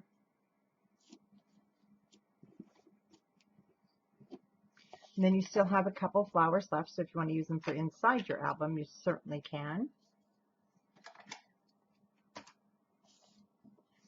And there is our album in a box with our Craftology box for January 2020. And thank you for watching and following along. And be sure to show us your finished project at Scrapbookers of Country Craft Creations on Facebook. Also, as of today, January 12th, so if it's after January, or excuse me, yeah, it's almost January 13th when this goes up.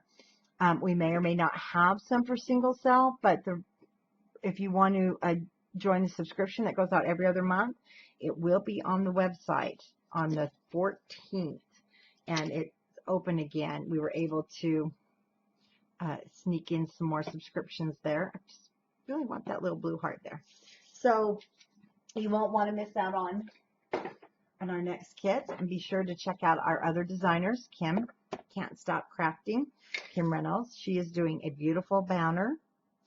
And if you're following us on Scrapbookers of Country Craft Creations, you'll see Kathy Lee, who does cards, and you'll also see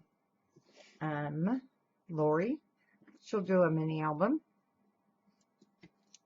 Well, the Glossy Accents isn't holding as well as the Art Glitter Glue. And so be sure to follow us, join us there, be part of the group, so that you'll get updates on our next projects. Again, thank you for watching, and good night.